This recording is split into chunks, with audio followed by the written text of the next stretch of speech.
The story begins in an icy environment where a huge blizzard was going on, and a large group of people was on a place named the Place of Extinction, which was actually the 8th floor of a tower.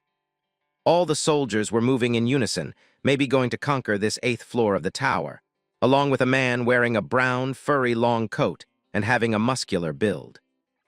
He stopped all the other soldiers before entering and told them that, as they have gathered today to take down the 8th floor guardian, they should be careful. We come to know that this was a rank 6 Blue Zone Guild Master named Kazuki Kyojo. Kazuki told everyone that just because it is a joint raid, it does not mean that anyone can slack off, because if they cannot clear this, the 9th floor is nothing but a pipe dream. The soldiers were calmly listening while maintaining formation. But suddenly they cleared the path for someone, and Kazuki was shocked by who had decided to show up. It was a whole team of adventurers who called Kazuki. The team name was Blue Eyes, full of mysterious men and women, and the one leading them was actually wearing a mask that covered his whole face tightly. We come to know that the masked person was the guild master of Blue Eyes named Subaru Narukami. Kazuki was really happy after looking at Subaru, who apologized to his friend for being late.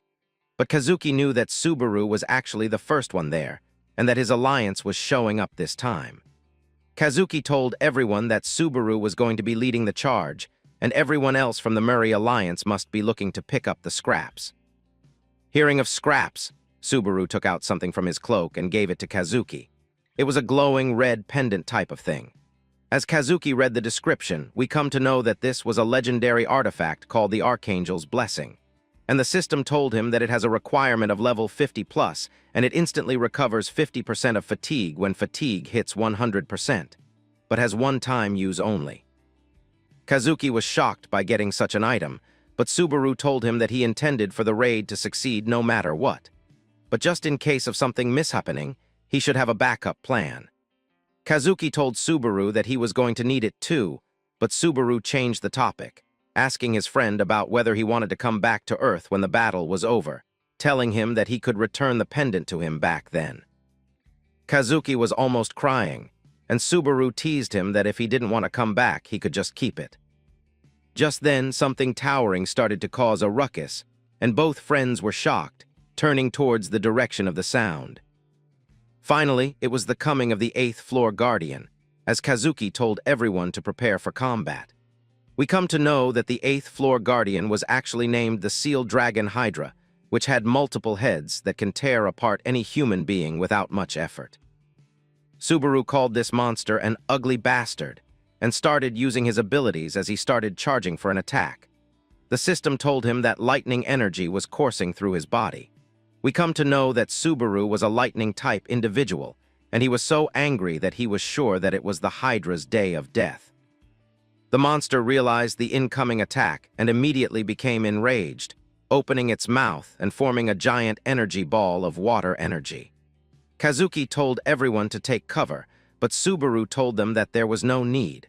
He got ready with his sword to intercept this creature of multiple heads. As the attack started coming towards the whole team, Subaru charged and took out his lightning sword.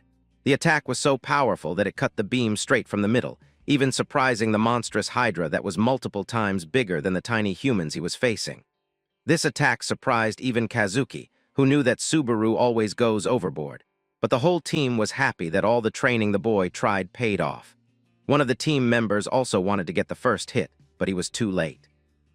But a female from the team wondered about what he had handed Kazuki earlier. Subaru just answered that she would find out later, asking the whole team if they were ready because they had to kill that damn sea monster Hydra as the whole team got ready with their power surging. They knew that they would have to break through this hellish 8th floor. Kazuki watched the scene from behind in silence. Then a sarcastic smile appeared on his face as he muttered about their appearance playing the role of close friends. Meanwhile, the captain of the soldiers confirmed to Kazuki that the troops were positioned as planned. So Kazuki praised his work, suggesting that they start moving as well. His masked assistant responded immediately, wishing him luck and success in the battle. Kazuki's followers moved with suspicious speed, while the healer holding the staff stood in front of him. Chaos erupted, and everyone clashed with the massive dragon that filled the arena with its roars and attacks. The agile female fighter rushed in, scolding her comrades not to spare any energy and to attack with all their might. Then she sliced through the beast's body lightly, describing it as a simple stroll. Meanwhile, the ice mage grumbled about the intensity of the pressure and tension they were experiencing in this battle. Amidst the battle, a warrior surrounded by red energy rushed forward, betting his comrades on who would inflict the most damage on the beast, delivering a powerful and direct blow. Tasha accepted the bet immediately, stipulating that the loser would pay for dinner, and pounced with his sword, slashing the dragon's body at tremendous speed. He cut off one of the dragon's heads with that blow while calling out to Shino, warning her of the dragon's head falling towards her. Shino reassured him as she prepared her spell, asking him not to worry and to continue the attack. Then, she formed a massive pink magical shield to block the dragon's head, saying confidently that defense was her job. At that decisive moment, Kazuki suddenly appeared behind Shino, whispering her name and asking coldly if she could block this too, which struck her with astonishment and shock. Without hesitation, Kazuki plunged his sword into her back, piercing through her chest, commenting with boredom on their overconfidence, which he considered their main problem. Subaru turned in shock to call her name in a trembling voice, unable to believe what he was seeing. Shino fell as a lifeless corpse drenched in her own blood at the feet of Kazuki, who stood with a terrifying smile.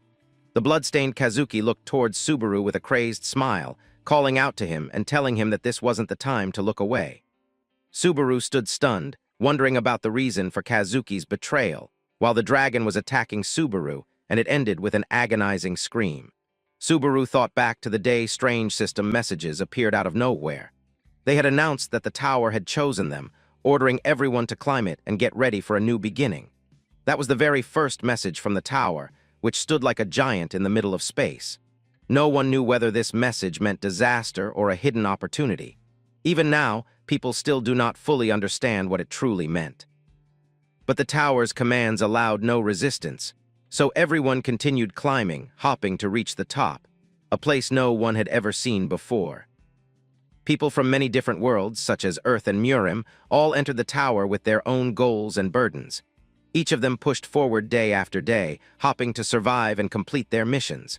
But the truth was harsh.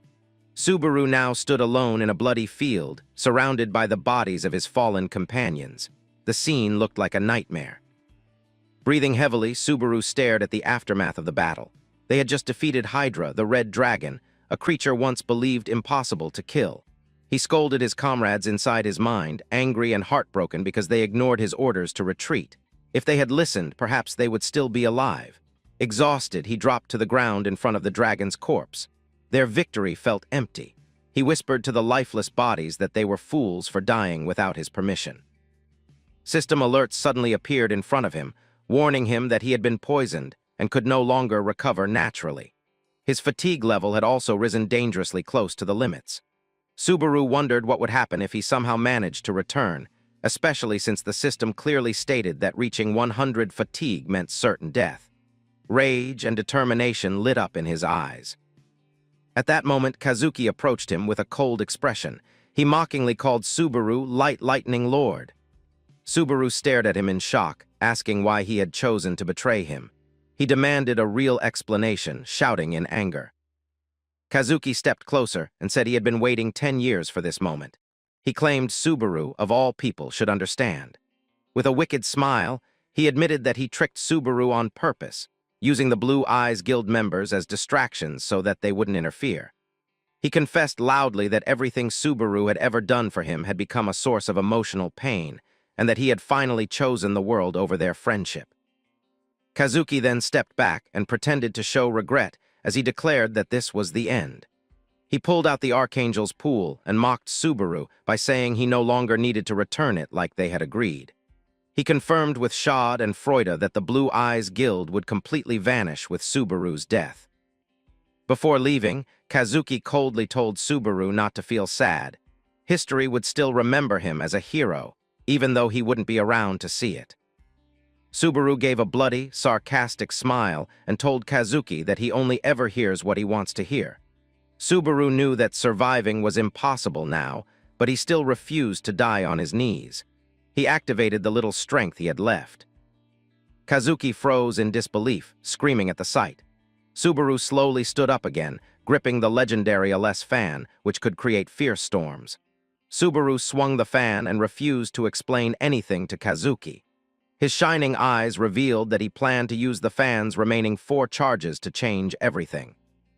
He thought of the 4 surviving guild members behind him. With one powerful strike of the fan, he generated a massive blast of wind that sent them flying far away from the battlefield. He yelled at them to run and survive. Kazuki finally understood Subaru's plan and shouted at his soldiers to chase the survivors immediately. The Murim warriors rushed forward to obey, but Subaru stepped in front of them like an unbreakable wall. He formed a crackling ball of lightning in his hand, forcing them to stop and face him. His fatigue had already reached 95%. Thunder rumbled across the sky, signaling that Subaru's lightning skill was nearing its time limit. A massive pillar of golden lightning struck down, turning the entire battlefield into an electrified storm. Kazuki watched with a nervous smile, calling Subaru stubborn for not giving up. With fatigue hitting 96%, Subaru dashed forward, glowing with a deadly aura. He wondered what reward Kazuki had promised these soldiers to make them fight someone as dangerous as him. Standing before the swarm of enemies, Subaru warned them that the cost of attacking him would be their lives. His eyes glowed, and even though his body was covered in wounds, he declared that no one was allowed to leave without his permission. The soldiers realized there was no escape. Screaming, they charged at him with their weapons. Subaru blocked and countered their attacks skillfully, even though he knew these fighters would normally be too strong to fall easily. His greatest fear was Kazuki interfering, which would end the fight instantly. Still, he felt a bit relieved knowing his comrades had gained enough distance. But the fatigue bar had now reached 97%. He knew he couldn't drag this fight out any longer. With another block, he kept fighting through the pain. The fatigue rose to 98%. A sudden heavy blow knocked him off balance. The soldiers immediately took advantage, surrounding him as their swords struck from every direction. Blood splattered, and their screams filled the air. They soon began celebrating, certain that they had finally killed Subaru Narukami. But then, a voice echoed from within the cloud of dust and blood. Subaru's voice. He asked them calmly who they thought they had just killed. His eyes appeared again, glowing with golden power.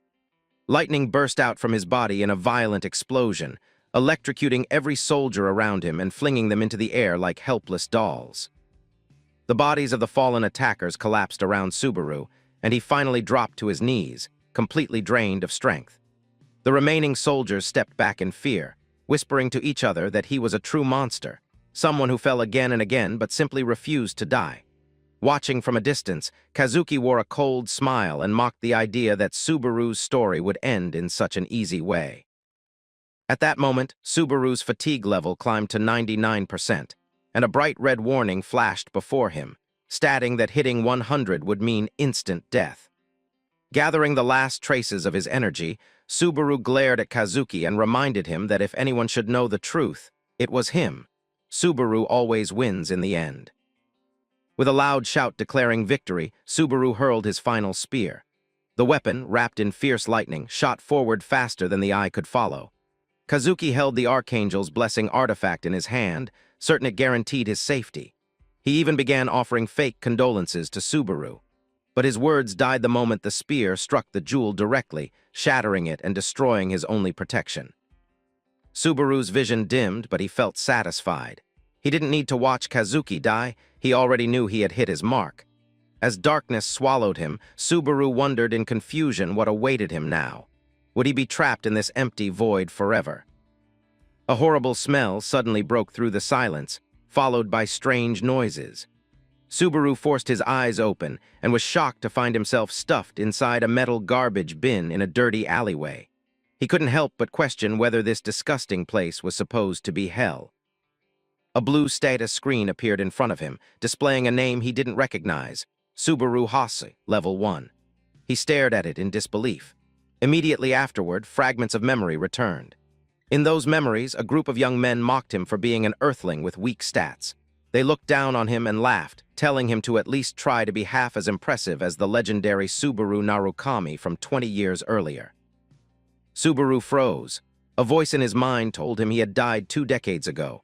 When he looked at a piece of broken glass nearby, he realized with shock that the face staring back at him wasn't his own.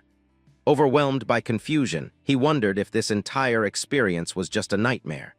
He stumbled out of the trash bin in panic, fell to the ground, breathing heavily, and spotted a tablet device beside him. It was a player kit. Thinking it might help him understand what had happened, he quickly searched for information about the Blue Eyes Guild. The results said that a group called Blue Zone was now considered its successor, though people questioned why it was so weak despite claiming to follow Subaru Narukami's legacy. While browsing the news, he suddenly froze. He saw a statement issued by Guildmaster Kazuki, who was preparing for the upcoming tournament. Subaru muttered in disbelief. When he looked at the picture attached to the article, he saw Kazuki with an older face and an eye patch. The traitor had survived their final battle. A wave of memories washed over Subaru.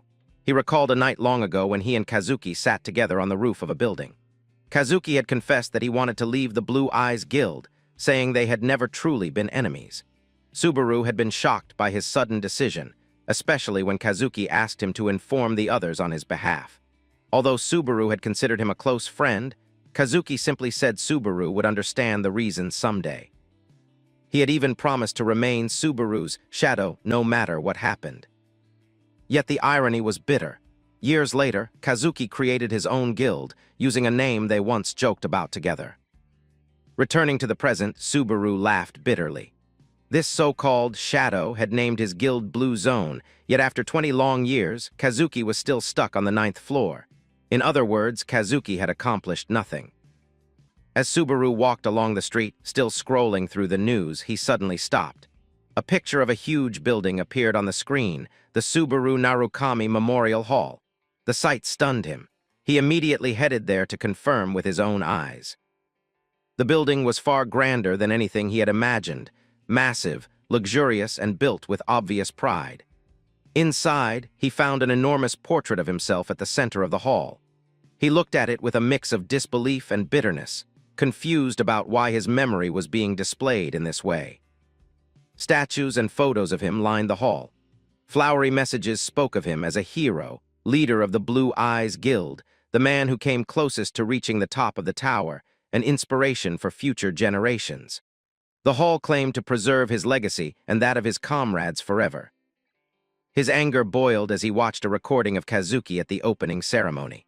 Wearing a formal suit and a false, respectful smile, Kazuki announced that Subaru and the Blue Eyes Guild were gone, and that only Blue Zone carried forward their noble ideals. Subaru trembled with fury, wanting to shout for Kazuki to stop lying. The hatred burning inside him grew stronger.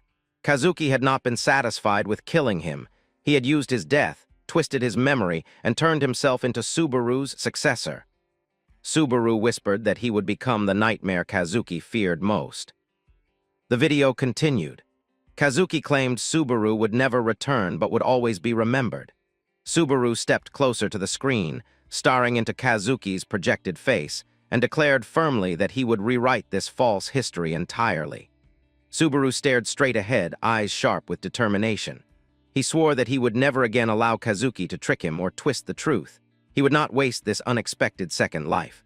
While he stood there, lost in thought, a young boy ran into him from behind. The child fell, and Subaru quickly bent down to help him, asking if he was hurt. But the moment the boy lifted his head, Subaru froze, because the child was wearing Subaru's old mask. Before he could say anything, the boy's parents rushed over, calling him Minato and fussing over him. Subaru reassured them that it had only been a light bump, but what really shocked him was what he noticed next. Not just Minato's family, but the entire crowd around him wore the same mask, his mask. Some held it gently in their hands, others wore it with pride, all behaving as though they were part of a sacred ritual. Subaru wiped his face in disbelief. Everywhere he looked, people honored the mask he once used in battle. The memory of Kazuki's mocking words returned, his claim that Subaru would remain an immortal hero even after death. But Subaru now understood the bitter truth. Kazuki had rewritten history. He had turned Subaru's legacy into a twisted legend while hiding the truth of his betrayal. His gaze landed on a massive shrine-like portrait of himself wearing the mask, surrounded by candles and flowers. It looked like a grand funeral offering made for a saint. Subaru clenched his teeth, realizing the entire ceremony was a performance designed by Kazuki to steal Blue Eyes Guild's glory and claim it for himself. Then something unusual caught his eye, a faint blue glow coming from among the flowers. Subaru pushed through the crowd, ignoring the complaints and startled shouts. He shoved forward until he reached the altar. Kneeling down, he picked up a bright blue flower pulsing with weak energy. He recognized it instantly. It belonged to Shiger Asajiri. Meanwhile, on the rooftop of a nearby building overlooking the square, two figures watched the event unfold. Shiger sighed with relief, glad another year had passed without trouble. His companion scoffed, pointing out how reckless they were being. If they had been even slightly late, they would have run into Blue Zone members. She questioned why they kept taking this risk every year just to leave flowers, but Shiger insisted it was necessary, just in case. Looking down at the square, he wished softly that Subaru would someday see the flowers he had been leaving. His companion stared at him seriously and asked whether he truly believed Subaru was still alive. Shiger replied that he could never accept Subaru's death because he had never seen the body. She answered harshly that if Subaru were alive, Kazuki would have captured them long ago, and besides, Subaru would never disappear for 20 years without contacting them. Back on the ground, Subaru hurried out of the memorial, clutching the glowing flower. His heart raced. Now he was certain Shiger was alive. The scene shifted to Subaru's small, dim room. He sat on the bed, scrolling through the tablet and muttering at how poor the original owner of this body had been. His searches yielded nothing about the Blue Eyes Guild, but the flower on his table proved more than any archived record could. Shiger had survived and had been hiding for 2 decades. Subaru knew instantly that Kazuki must have forced them into secrecy.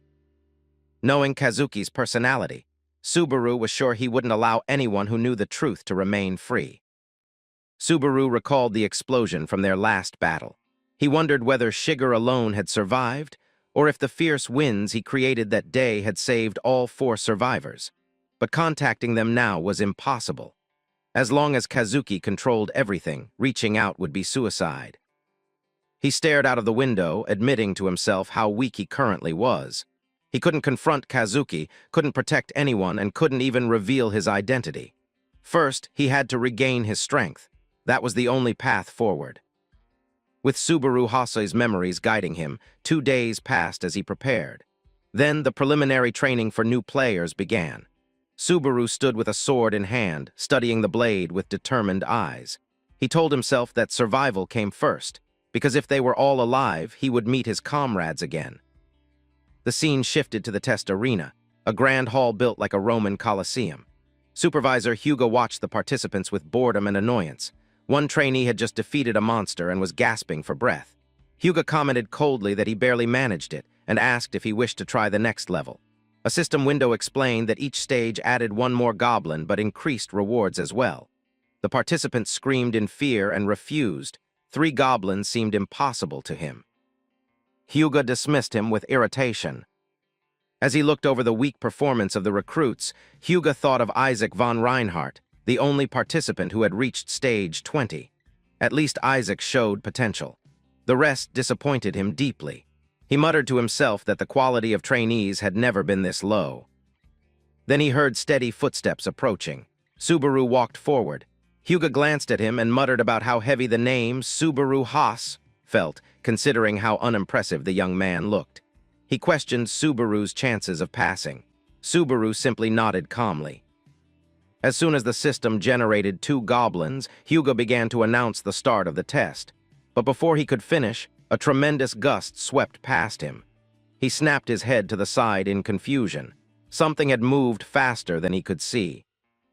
Subaru stood in the center of the arena, smiling with confidence as blood dripped around him.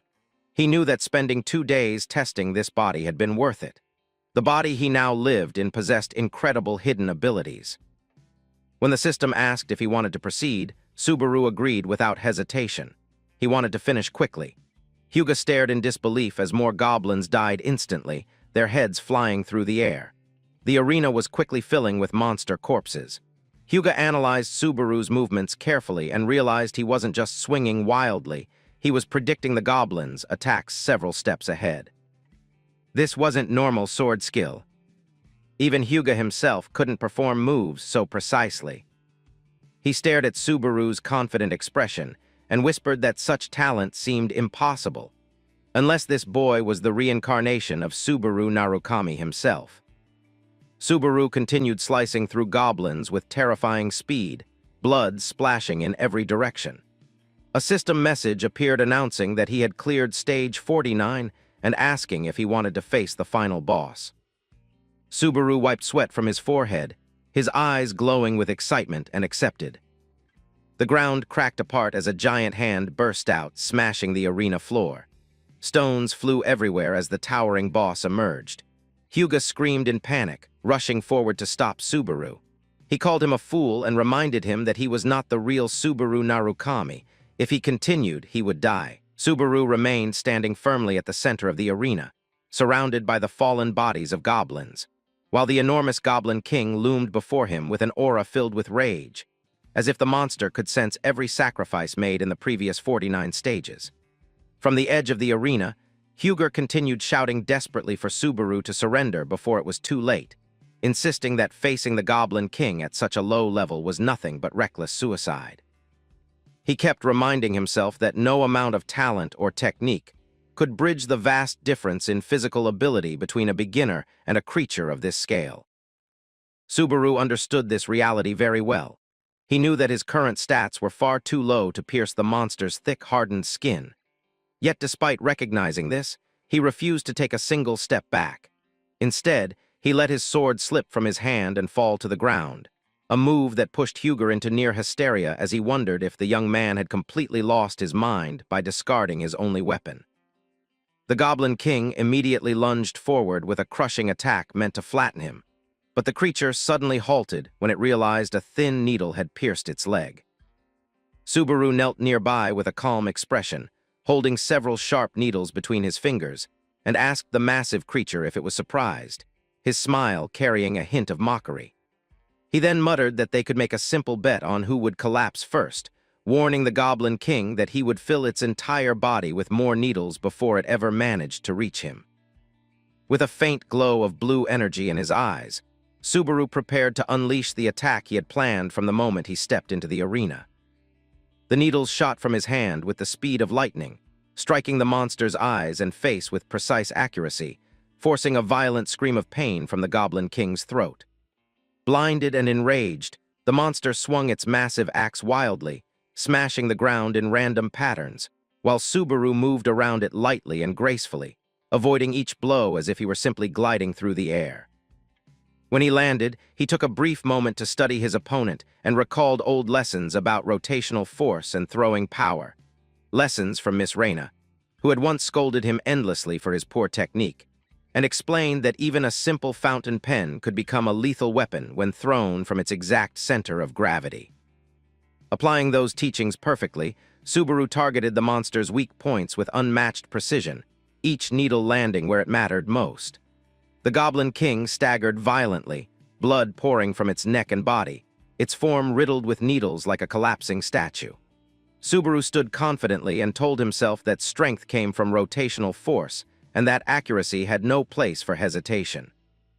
He quietly admitted that these techniques were what Ria had taught him long ago, and even he would never have mastered them to this degree without her guidance. Hyuga, watching everything unfold, felt his entire view of the exam collapsing.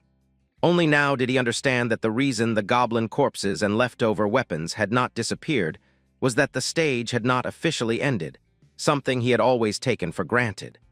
Subaru, however, had noticed this from the start and used the poison needles dropped in earlier battles as hidden weapons.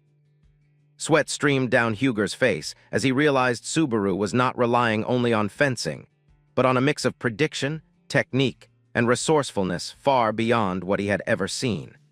He muttered to himself that calling Subaru a genius did not even begin to describe what he was witnessing. At last, as the Goblin King exhaled its final breath, its enormous body crashed to the ground with a thunderous impact that declared the battle over. Subaru walked forward calmly, retrieved his sword, and stood before the monster's lifeless form, telling it that he held no resentment before finishing it off. System messages appeared one after another, announcing the defeat of the boss and clearing of the 50th stage of the tutorial program for the first time in recorded history. Subaru wiped sweat from his forehead and muttered in disbelief about how cruel it was to place a monster of this level in what was supposed to be a beginner tutorial. More notifications followed, showing his level rising, his credits increasing, and a large number of achievement points being added. Then came the message he was most interested in. The tutorial shop had opened. When he checked his points and saw the number 2425, he froze for a moment, stunned by a total larger than anything he had ever seen in his previous life.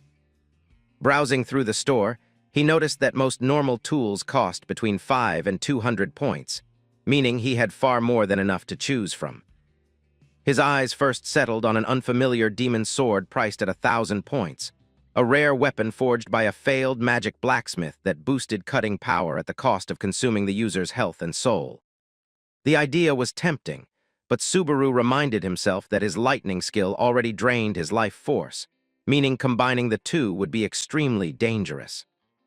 He then examined the holy sword Miranda, worth 1,400 points, a weapon designed to reduce fatigue and lengthen combat duration. He considered it safer but not entirely ideal, and he found himself torn between the destructive potential of the demon sword and the dependable stability of the holy sword. As he continued scrolling, he discovered something unexpected further down the list, an F-rank skill called Wedge of Greed, priced at 1,400 points, with an effect that suppressed the side effects of any tool or skill used by the player. Subaru felt sweat forming on his forehead in amazement. He had never encountered a skill like this before.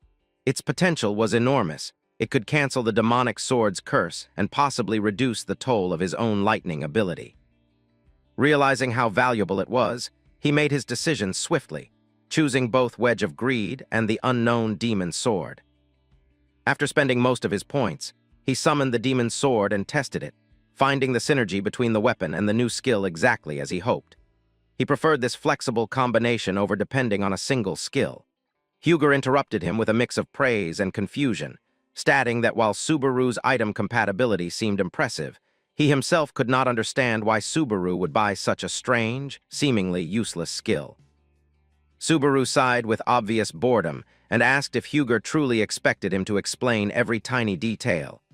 Annoyed by the tone, Huger scolded him until Subaru quickly pretended to tremble apologetically, claiming he struggled with formal speech. Huger forced himself to calm down, assuming the boy's rudeness came from fatigue. Subaru glanced at the old supervisor and suddenly remembered the past, realizing that the sniffling young fan who once asked him for an autograph had somehow grown into this strict exam proctor. Back then, the young Huger had approached eagerly and asked if Subaru could write his name. Subaru had done so, unaware that the child would one day lecture him endlessly about morals and complain about how the current generation lacked discipline. Subaru, meanwhile, simply thought that times had changed, just like the amount of hair remaining on Huger's head. The more Huger lectured, the more Subaru ignored him. When asked again why he chose the skill, Subaru avoided the question entirely by claiming that exam confidentiality prevented him from answering. Huger shouted after him angrily, threatening to teach him manners personally.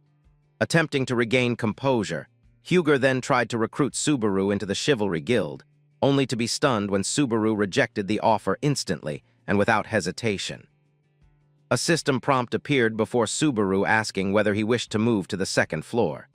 Huger tried to chase after him, shouting for him to stop, but Subaru paid him no attention at all and vanished from sight as soon as he accepted the prompt. Standing alone, Huger muttered his deep disappointment in the young man's behavior. Subaru soon arrived on the second floor, where his feet touched the familiar land of the City of Beginnings. The area was bustling with life, with vendors calling out to sell strange goods ranging from deep-sea rags from Runeterra to dried meats and Murim silk robes.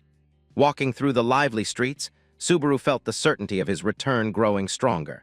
He acknowledged that he had been given a rare opportunity, a second chance no one normally received. With memories of his old comrades gathered around their campfires, he made a quiet promise to himself to take revenge for them, and for the horrific fate they had once met together.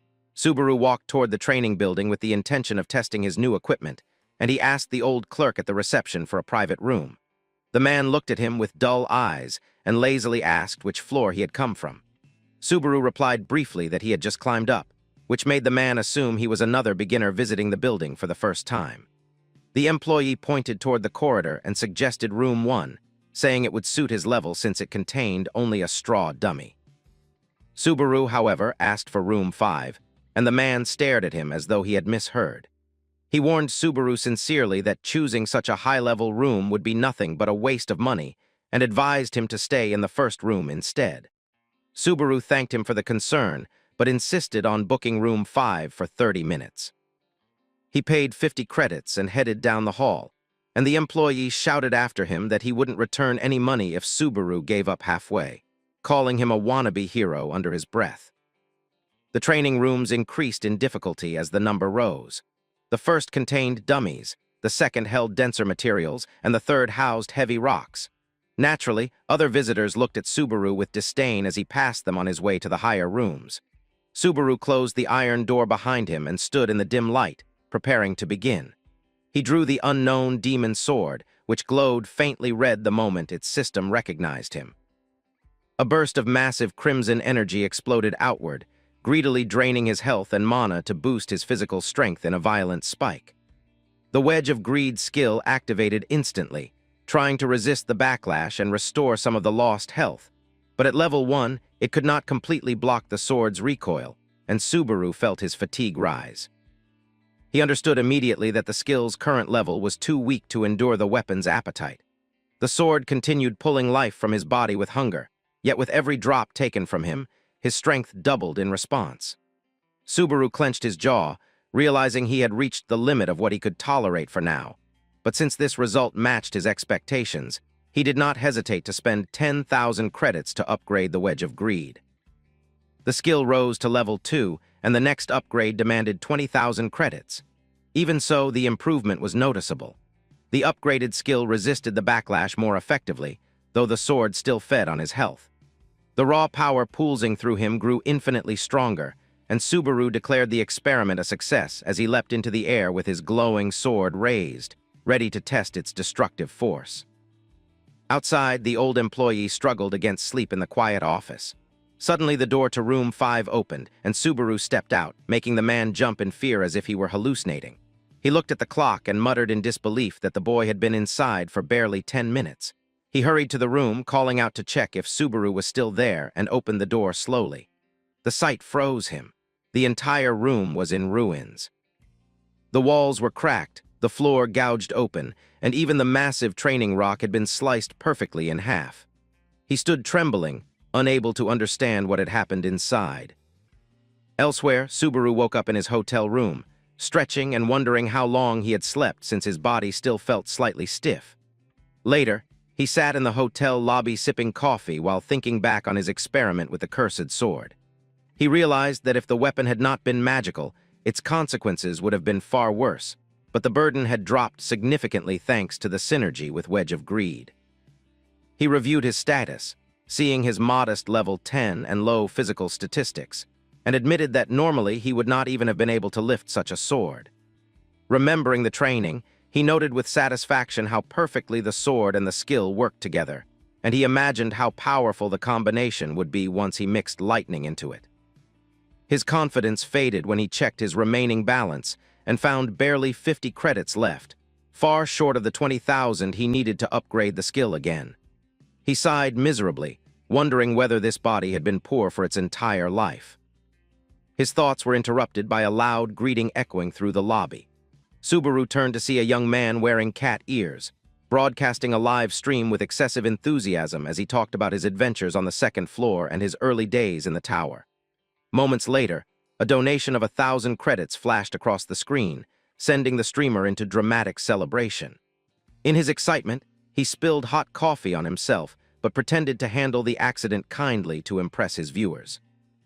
Subaru stared at him in disbelief, wondering if people had truly gone mad. Out of curiosity, he searched for information about the live streaming era and learned that 1 out of every 3 players relied on streaming to earn points. Realizing the man was essentially panhandling through performance, Subaru wondered if this was how players survived now. Before he could continue reading, A familiar voice called his name. Subaru turned to see an elegantly dressed young man approaching him, asking whether he had climbed up as well, commenting on the strange coincidence and questioning where he was staying. Subaru felt a strange sensation in his body, not annoyance, but an instinctive reaction, something that suggested the original owner of this body had a troubled relationship with this person. The man spoke with a cold arrogance, warning Subaru not to ignore him as if he were speaking to thin air. Subaru studied him and realized that the discomfort rising in him was not only irritation but something deeper, triggered fully when the man introduced himself as Isaac. Subaru answered stiffly that he had just climbed up, and Isaac laughed sarcastically, saying he never expected a weakling like him to survive the tutorial since he assumed Subaru would die to the first goblin that looked at him. Memories of the original Subaru Haas flooded into Subaru's mind. He saw the old scene clearly, the young Subaru trembling before Isaac, who demanded to know why he acted so timid, scolding him harshly and accusing him of trying to calm him down with a blank face. The memory continued as Isaac insulted him, declaring that even his name annoyed him and accusing him of failing at the simplest tasks while trying to earn sympathy as an orphan. Subaru saw himself crying in the memory, trying desperately to explain that the credit given to him had not been enough, yet Isaac refused to listen. Isaac struck him violently, knocking him to the ground, and ordered him to stay silent, calling him trash. He mocked him further, saying the box Subaru hid in would become his home from now on, and he threatened him with darker consequences if he left it. Subaru now understood clearly why the previous owner of this body had been hiding in a garbage container. Back in the present, Isaac bragged boastfully about clearing 20 stages and breaking his father's record, saying even Supervisor Huger admired him. He bragged about earning a B-rank skill in the tutorial and then demanded a drink. Subaru responded coldly that he was leaving, ignoring Isaac's attempts to boast further. Isaac stopped him in a commanding tone and ordered him to buy a cheap coffee on his way back. Subaru sighed out of boredom, which instantly caught Isaac's attention.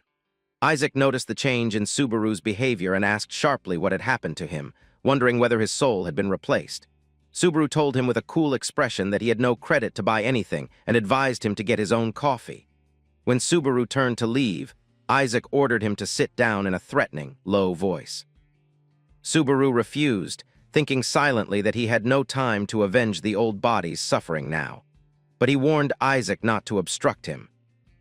Isaac grabbed Subaru's arm tightly and reminded him darkly of the consequences that awaited runaway trash. Subaru looked at him with a sharp expression and advised him to let go for his own good. Subaru understood that picking a fight in such a crowded place would only put him at a disadvantage, so he held himself back.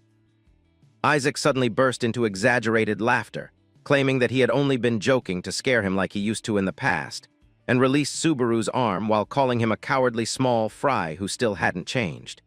He kept mocking him, saying he could easily guess that Subaru must have passed the tutorial with great difficulty.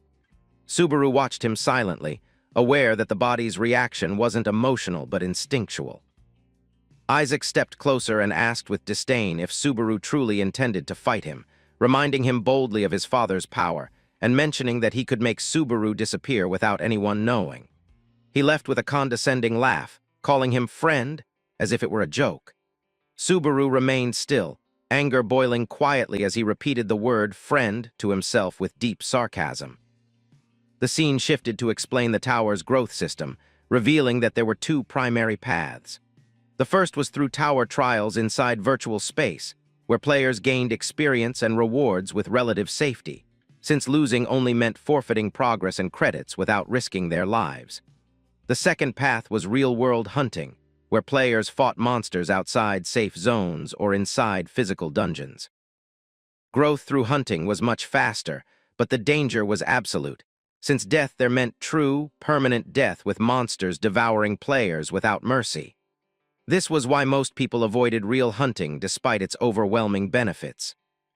In the dim entrance of the orc nest, the dark walls seemed to breathe with the cries of unseen creatures.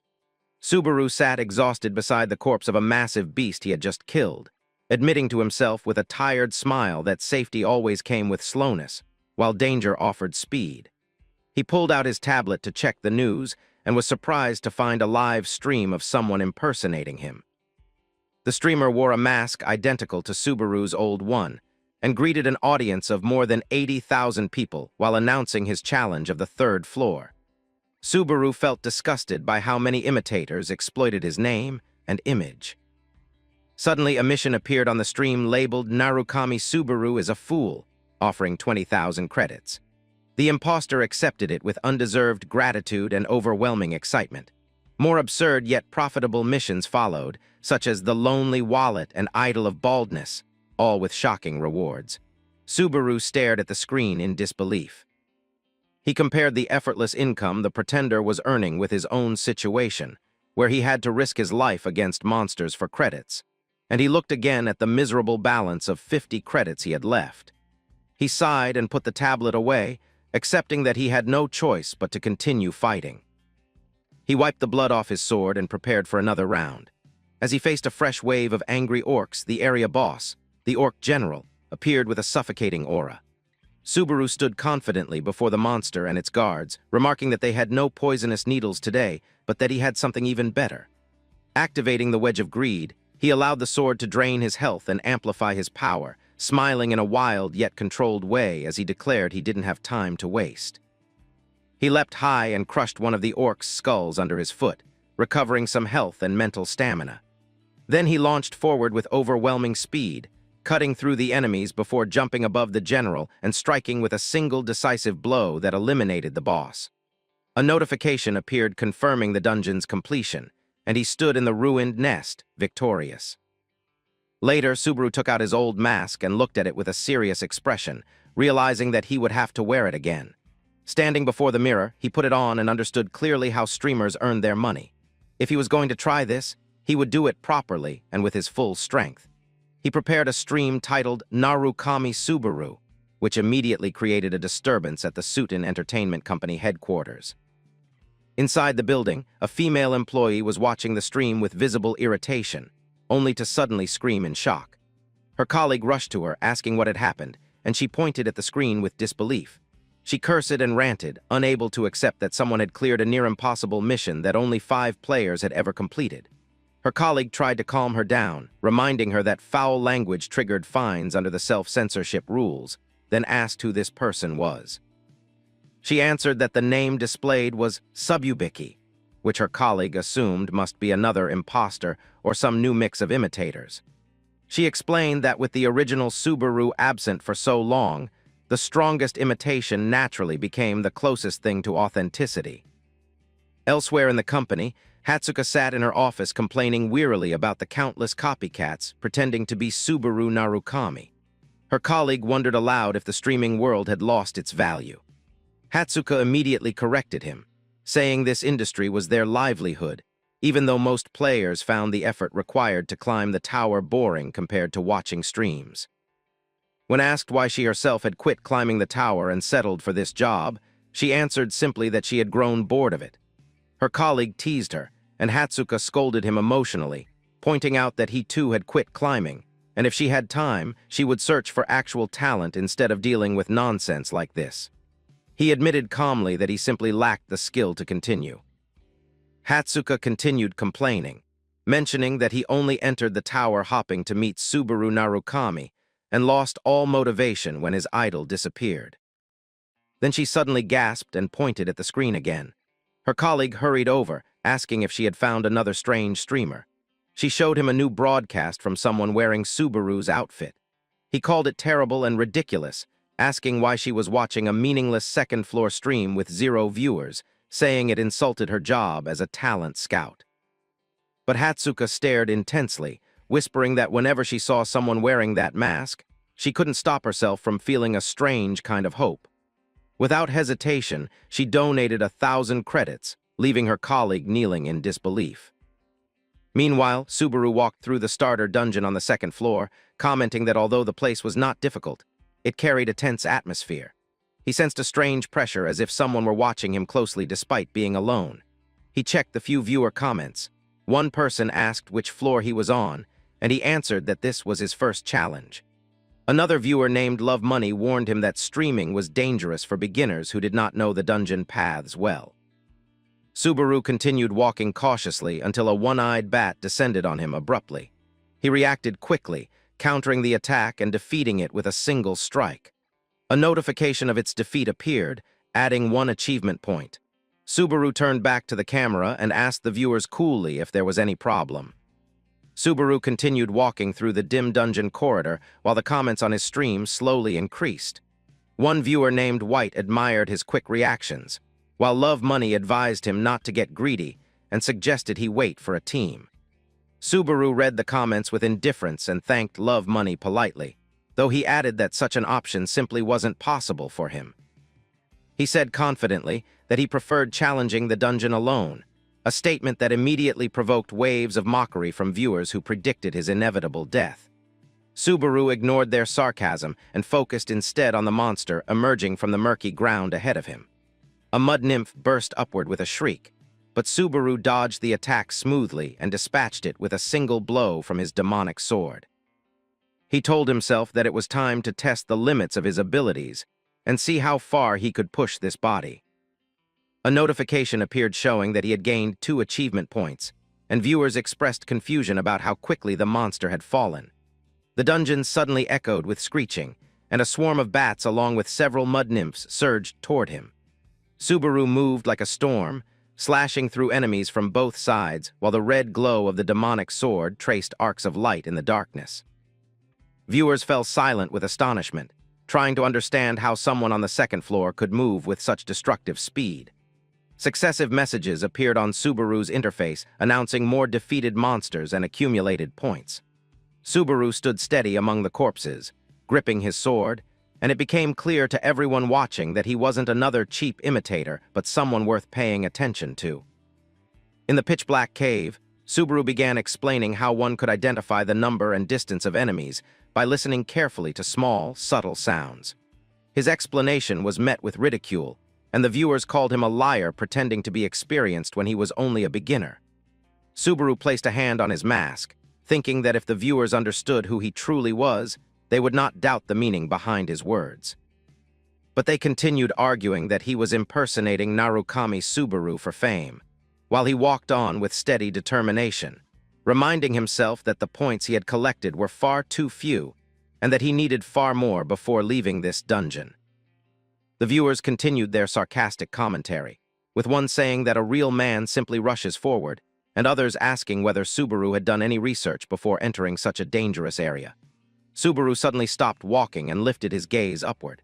The viewers froze in shock when the camera revealed the ceiling, completely covered with hundreds of one-eyed bats.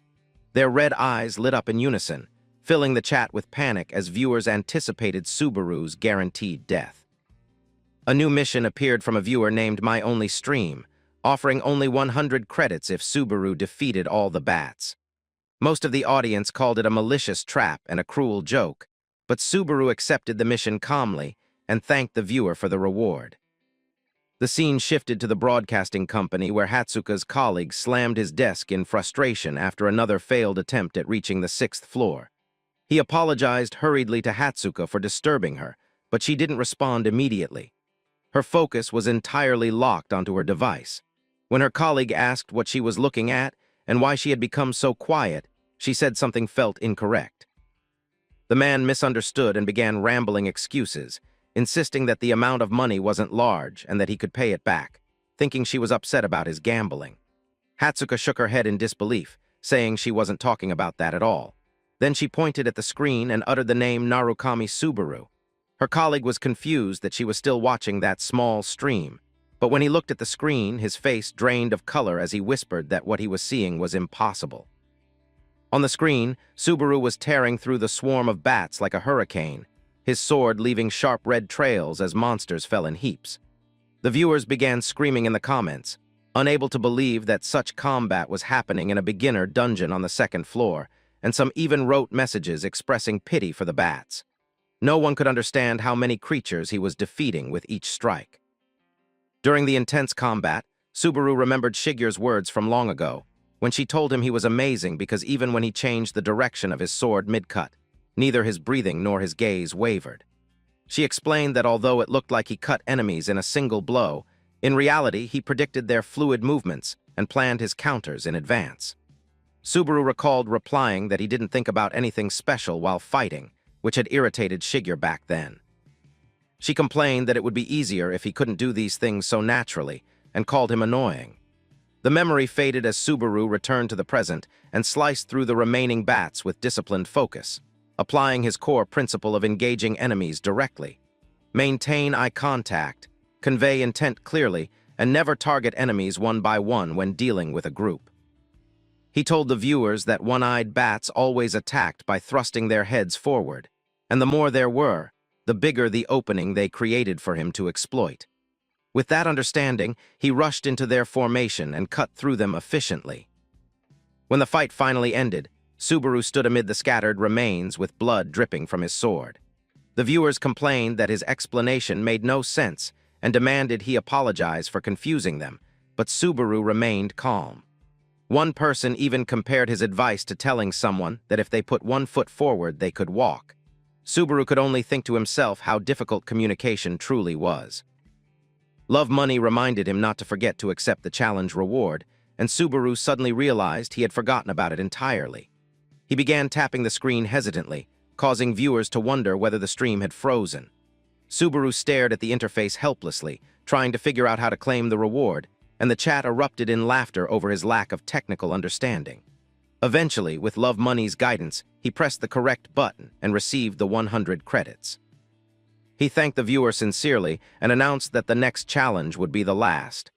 As he continued forward with confidence, his balance reached 150 credits, and his achievement points rose to 118. At the broadcasting office, Hatsuka suddenly screamed so loudly that her colleague jumped in fear and asked why she was shouting. Hatsuka pointed at her screen with disbelief, asking if he had ever seen anything like this before. Her colleague tried to calm her down, reminding her that it was only a second-floor stream, but she grew more emotional, insisting she was reacting this way for a real reason. He apologized nervously, not wanting to provoke her further. Hatsuko excitedly began imagining that this person might actually be Subaru Narukami returning from Earth, wondering if fate was involved, and suggesting reincarnation theories she had read in novels. Her colleague watched her with concern, thinking that she lost her mind whenever something involved Subaru. Hatsuka felt dizzy from excitement and asked Seong Hyun to pinch her to check if she was dreaming, but he refused. He asked if she seriously planned to recruit this person, and Hatsuka answered with bright enthusiasm that even if he wasn't the real Subaru, his skill as a solo streamer was extraordinary, and she intended to pursue him. Seong Hyun tried to talk her out of it, warning that their superior would be furious if he found out. Hatsuka reminded him that he was gambling earlier and therefore had no right to act serious now. She ignored him completely and opened Subaru's stream with intent, declaring that he should wait and watch because she knew she was right. Meanwhile, Subaru reached the end of the dungeon where a large gate appeared. Passing through it, he found himself facing a massive wolf-like figure sitting with imposing calm. The wolf warrior Greg watched him with majestic pressure that even the viewers could feel through the screen, and one viewer commented that he had failed 8 times against Greg already. A new mission appeared instructing Subaru to gain the wolf warrior's recognition in order to proceed. Subaru explained that Greg wasn't a monster to be hunted, but rather a guardian meant to test a player's worthiness. Unexpectedly, another mission appeared from a user called Safe Origin, offering 3,000 credits if Subaru defeated Greg. Subaru was shocked by the amount, and viewers immediately reacted with disbelief, calling the donor cruel for requesting the impossible and assuming Subaru would never even consider fighting Greg. The wolf warrior Greg, guardian of the second floor, stood tall before Subaru as the system displayed a message requiring Subaru to earn the warrior's recognition. The wolf observed him with sharp, piercing eyes and asked in a deep voice whether he had come alone. Subaru agreed calmly, and the wolf stepped closer with suspicion until Subaru added that anyone could see it just by looking. Greg sniffed him and commented that Subaru carried the scent of a great warrior, something that confused the viewers who immediately mocked the wolf's contradiction, since Subaru looked nothing like what they expected. Subaru explained to himself that wolves from Greg's tribe had a special sense that allowed them to perceive a person's essence rather than their body scent, and the Guardian soon confirmed Subaru possessed the qualities needed to pass. Greg ended the test and allowed him through, surprising viewers who had expected a completely different outcome. But Subaru did not move toward the gate. Instead, he muttered that nothing like this had happened in his previous life, and that he found it a pity because his true target had been the wolf himself. Greg paused and asked if Subaru meant he intended to fight him instead of the gate behind him. Subaru confirmed without hesitation, his eyes glowing faintly behind the mask as he explained that someone had requested he kill the Guardian. Greg bared his fangs in amusement, saying Subaru truly had the spirit of a warrior, just as he expected.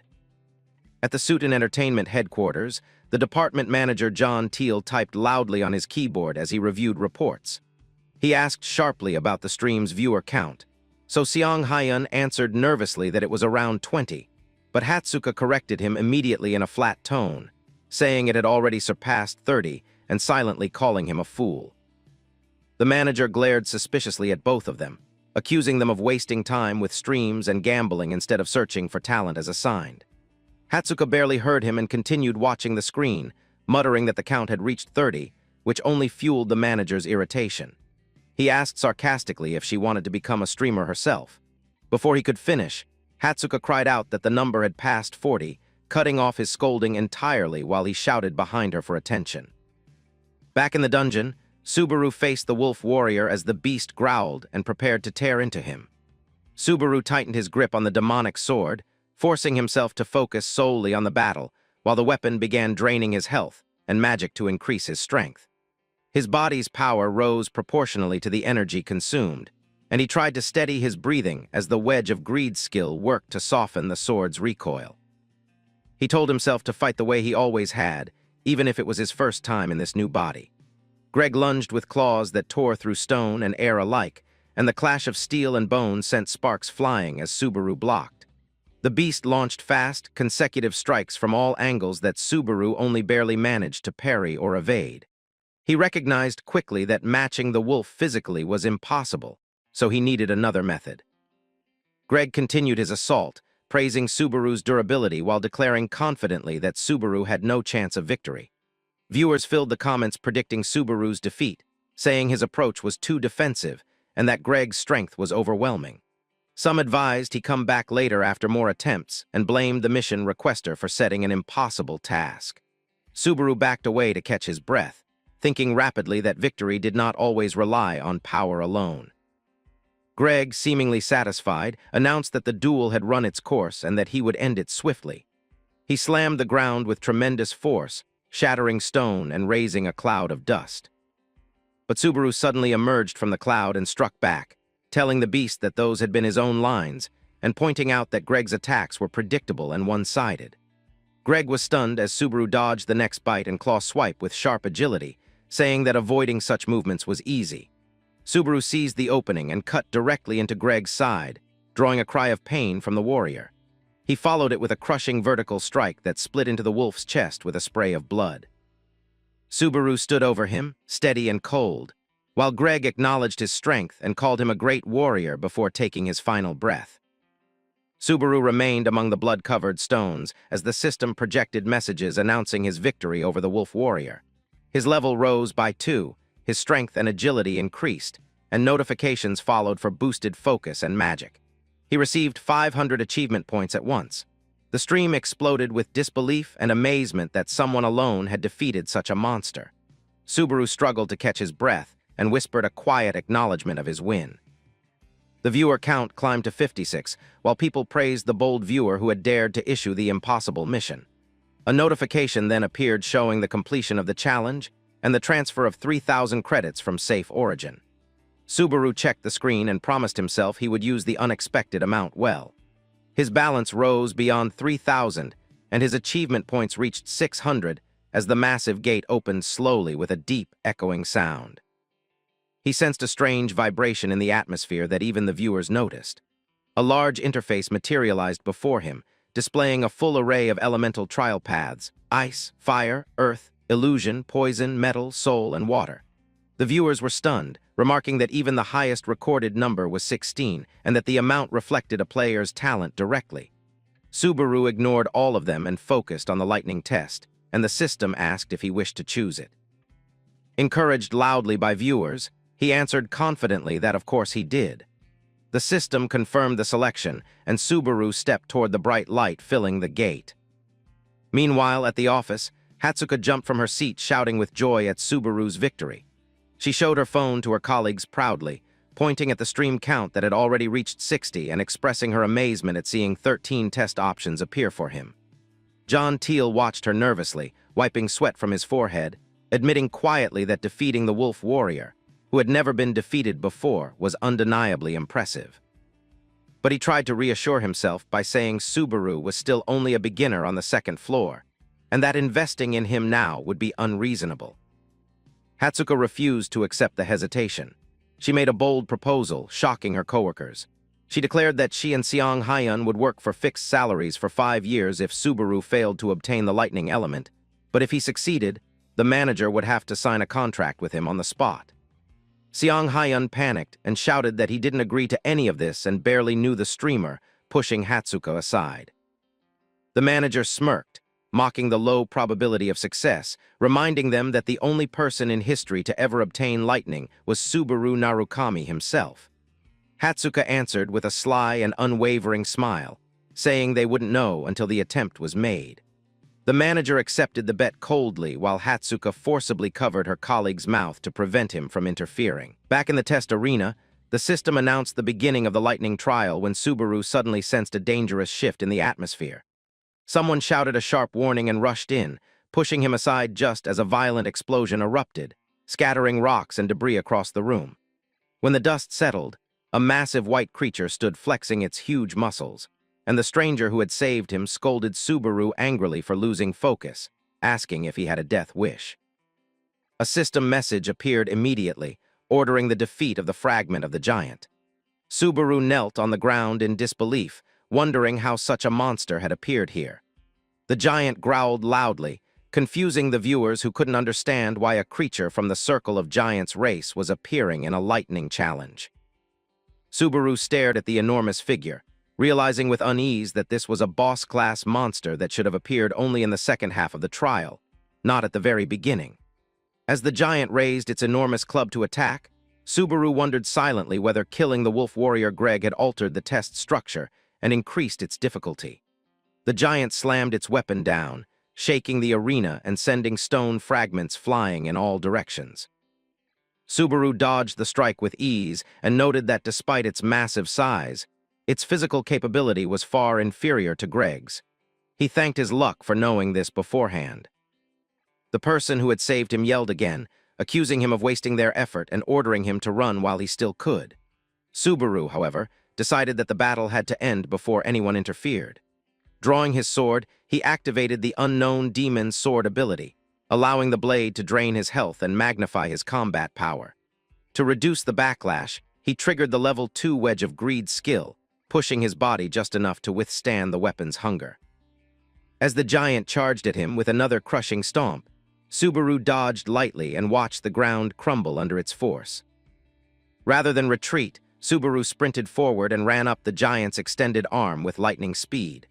The creature blinked in confusion, unable to follow his movement, and before it understood, Subaru was already behind it in midair. He landed firmly on its shoulder and plunged the sword deep into its flesh, drawing a spray of thick blood. The monster roared in pain, but Subaru simply stared coldly and muttered in annoyance at the noise. With a direct and decisive swing, he silenced the creature permanently, telling it to remain quiet for the rest of its life. Blood erupted from its neck as the giant collapsed with a thunderous crash. A system message appeared, announcing the defeat of the fragment of the giant and clearing of the 4th stage. The viewers watching the stream erupted in shock, unable to understand how Subaru had suddenly leapt all the way to stage 4. More notifications followed, showing his level rising and his strength, agility, health, and magic increasing. He also gained 4,000 achievement points at once along with 2 rare items, the Heart of the Giant and the Lightning Bolt armor. The comments exploded in amazement at the reward generosity and the unprecedented feat of clearing stages 1 through 4 by defeating Greg. The person who had saved him ran back, panting heavily, and the viewers identified him as Falcon. Falcon stared at Subaru in disbelief and asked what exactly he was. Subaru sheathed his sword calmly and answered that Falcon could tell just by looking. He then stood tall in a heroic stance and declared that he was the one who came to defeat the giant, though viewers mocked his vague and theatrical answer. The scene shifted to a small, quiet village where Subaru entered an inn and sat on the bed to rest. The viewers demanded to see the items he had obtained, expecting something powerful. Subaru agreed cheerfully, saying he was curious himself, and opened his inventory. The first item was the Heart of the Giant, a rare ring that increased health by 2 points and enhanced recovery, a bonus he admired. The second was Lightning Bolt, a rare armor that boosted defense by 5, carried lightning energy, and even had an active skill capable of negating negative status effects once a day. Subaru wore the armor and appeared far more imposing with its sleek lightning design. Suddenly, a new mission popped up from a viewer named Narukami Koa, offering 5,000 credits for learning the lightning skill. Similar missions followed from viewers like I Am Bald, Mission Villain, and Safe Origin, all offering enormous sums of credits just to watch him use lightning. Subaru thanked them sincerely, promising that he would definitely show them lightning's power. Yet as he looked at the long list of expensive requests, he wondered why so many people were specifically waiting for him to use the lightning skill, and a vague sense of suspicion began forming quietly in his mind. Subaru began to understand that the original Subaru Narukami had been far more influential than he had imagined. Before he could think deeper about it, a knock on the door interrupted his thoughts, and he allowed the visitor to enter. The viewers immediately noticed from the comments that someone seemed to be eavesdropping. The door opened, revealing Falcon accompanied by a handsome knight clad in polished armor. Falcon introduced the knight with respect, apologizing for the delay and explaining that this was Lord Pellis, commander of the village knights. Falcon spoke about the frequent giant raids in recent days, explaining that the knights had been on constant alert with full armament to protect the villagers. They asked the residents not to leave their homes unless absolutely necessary. Pellis discussed security measures with his assistant, and Falcon mentioned how strange it was to meet a new traveler during a crisis like this. Pellis then turned to Subaru and thanked him on behalf of the village, saying he had heard about Subaru's help while the knights had been away. Subaru replied modestly, saying he had only done what anyone would have done.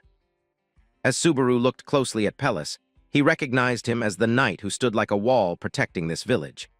Pellis explained that during their reconnaissance they had finally located the giant leader's den, and he stated with firm resolve that they were prepared to risk their lives to corner him. He then bowed his head before Subaru and asked for his help, swallowing his pride as commander for the sake of the villagers. Subaru watched silently as livestream comments filled with urgent warnings, with viewers calling Pellis by name, some asking others to stop spoiling what would happen next. Subaru remembered the original story clearly and realized the painful truth that Pellis was destined to die in the next stage. Knowing this inevitable fate, Subaru asked Pellis to lift his head, looking at him with a mixture of pity and determination. He agreed to help, and Pellis's face reflected relief and renewed confidence. At that moment, a system notification appeared announcing the beginning of the 5th stage, survival. The small army marched toward the rugged mountains while Subaru walked among them, occasionally checking his tablet. With the growing number of viewers, the comments were flowing too quickly to track, and he realized how difficult communicating with the audience had become under these conditions. Suddenly Pellis raised a hand, ordering everyone to stop. He pointed into the distance and whispered that the enemy was there. The giant leader slept against a hill, his tattooed body and thick beard making him appear even more fearsome. Pellis quickly formed a strategy, suggesting he would draw the leader's attention while Subaru struck from behind, using the advantage of surprise. Subaru, however, stopped him, having sensed something strange in the air. His eyes widened as he realized the awful truth and murmured that the leader was not alone. The ground suddenly split open, and more giants rose from hidden spots, surrounding the leader like guardians or perhaps predators waiting for prey. It was a carefully planned trap. The horizon filled with an army of pale-faced giants wearing unsettling smiles as they encircled the knights from every side. Pellis froze in disbelief, stunned at the scale of the ambush, just as one of the giants grabbed a knight and crushed him effortlessly. Screams of horror echoed, while another giant devoured a knight with an expression of chilling calm. Blood splattered over the rocky ground as chaos swallowed the formation. Knights cried for help, their voices breaking under fear, while confusion overtook their ranks. One officer shouted a desperate order to retreat toward the mountain's base, but panic had already taken control. The disciplined line shattered instantly, and the knights scattered in terror as the giant army closed in around them. The giants charged forward in a savage sweep, tearing through the knights, bodies one after another. One knight fell screaming as a giant seized him, while his younger brother begged the monster to stop, only to be restrained by others who knew rushing in would only lead to another death. The younger soldier cried out desperately for his older brother as he was crushed beneath the giant's feet, turning the battlefield into a horrifying scene of blood and scattered limbs. Amid the chaos, Commander Pellis shouted orders for immediate retreat, insisting that this was a strict military command with no room for argument. He urged his men to live, reminding them of their families and promising that this was not the end, that they would regroup and return. The surviving knights fled toward the forest, running for their lives. Pellis turned to his aide, Falcon, entrusting him with guiding the retreat and protecting the remaining soldiers. Pellis then faced Subaru, who still stood unmoving in the carnage, and demanded that he escape as well, pleading with him to survive so he could help rebuild their force and face the giants another day. But Subaru drew his red glowing sword and cut him off coldly, saying that such a line should belong to him instead. He walked forward with steady steps toward the army of giants, moving against the flow of fleeing men, leaving Pellis frozen in disbelief at what this stranger intended to do. Subaru stopped briefly to address Pellis seriously, explaining that he couldn't fight freely with Pellis nearby, and that the knight had only two choices: leave immediately or die beside him. Pellis initially rejected the idea, shouting that he would never abandon someone and flee alone. Subaru's voice turned sharper as he told him not to make him repeat himself. Finally, Pellis relented with a trembling voice, promising to gather the others and begging Subaru to hold on until they returned. He sprinted away, shouting that he owed Subaru his life. Left alone, Subaru faced the advancing giants with their twisted smiles and towering bodies. He rushed toward them with his black sword in hand and stated calmly and firmly that he would be their opponent now. He darted between their legs with lightning speed, delivering precise, decisive strikes. Two giants fell quickly, and the system chimed in with notifications announcing their defeat and granting achievement points. Even as he fought, Subaru admitted to himself that, test or not, the feeling of being the one left behind to buy time for others was still something he had not grown used to.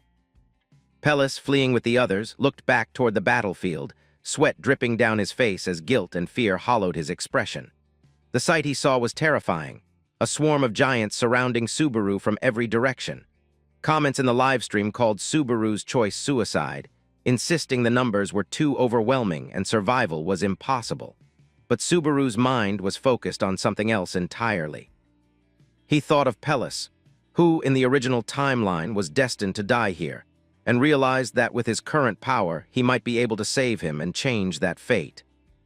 Two giants lunged at him at once, but Subaru blocked and countered with a swift movement, slicing through the body of one giant.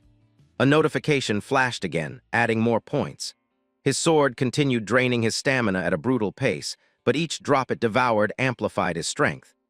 Subaru spun through the battlefield like a tornado, cutting down giants one after another, telling himself they weren't too difficult individually. The real danger, he knew, was how long his body could endure the sword's demands. He changed tactics to improve his view of the battlefield and locate the boss. Leaping high into the air, he used the giants' bodies as stepping stones, beheading several from above as he moved. He pierced through their formation with fierce momentum, finishing with a powerful kick that shattered a giant's skull. Viewers filled the comments in awe, recognizing the aerial combat style that had once defined Narukami Subaru. The Wedge of Greed skill continued to resist some of the sword's side effects, and Subaru felt slight recovery in his health and mental strength, admitting silently that good equipment truly made a difference. Still, with an endless army of giants surrounding him, he identified his single objective. He had to defeat the boss before his body collapsed entirely. The giant leader appeared with a terrifying grin, eyes burning with savagery, raising his massive weapon with the intent to crush everything. He towered over Subaru, yet Subaru ran straight toward him with complete confidence. He understood clearly that if he failed to finish the fight in one instant, he would die here. Gathering all the strength he had left, Subaru activated the active skill of the lightning bolt armor, a shield of lightning, and prayed the move would work. Thunder roared violently as a colossal bolt of golden lightning struck the battlefield, illuminating the sky. The explosion of electricity paralyzed the surrounding giants, giving Subaru the moment he needed. He leapt from above and closed in on the boss, who roared in pain and rage. Subaru drove the cursed sword deep into the giant's neck and continued pushing the attack forward despite feeling his life force being torn from him at a reckless speed. Finally, the giant boss collapsed with a trembling crash. A system message appeared announcing the defeat of the giant seed and the clearing of the 5th survival stage, describing it as an extraordinary achievement. More notifications followed, stating that Subaru's level rose by 2 and his strength, agility, vitality, and magic increased. The stream exploded with astonishment as viewers asked if anyone had ever defeated this boss. The answer came back immediately. No one had. The stage wasn't designed to be cleared this way at all. Subaru looked down at his exhausted body and sighed, wishing he could have ended the fight with a single stylish blow like in comics, but reality proved much harsher. As the clouds above began to clear, the remaining giants staggered in confusion after their leader's death. Subaru landed heavily on the ground, panting. The wedge of greed had failed to fully block the sword's recoil, and the side effects were taking a painful toll. Then he realized something terrifying. The monsters hadn't disappeared. The rules stated that they remained until the test timer ended. The giants slowly regained their senses and turned their murderous gazes back on him. The very loophole Subaru had taken advantage of earlier had now turned against him. His strength was completely drained, and the giants surrounded him with their monstrous grins, closing in for the kill while he was too weak to defend himself. Just as one of the giants raised its massive fist to crush him, a devastating black and golden lightning bolt descended from the sky and struck Subaru directly, followed by an enormous explosion of energy. The scene drifted far from the battlefield to a quiet wooden cabin tucked deep inside a peaceful forest. A woman sat outside on a worn chair, letting the soft sunlight warm her face. When Shiger stepped out of the cabin and asked why she was sitting out alone, she replied gently that the weather was perfect and the air felt fresh, adding with a calm smile that moments like these were all they could enjoy for now. Shiger followed her gaze toward the distant tree line, agreeing in a serious tone and remarking that their remaining time was almost gone, 1 year at most. His features hardened as he declared that the time to end everything was finally approaching. Noticing Riena's focus fixed on her device rather than their conversation, Shiger sighed and pointed out that she always did this whenever things turned serious. Curious, he asked what she was looking at so intently, and she wordlessly held up her screen. She showed him a picture of a masked figure and told him this person had begun calling himself Narukami Subaru.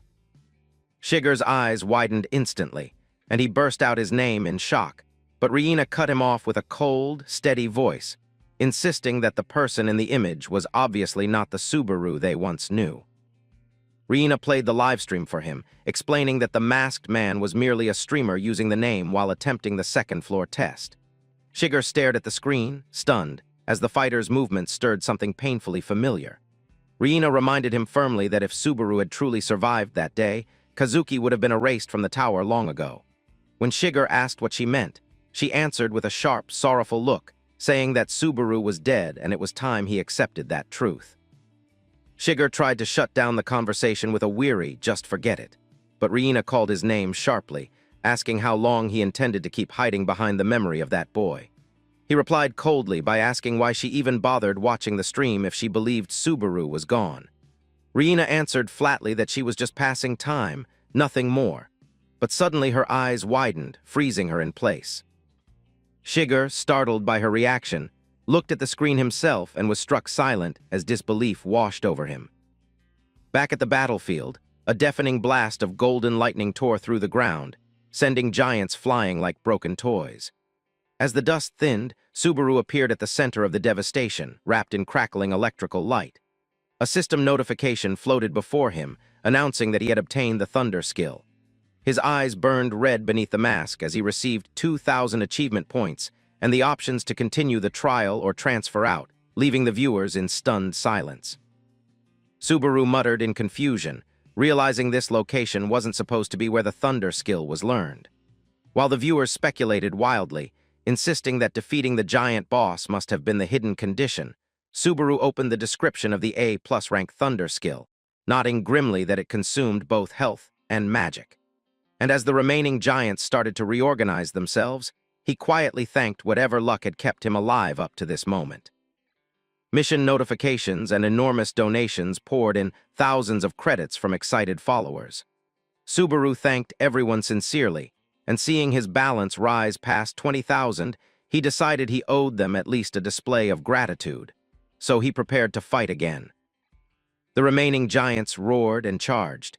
Subaru wanted to show them something meaningful, so he spent 20,000 credits in a single breath to upgrade Wedge of Greed. The system declared that level 3 could now resist the violent backlash of thunder. Subaru wanted to flood his whole body with lightning, but caution won. He compressed all the energy into his right arm alone. With that, he shot forward like living lightning. The unknown demon sword in his hand erupted with destructive sparks as he ran toward the giants. Raising the blade high, Subaru declared that it was time to let loose a little, just like the old days, and slammed the sword down with brutal force. A massive rift of red and electric energy carved through the ground and split the giant formation apart. When the wave ended, Subaru stood panting heavily, sweat falling as he cursed his poor planning. He should have saved a little stamina for the trip back. Corpses of giants lay scattered everywhere. Subaru felt his body sway, leaning on the embedded sword for support, drained completely. Suddenly, the sound of armored footsteps echoed.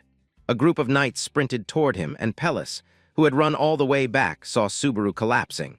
Pellis cried out desperately, calling him the savior as he rushed forward. Subaru's vision blurred, and just before he hit the ground, he mumbled with a tired, sarcastic breath that Pellis was a fool for really returning. His consciousness slipped away just as Pellis caught him in his arms. Meanwhile, in the suit and entertainment office, Hatsuka stared tensely at her phone on the table while her manager and colleague Seong Hyun watched from behind, confused by her strange intensity. The manager asked if any of this was worth the trouble, but Seong Hyun quickly insisted that he didn't understand how women thought and shouldn't be the one questioned. Hatsuka hid her burning red face in her hands, groaning in embarrassment as she imagined the message she had sent earlier. She worried it sounded overly stiff and formal, wishing she had added at least a cute symbol or softer phrasing. She panicked that he might think it was a cold business request. Seong Hyun asked teasingly whether she was in love with this streamer, earning a furious outburst from her as she swore it was strictly business, though the problem came from a completely different angle. Her composure shattered as she suddenly admitted the truth. She had been an obsessed fan long before becoming his potential manager, and she couldn't help being nervous. The manager tried calming her, but abruptly remembered the crucial detail, the thunder skill that used to belong to Subaru Narukami alone. Hatsuka confirmed excitedly that the title was now shared by more than one person. Seong Hyun sighed with relief that their salaries were safe for now thanks to this discovery. The manager stroked his chin, deep in thought, murmuring that no wonder no one else had ever acquired that skill, and agreeing that this new candidate was worth close monitoring. Just then, Hatsuka's phone chimed, and she let out a joyful scream, announcing that Subaru Narukami had read their email. But the joy died instantly. Her expression froze, her body stiffened, and she went completely silent when she realized he had read the message but had not replied. She sat frozen like a stone statue while her colleagues exchanged sympathetic looks at the sight of her despair. Inside a high-tech studio filled with glowing monitors and advanced equipment, Hawkeye prepared to begin his next broadcast. He was known across the streaming world for his razor-sharp analysis and deep understanding of player combat, skills that allowed him to dominate the field and secure an unbeatable reputation. As he reviewed highlight clips of various players, he commented on Kurakawa Ammon, the newest addition to Blue Zone, calling him a dark horse climbing the tower at an unbelievable pace. He scrolled through images of veteran players as well, noting that Kazuki, once a member of the original Blue Eyes Guild, had recently been attracting attention again. But today, Hawkeye intended to shift his focus entirely. He told himself that this episode would center on a legend who transcended generations, Subaru Narukami.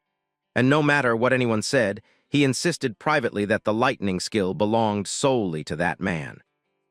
When the live stream began, Hawkeye greeted his viewers with energy and announced that they would be examining the most controversial player active today. He loaded the combat footage and asked everyone not to jump to conclusions. But within moments of watching, his confident expression cracked. Sweat gathered on his forehead as he leaned closer to the screen, muttering in disbelief about the level of concentration the newcomer displayed. He explained with rising amazement that the player had just learned the lightning skill, yet used it with precision far beyond normal human capability. Hawkeye pointed out how Subaru poured exactly the correct amount of power into his sword, no more, no less, and judged every situation with perfect clarity. According to him, that meant Subaru had not made a single misstep in the entire battle.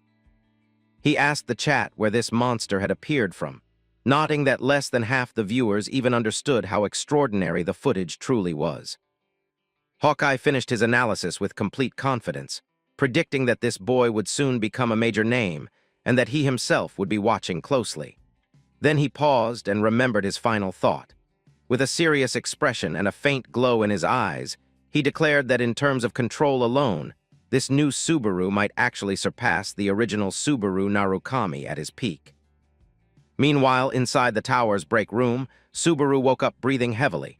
System messages floated in front of him, informing him that the 6th stage was now on standby and his physical fatigue had been restored completely. Subaru decided to take a break rather than continue. The system required both the completion of the previous stage and 0 fatigue, a condition he had met physically, but his mind still felt drained. He picked up his device and thanked his viewers, surprised to see that the stream's audience had grown to 742 by the end. Shocked that the number had risen so much without him noticing, he apologized for stopping there and announced that he would rest for one day. The next stream, he promised, would resume the day after tomorrow. A system message confirmed the end of the broadcast, and Subaru left the room. He walked into the waiting area while checking his notifications, and one message in particular caught his eye. It was from someone named Hatatsuka, a manager from Suiten Entertainment, thanking him for his time and asking him to check his messages. The note mentioned that their company offered full support to streamers and ensured the highest profit margins in the industry. Subaru stared at his phone with suspicion, wondering if this was just typical spam. The name Suiten Entertainment felt unfamiliar. Later, he sat at an outdoor cafe with a quiet, old-fashioned atmosphere, sipping coffee while researching the company. He discovered that Suiten Entertainment was a massive, multi-channel network dedicated to managing streamers and investing heavily in their growth. The scale of it surprised him, and he muttered about how much the world had changed for such organizations to exist. He continued scrolling and found people discussing Hawkeye's recent analysis of him, debates about whether Subaru was Hawkeye's next target, and arguments over whether a newcomer could truly surpass the original Subaru Narukami in skill control. Others tried discrediting Hawkeye entirely, accusing him of bias because of his ties to Suiten. Subaru noted this new fact and blushed faintly as he murmured that the analyst certainly had a good eye. Outside the cafe, Isaac stood fuming as he read part of that same analysis, the one claiming the new Subaru might surpass Subaru Narukami's prime. His expression twisted with contempt as he muttered that Subaru was nothing but a rookie barely reaching the 2nd floor. Rage boiled inside him. He cursed Hawkeye and swore he'd rip out those eyes once he cleared this stage. Still seething, Isaac pushed open the cafe door and grumbled about his terrible day, only for his gaze to fall on Subaru sitting casually at a table.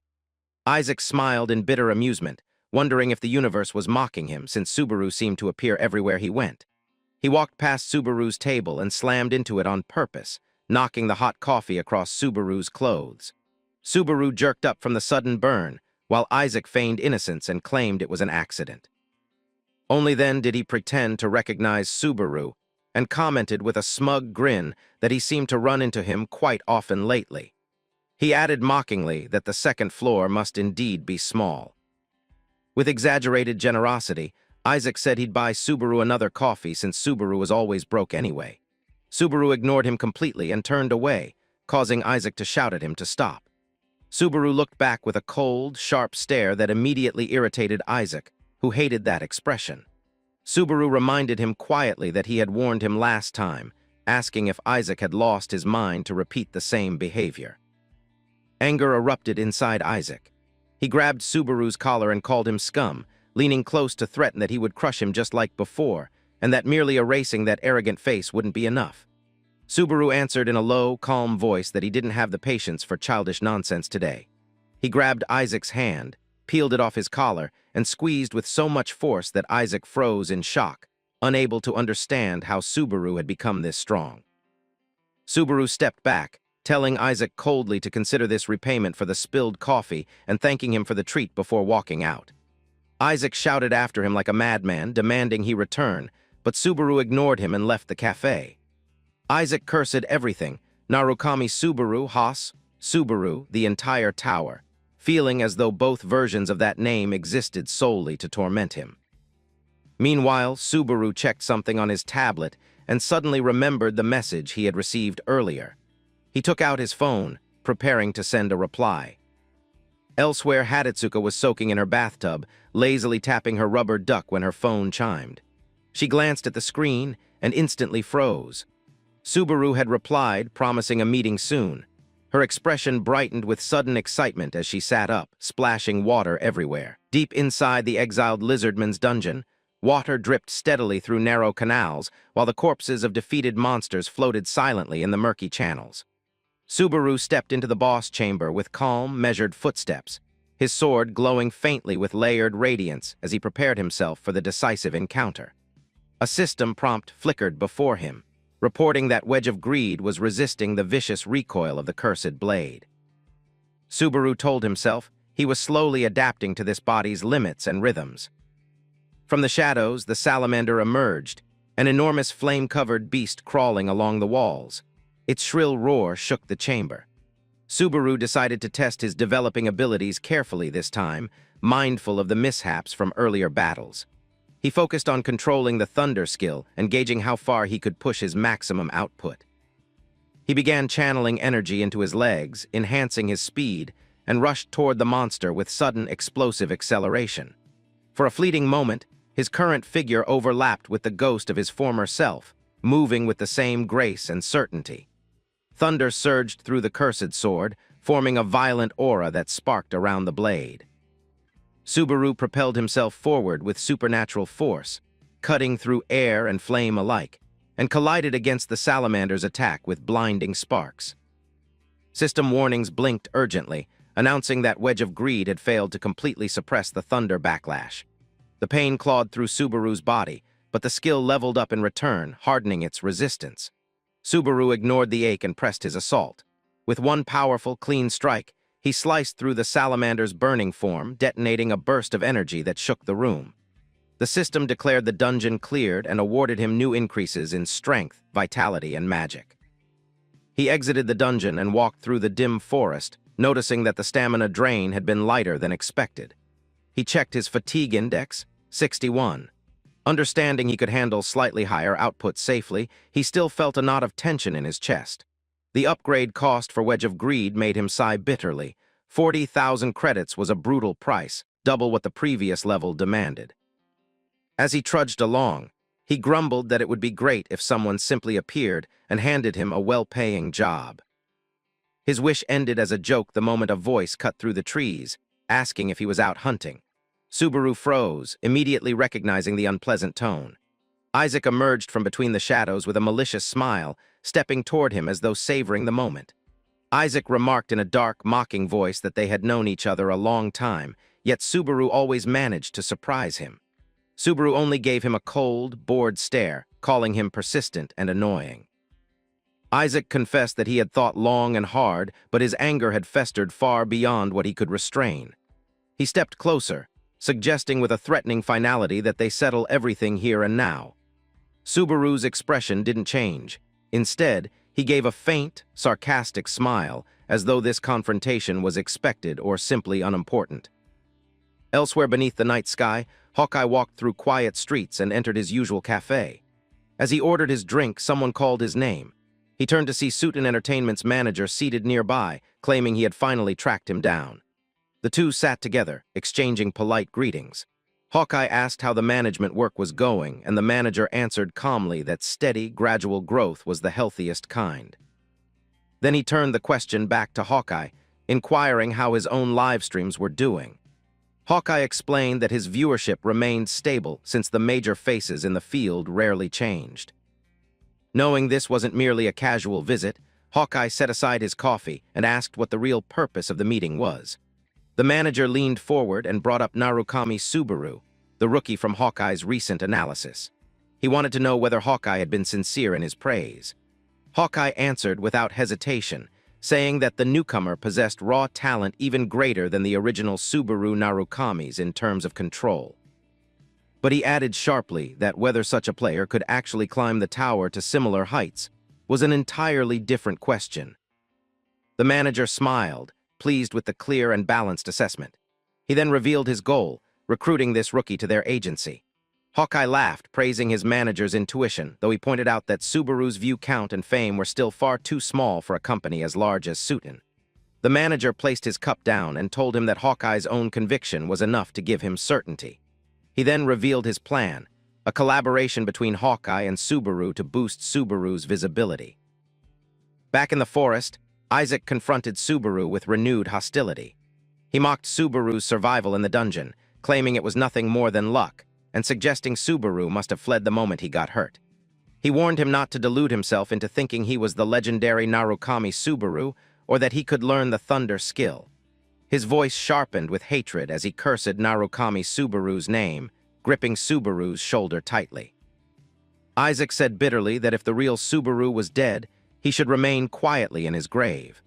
His eyes burned red with hostility as he muttered that every person named Subaru had a talent for driving him insane. Subaru exhaled softly, almost sorrowfully, thinking of the cruel irony that the age following his death had become filled with imposters and imitators. Still, he wanted clarity. He asked Isaac directly why his hatred ran so deep. Was it really just because of the name Subaru? The idea seemed ridiculous to him, given how beloved the name had become. Isaac's fury detonated. He shouted in Subaru's face, demanding whether he dared say that while knowing who his father was. Subaru blinked with cold disinterest and asked what that had to do with anything, criticizing Isaac's habit of dragging his father into every conversation. Isaac snapped back that his father was Reinhardt. The name struck Subaru immediately. Reinhardt, the ninth-floor high-ranker, the one-strike swordsman. His mind flashed back to the day the tower shook with shocking news. Earthling Subaru Narukami had defeated Reinhardt in a duel using only a single strike, ending the fight in less than 30 seconds. He remembered Reinhardt covered in blood, screaming in refusal as he fell into the crater left by Subaru's attack. Reality returned sharply as Isaac screamed in rage, calling Subaru a bastard and warning him not to speak his father's name lightly. Subaru finally understood. Isaac wasn't driven by personal hatred toward him, but by a broken legacy. His father's humiliation had carved hatred into his heart.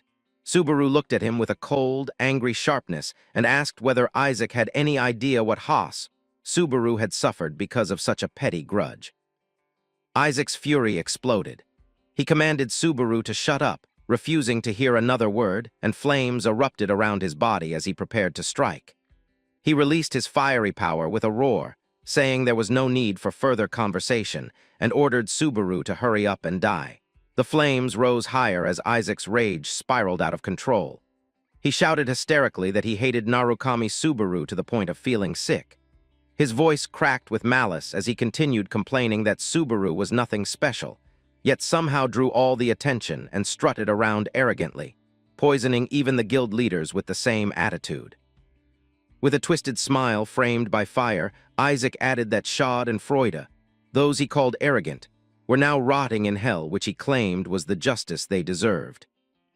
He hurled a massive fireball toward Subaru, declaring that receiving the Subaru name had been the last of his luck.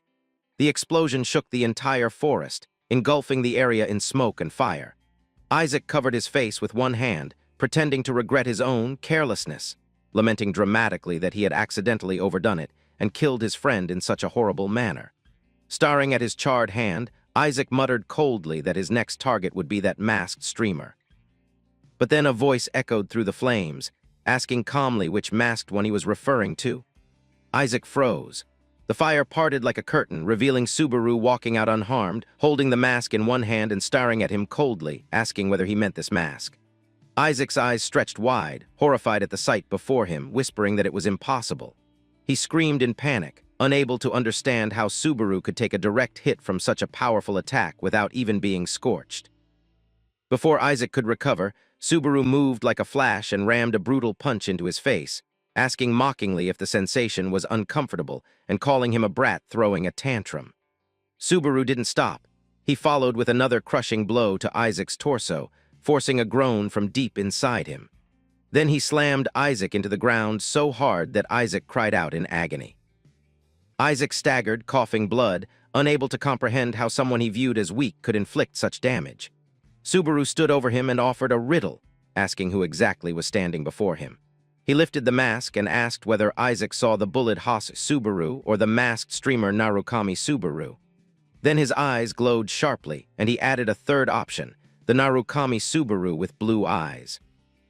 Isaac forced himself upright, coughing violently, refusing to fall for such tricks. He claimed Subaru had just confessed to being the streamer. His energy flared again as he scoffed at the thunder skill, declaring it wasn't impressive if someone like Subaru could learn it. Fiery claws formed at his hand as he asked with contempt whether Subaru really thought he could win. He boasted arrogantly that if someone as weak as Subaru had acquired that legendary skill, then he must have already surpassed the original Narukami Subaru. He launched forward with blazing fire, screaming triumphantly that he would prove it. But Subaru vanished and reappeared in a flash of lightning. A single sword arc cut through the air, and Isaac didn't even comprehend what happened until he saw his severed hand falling. Shock distorted his face as Subaru stepped closer. Subaru told him coldly that his answer was wrong and expressed genuine surprise that Isaac could spew nonsense so far removed from reality. A creeping terror climbed Isaac's spine. He looked up at Subaru, finally realizing something was terribly wrong. Subaru's earlier words echoed, about Isaac's petty hatred, about Haas Subaru's suffering caused by such a childish grudge. Subaru placed the blade against Isaac's neck and with burning fury warned him never to speak lightly of his comrades again. Isaac's eyes bulged with fear as his trembling voice muttered the truth he could no longer deny, that the person standing before him was the legendary blue-eyed Narukami.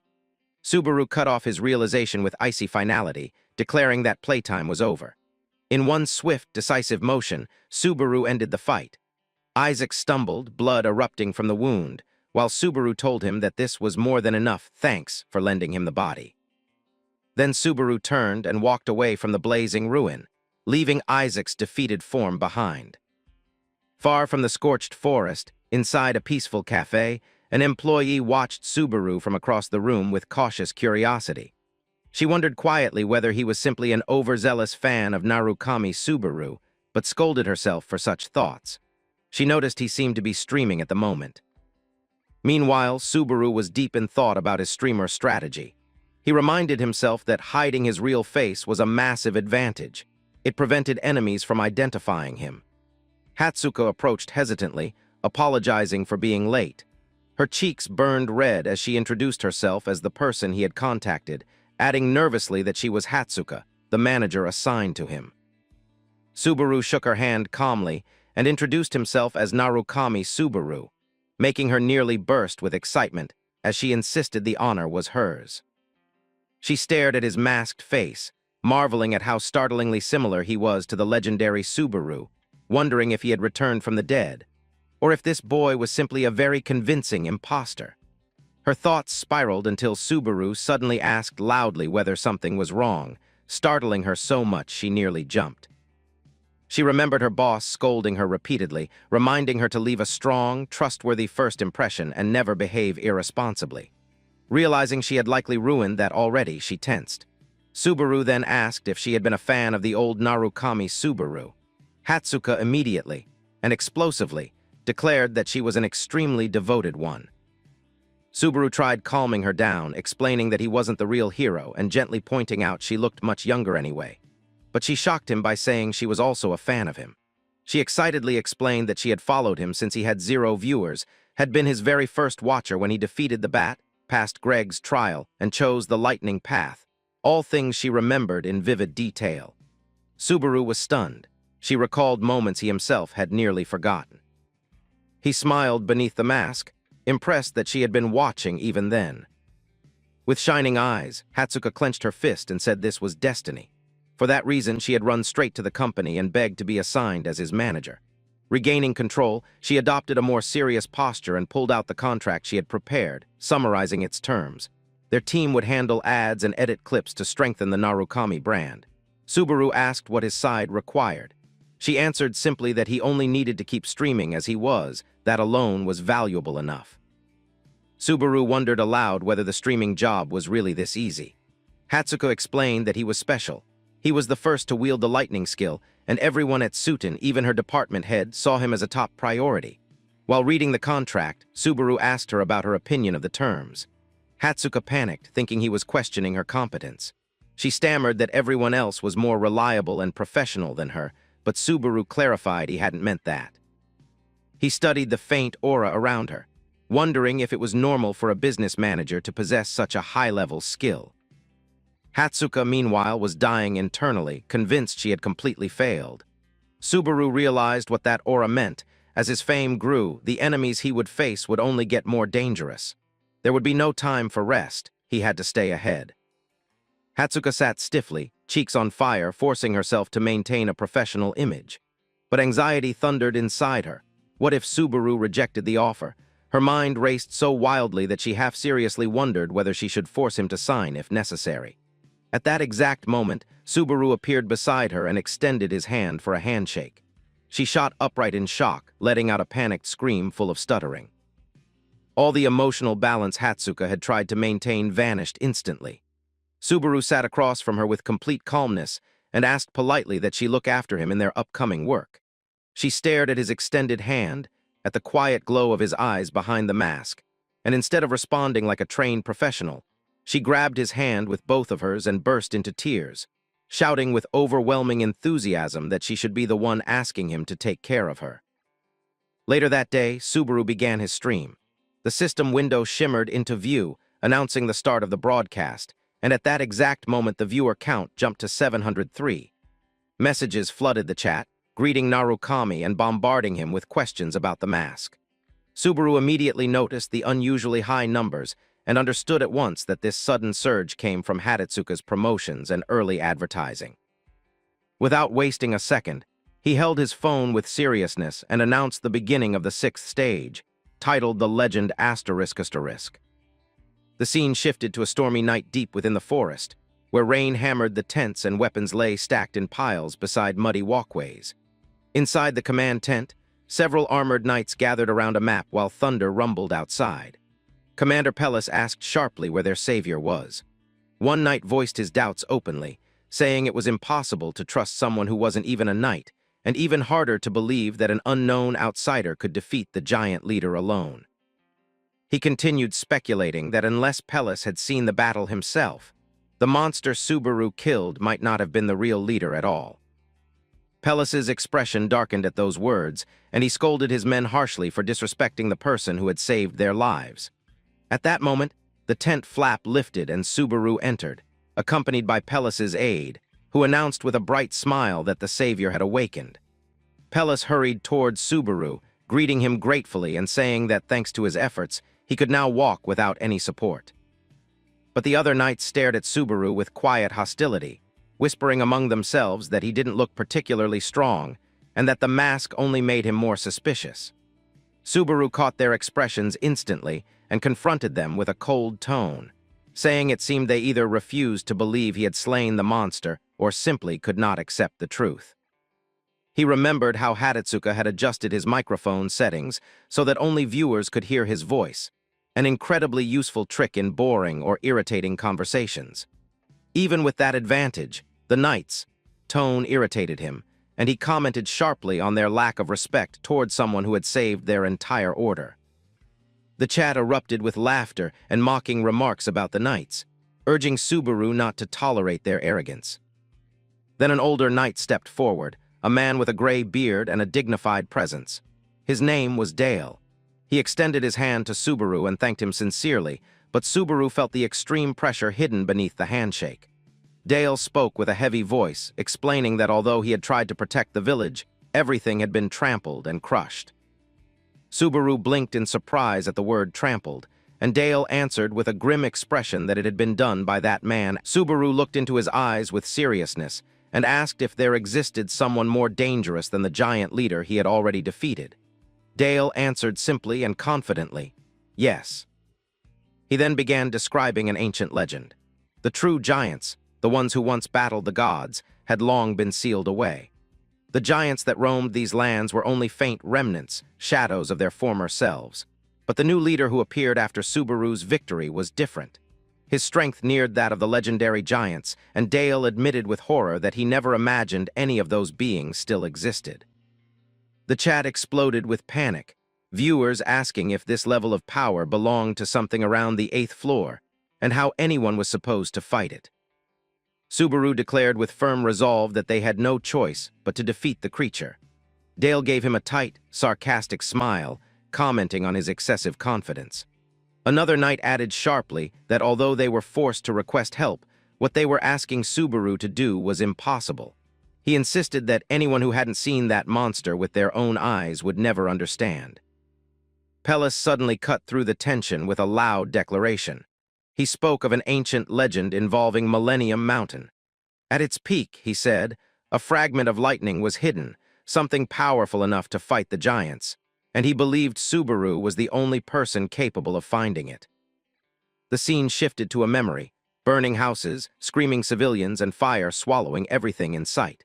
Amid the destruction stood a long-haired giant, radiating a terrifying aura as he addressed someone named Vidal. Knights tried desperately to stop him, but he grabbed one of them without hesitation and crushed him in his hand. In a cold voice, he declared that he would send his son Vidal to rest among the flowing human blood. High above the battlefield, Subaru's golden eye glowed as he watched the horrifying scene from afar. The live chat erupted in disbelief, questioning whether this massive creature was truly a giant and how such a being could exist at all. Subaru urged his horse forward through the raging storm, the hooves splashing through mud and water as lightning split the sky overhead. The cold wind sliced across his face, and he understood with complete seriousness that this stage was no mere trial. It was designed to kill anyone unprepared. Pellis' voice echoed in his memory, reminding him that the giants would arrive in 3 days, and if he failed to find the lightning by then, he should run for his life without hesitation. But Subaru pushed onward, refusing to accept retreat.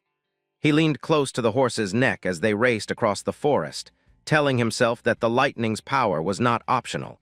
It was the one key he absolutely needed to stand against the giants, and possibly the only reason he had been sent into this nightmare of a test. A system window suddenly opened in front of his eyes, asking whether he wanted to retry the stage.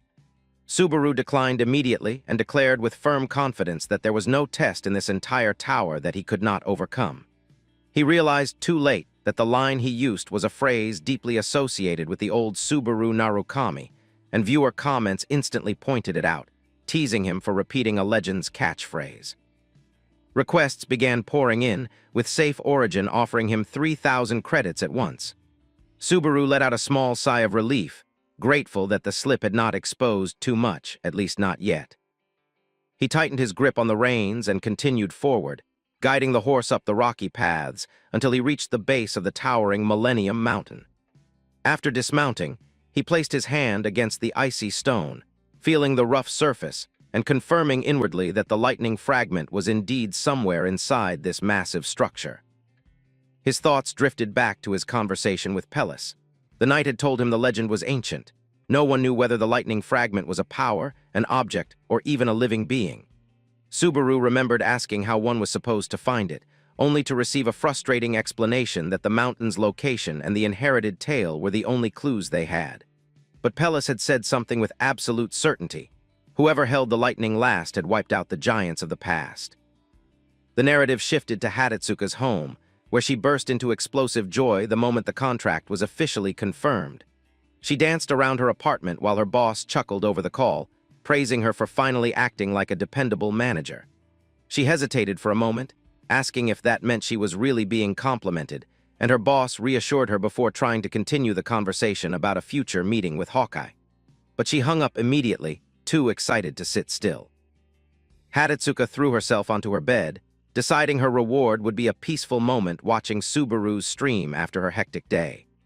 Her eyes sparkled as she stared at her phone, claiming that seeing him live on screen while knowing she had met him in person was a unique kind of joy that only true fans could understand.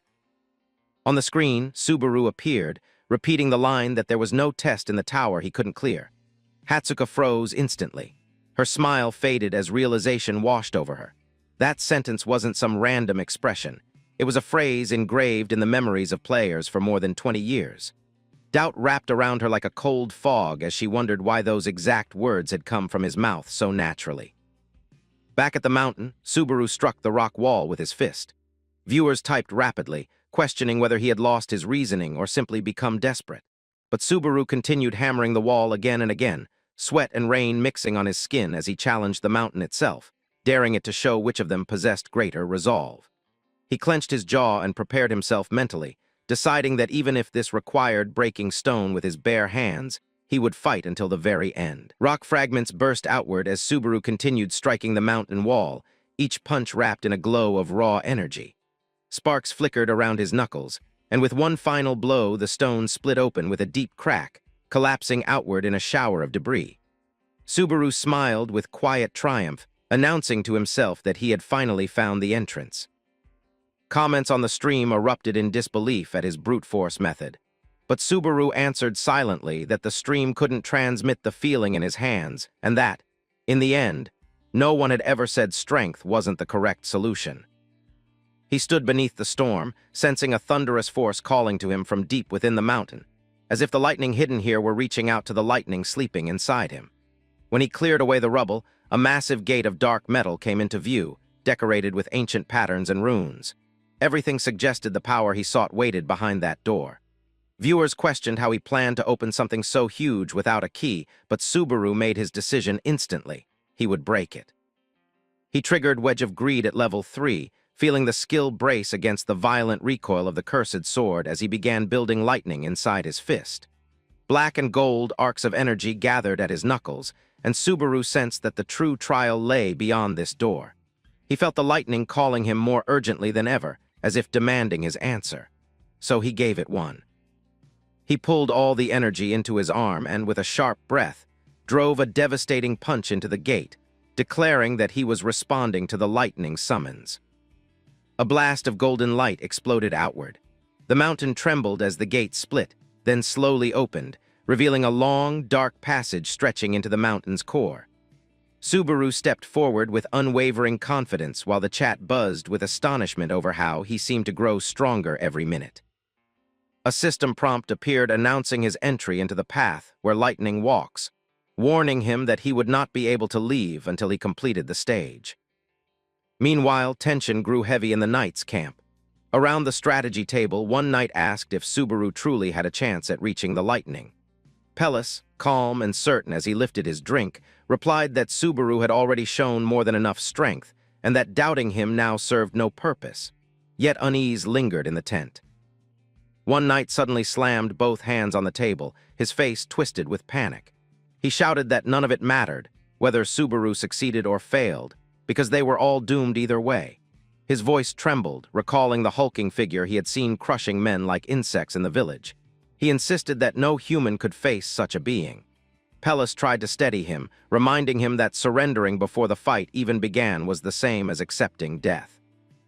He asked the knights to trust Subaru just once, since Subaru was risking everything for them despite having no reason to. But the terrified knight stared at him with wide, bloodshot eyes, his lip bleeding from how hard he had bitten it, whispering that Pellis was speaking far too easily for someone who hadn't stood directly under that monster's shadow. Before Pellis could reply, the ground beneath them shook violently. A cup toppled from the table, shattering on the floor, and the tent went silent. A soldier burst inside, screaming that disaster had struck. The creature had arrived. Pellis and the others froze, robbed of words as the weight of the news settled over them. Back inside the mountain, Subaru walked deeper into a barren stone corridor, wondering what the test intended to measure. Viewers remarked on how strange the environment was. There were no monsters, no traps, not even a single obstacle. But Subaru's golden eye sharpened with understanding. Lightning was too fast to see. Before it became a bolt, it lingered as invisible charges drifting through the air. A test based on lightning would never rely on sight. so it made perfect sense that nothing visible stood before him. He closed his eyes, finally grasping the meaning behind the name of this place. The path where lightning walks would not be seen, it had to be sensed. He felt the deep, slumbering energy ahead of him tugging on him like a current. Suddenly he crouched, grabbed a stone, and hurled it down the tunnel. Chat messages filled the screen asking what he was doing, but Subaru explained inwardly that the stream could never show this. The rock began breaking apart midair before ever hitting the ground, its surface crumbling under the invisible electric charge saturating the cave. The viewers could only hear the violent sounds tearing through the darkness, and their comments reflected pure confusion as they tried to understand what kind of trial produced lightning they could hear but not see. Subaru finally grasped the true structure of this trial. Even knowing how unforgiving it was, he muttered that he had no option but to continue, calling the designer of this stage someone with absolutely terrible taste. He broke into a run, deducing that this place wasn't a puzzle at all but a merciless endurance test. The rule was extremely simple: endure or die. Bolts of electricity lashed through the air as Subaru moved forward, and a cheerful donation popped up in the corner of the screen. One viewer sent 100 credits just to mockingly ask him what he was so scared of. More contributions followed as the storm intensified. Someone tossed him 1,000 credits. Another warned that the lightning he had learned might vanish if he failed, and a third sent 2,000 credits cheering him on. Even as the air crackled and his skin tingled painfully, Subaru still remembered to thank every supporter, his gaze fierce with determination while he ran through the invisible storm. Far away in a quiet wooden cabin warmed by a boiling pot, Shigeru lounged on the sofa trying to rest. Riina suddenly entered the room, making him jolt upright and shove his device out of sight. She eyed him with a sly grin, claiming he must be hiding something suspicious. Shigeru stammered frantically that nothing was going on and his eyes were simply tired. She didn't believe a word of it. Sitting next to him, she teased him with a dramatic tone, saying strange habits always made hair grow faster, pushing Shigeru to yell at her to stop saying such bizarre things. Riina tore off a piece of bread and casually mentioned that she had stopped watching the stream because he told her to, but admitted she still couldn't resist checking sometimes. When Shigeru asked nervously what she wanted, she turned toward him and asked whether her presence was preventing him from relaxing. Before he could think of a reply, Subaru's voice leaked loudly from the device he had tried to hide, declaring that he would endure the test and do his best. Shigeru shot up in panic and shouted at her again, begging her not to say such things at that exact moment. Riina covered her ears, complaining that his yelling almost burst her eardrum, while Shigeru fumbled to switch his device to silent mode. She stared at him suspiciously, remarking that he was acting far more strangely than usual and calling him a complete weirdo before standing up abruptly. When she announced in boredom that this entire situation was annoying and moved to leave, Shigeru nearly leapt after her, scrambling to keep her inside. He offered her more bread, suggested she stay and rest, and even insisted she make herself comfortable, anything to divert attention from the stream he was hiding. But Riina closed the door behind her, and Shigeru collapsed back into the sofa with a shaky sigh of relief, mumbling that he had almost been exposed. He lifted the tablet again, revealing Subaru's live stream still running, and muttered that if Riina ever found out he had been watching it, she would never let him hear the end of it. He didn't even want to imagine that chaos. Shigeru looked sadly at the screen as Subaru explained the deadliness of the test, and a faint smile touched his lips as he realized how similar this streamer sounded to the real Subaru he had known long ago. Only one thing felt different to him. The old Subaru had never been this desperate about collecting credits. Shigeru laughed weakly at the absurdity of it all, until a cold hand gripped his shoulder. He turned slowly, dread rising inside him, and found Riina standing behind him with a terrifying smile. She asked in a low voice if he truly believed she hadn't noticed. Her expression twisted into a demonic glare as she declared that trying to fool her was 1,000 years too early for him. Deep inside Millennium Mountain, the system prompted Subaru with a new message, ordering him to carve the path of lightning. Sweat streamed down his face as he stood alone in the heart of the storm. Bolts crashed into his body one after another, circling him like enraged serpents while the progress bar crept forward at a painfully slow pace, barely reaching 2.3%. He lifted his hand, which was already glowing with compressed lightning, and sensed a strangely nostalgic stir in his chest. He knew this sensation well. He had walked beside lightning through countless battles in his previous life. But this time was different. Every step he attempted forward made the air denser, the pain sharper, and the electric bombardment more violent. His vision flickered behind the mask as the bar crawled to 3.22%, reminding him mercilessly that this trial was far from over. Meanwhile, comments flooded the stream. Viewers screamed at him to run, begged him to speed up, questioned why he insisted on walking as if he were choosing to suffer. Subaru ignored all of it. His body was covered in wounds, and every nerve felt as though it was being carved open. But he accepted that reading chat was impossible from this point forward. He extended his arm into the electrified void, reminding himself that reaching the end was nothing more than a baseline for him.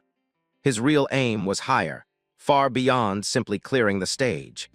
If lightning demanded everything from him, he intended to take something even greater in return. Far away, in the polished silence of a luxury office, Hawkeye leaned forward toward his screens. Several monitors displayed Subaru's stream from different angles, and he recalled his earlier discussion with President John about collaborating with this rising newcomer. He also remembered how unusual it was for John to personally oversee anything anymore. John had reminded him of a rule he'd repeated for years. In broadcasting, effort is only half the battle. Status and recognition make up the rest. Hawkeye had interrupted him proudly, explaining that a player's background, the era they belong to, the names and powers surrounding them, determines true popularity. John had agreed but quickly pointed out that Narukami Subaru's streams didn't resemble ordinary beginner broadcasts. They looked far closer to the personal combat journals of seasoned veterans. John emphasized that the boy didn't need fancy editing or a dramatic persona. Hawkeye simply needed to provide his usual analytical commentary like he always did. The president suggested that this newcomer might be an opportunity that couldn't be replaced, urging Hawkeye to grab the passing comet while he could. Hawkeye's eyes had glittered with ambition as he remembered his own insecurities. Those moments when he retreated, not because he lacked talent, but because he doubted whether he could ever compete with the geniuses climbing the tower. He remembered staring at the night sky, yearning to stand among the shining legends above, wondering if he would ever be counted among them. And returning to the present, he suddenly shrieked in disbelief, nearly knocking over his chair. Sweat ran down his temples as he stared at the screen, unable to accept the madness Subaru was committing. Inside the cave, Subaru's scream echoed through the corridor as lightning struck him with brutal force. The entire environment roared violently, turning the path into a torture chamber of light and sound. Blood trickled down his limbs while the relentless assault continued to hammer him from every direction. Even so, Subaru planted his foot into the ground with all the strength he had left, refusing to bend, refusing to fall. He forced himself forward step by agonizing step. He finally grasped the essence behind the trial. The stronger the lightning became, the deeper it carved its way into his body. That was the design, that was the intention, and that was exactly what he needed. Lightning surged around him, forming a colossal aura that wrapped his entire figure. Subaru decided that this massive flow of power had reached the threshold he needed. Fine streaks of energy began appearing beneath his skin like glowing lines etched throughout his body. A system message explained that the smallest meridian channels, tiny pathways scattered through his body, including the Ren and Du channels, had begun filling with lightning. When the energy finally reached his heart, it lit up like a burning core. The progress bar leaped from its sluggish crawl to a sharp 20.7%, and a diagram of Subaru's body unfolded before him. The system announced that the micromeridian activation had begun. Lightning visibly settled inside his frame, stabilizing, strengthening, and a message appeared calmly that his magic is increased by +1. Subaru tightened his lightning-soaked fist, vowing inwardly that no matter how brutal the price became, he would master this power completely. He reminded himself of the structure of the body, how the Ren and Du channels formed the two main pathways of inner energy, and how the micromeridians were the countless thin networks branching through every corner of his form. As he staggered forward through the storm, he felt lightning circulating wildly inside him, reaching places no energy had ever touched before. He understood then that the old body of Haas Subaru had never once undergone proper purification. Now, instead of following the usual slow and safe method using one's own mana, he was forcing the process using raw lightning, a shortcut so violent that a new negative status appeared on the system window: electric shock. He pushed forward anyway, even as whole waves of electricity ravaged him from the inside. His muscles trembled uncontrollably and blood splattered across the cold stone, yet he stubbornly refused to fall.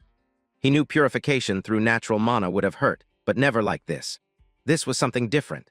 It was as if the lightning was tearing apart the impurities inside him with claws, carving channels open by force, and every second felt like needles driven deep into bone.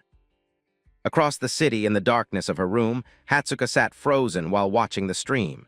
She held her phone so tightly her knuckles turned white. Her breath hitched when she finally understood what Subaru was attempting.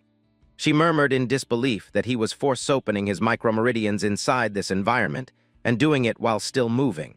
She knew enough to understand how insane that decision was. For most people, this degree of torture would have made them collapse unconscious over and over, even though the test itself wasn't reality. The pain, however, was real. Pain the brain recognized instantly. Pain the nerves could not distinguish from real life.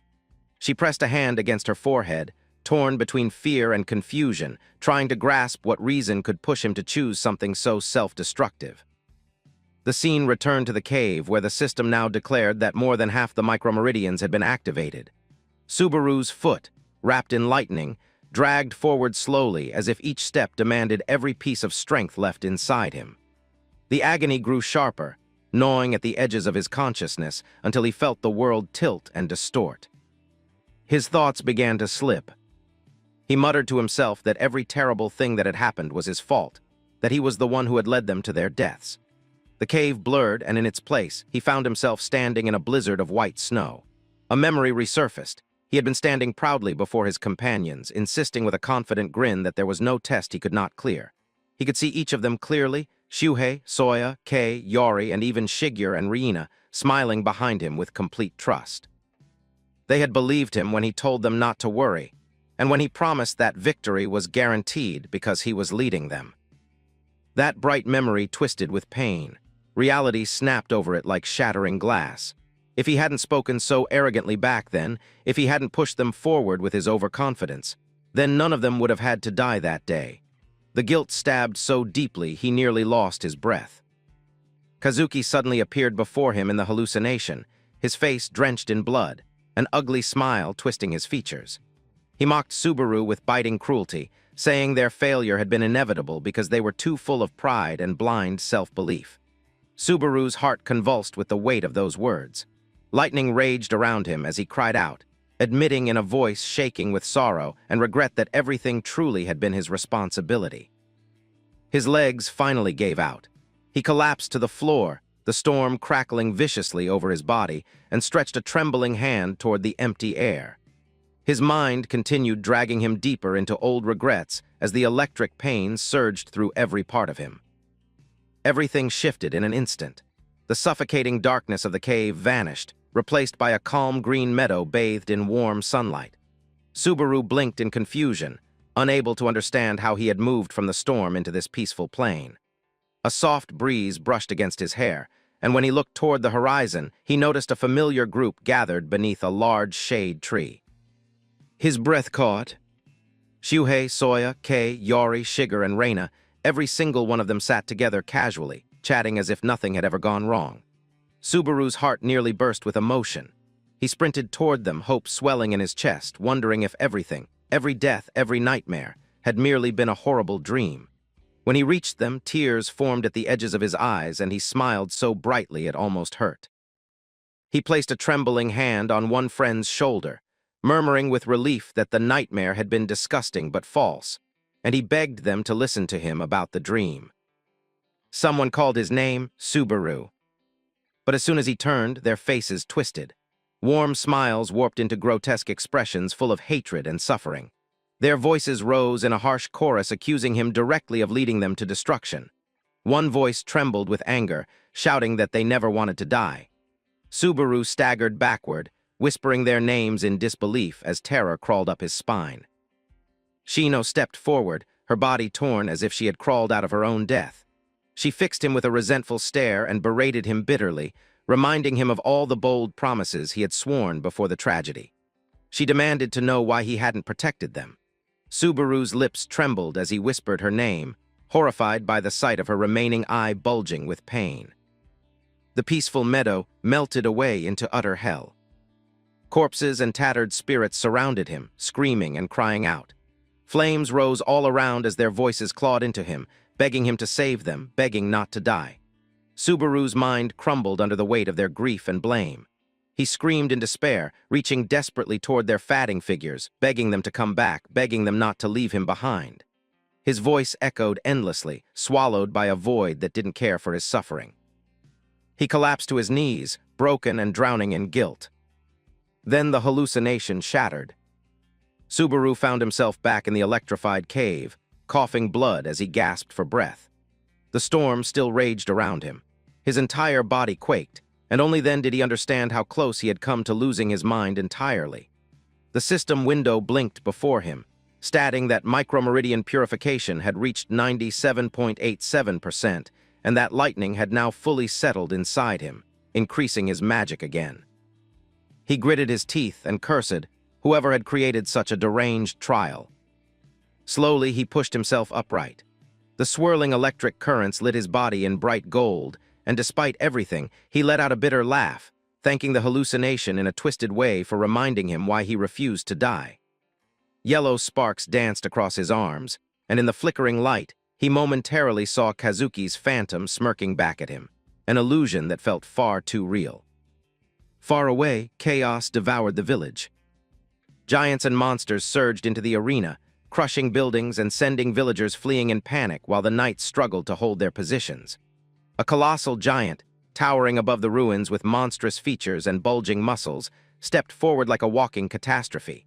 Even the bravest knights trembled at the sight, unable to believe this creature was the true boss.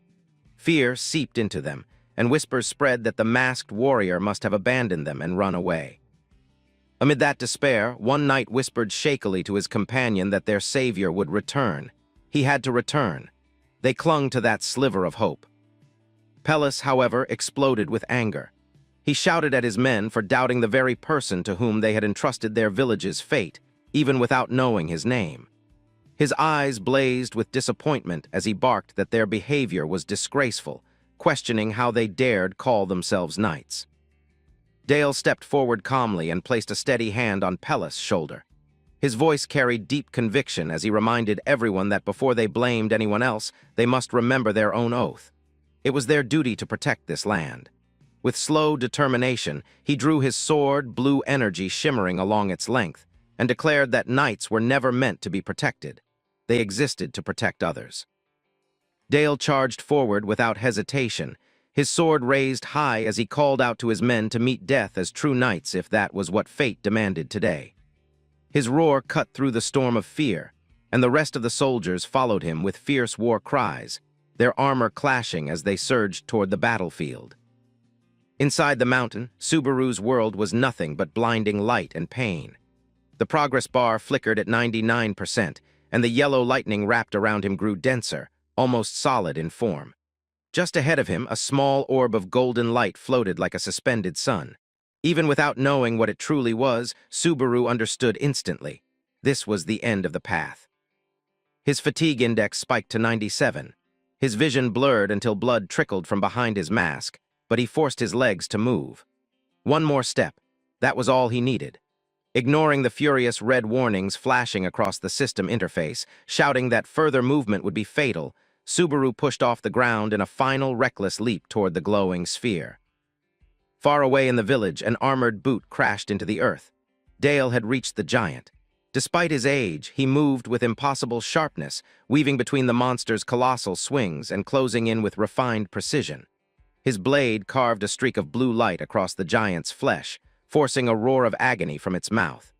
Dale didn't slow, he tore into the creature again and again with relentless skill. Pelles saw his opening and bellowed for Dale to let him handle the rest. With all his strength, he sprinted forward, leapt into the air, and raised his sword high.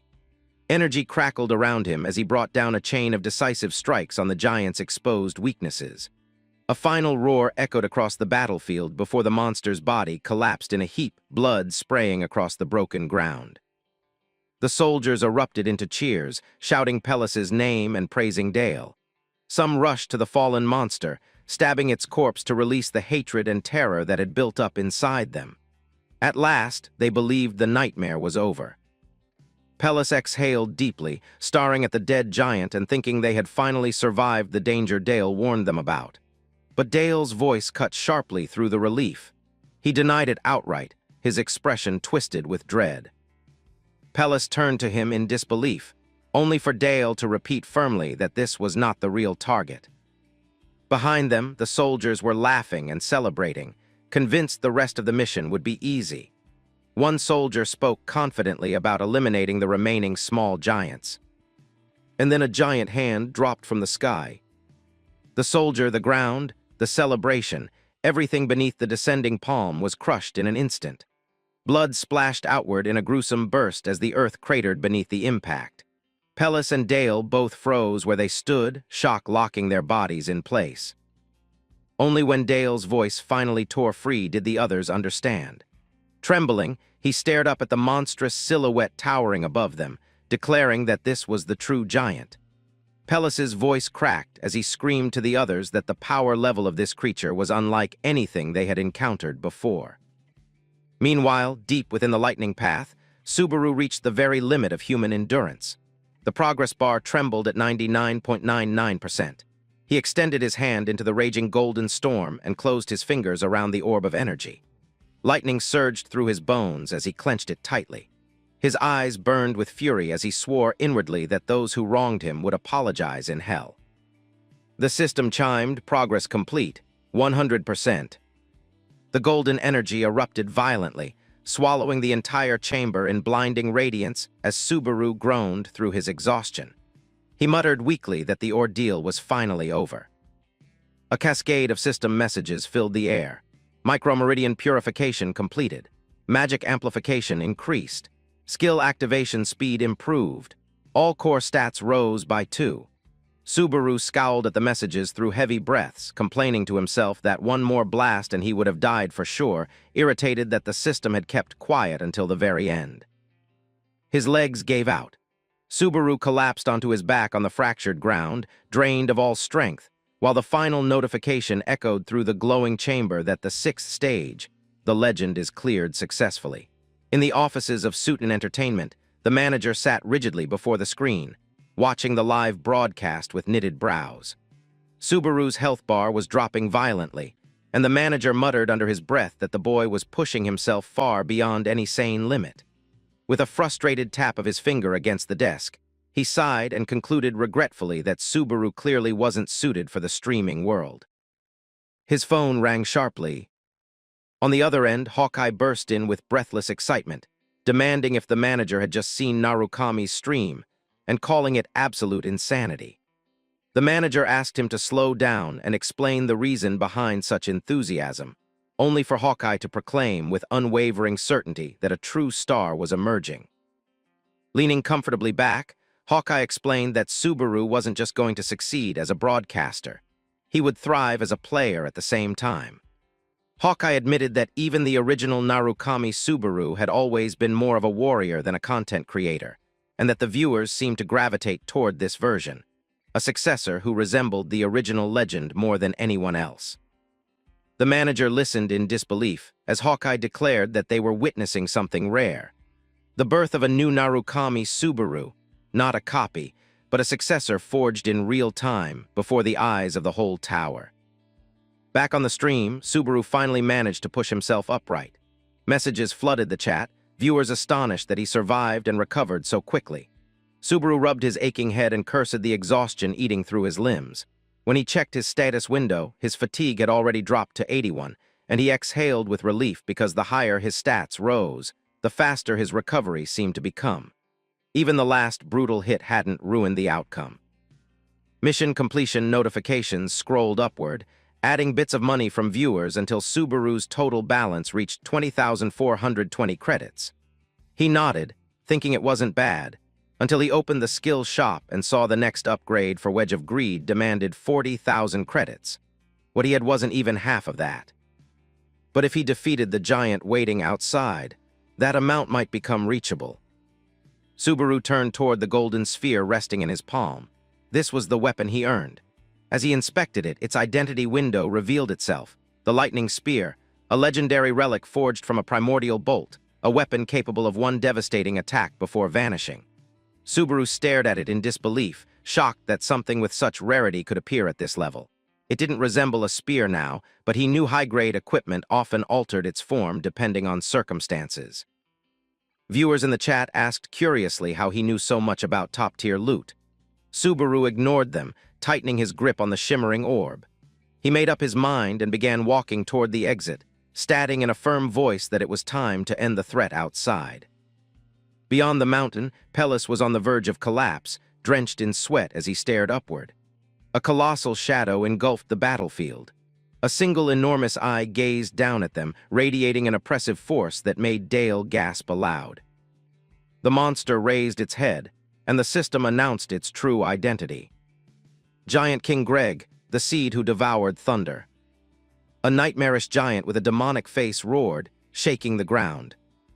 One of the warriors snapped completely. Laughing like a madman, he sprinted away from the group. Pellis shouted after him, baffled by the sudden breakdown. The man turned back with tears streaking his face, yelling that none of them understood what they were facing. He ran straight toward the giant, dropped to his knees, and pressed his forehead to the dirt, pleading for mercy. The giant glared down at him. When the warrior called him God, the giant's expression twisted with fury. He bellowed in disgust, outraged at being likened to the weak creatures around him. Dale rushed forward, grabbing the trembling man by the shoulders, shouting at him to come to his senses.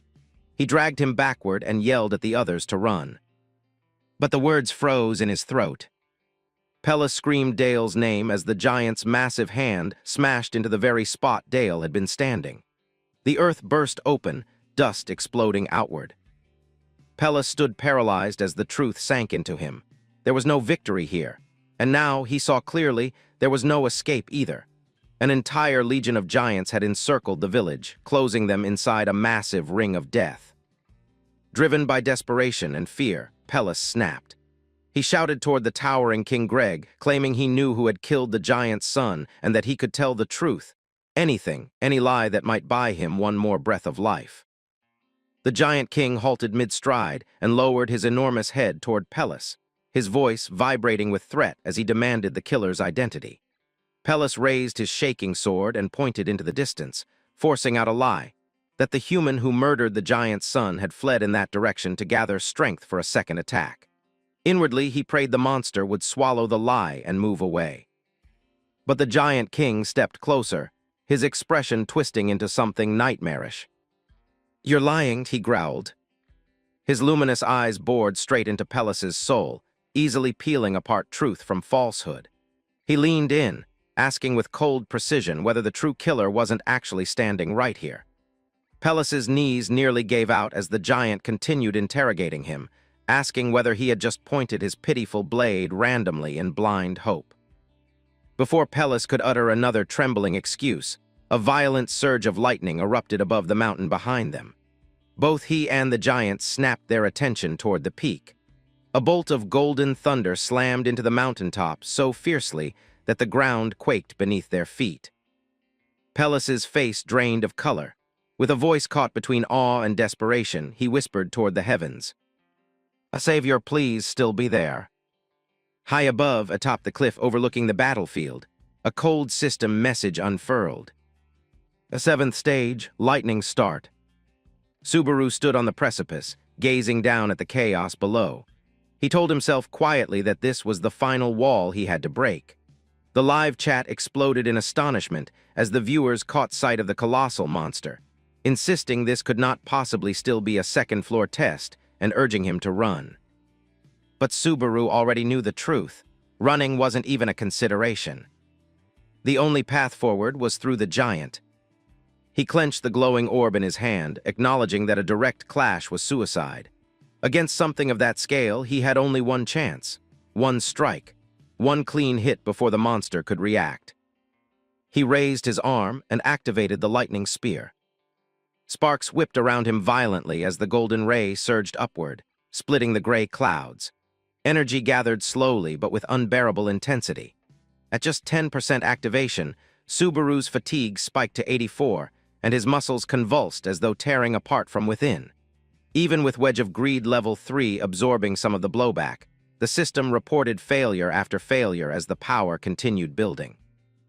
At 33%, the pressure doubled, and his fatigue rose to 88, blood trickling from both his palm and beneath the mask. Subaru clenched his teeth, realizing grimly that his mastery was far too low to wield a relic of this magnitude safely. Yet with the spear crossing 50%, he no longer had the luxury of turning back.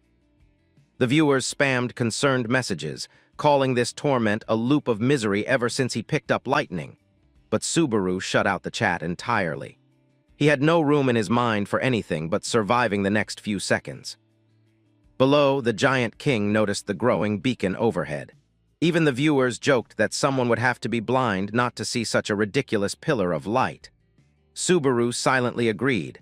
After channeling this much energy, hiding was impossible. At 78.5% activation, the giant rotated slowly, glaring up at the mountain peak. His monstrous eye locked directly onto Subaru. A deep, venomous whisper left his lips. "You are the one who killed my son." His expression contorted into pure hatred, and the giant king began marching toward the mountain, each colossal step shaking the earth as he advanced straight towards Subaru. The giant started attacking Subaru. As he screamed and lunged towards the boy, he activated the lightning spear, which was 88% initialized. Black lightning surged throughout Subaru's body, and even when he was in pain, he was still holding on, knowing that he had only one shot, and still, the odds were 50-50. Even the chat wondered about how Subaru was going to land the hit. But Subaru knew one thing: he did not want to take his eyes off the target. Then we see the vision of Subaru's old friend, Soya, who told him to not look away, and to keep his eyes on the target no matter what happens, because that is where the throwing of a spear begins. According to Soya, Subaru should forget about throwing it straight, or in some perfect arc, and also get rid of those extra thoughts, not needing to protect its movements or trajectory or anything like that, along with the spear's weight and shape as well. Because, according to his friend, Subaru was not like other spear users, and he was Subaru Narukami, the legend who can do anything once he sets his mind on it. We come back to the present as the lightning sphere was almost ready, with 95% activation rate, and the boy took the stance to throw it as he remembered about what he was supposed to do. Soya told him that he should not throw it like a normal spear anyway, and he should fire it instead to hit the target as close as possible. As the super giant was getting closer and closer to the top of the cliff, the chat wondered about what Subaru was doing, telling him to launch the spear already, or he would be dead. But Subaru was waiting for just a little more to fully charge the sphere, and for the giant to come super close. As soon as the giant got onto the cliff and got ready with a ferocious punch with killing intent in his mind, the creature jumped into the air and got ready to pounce onto the boy.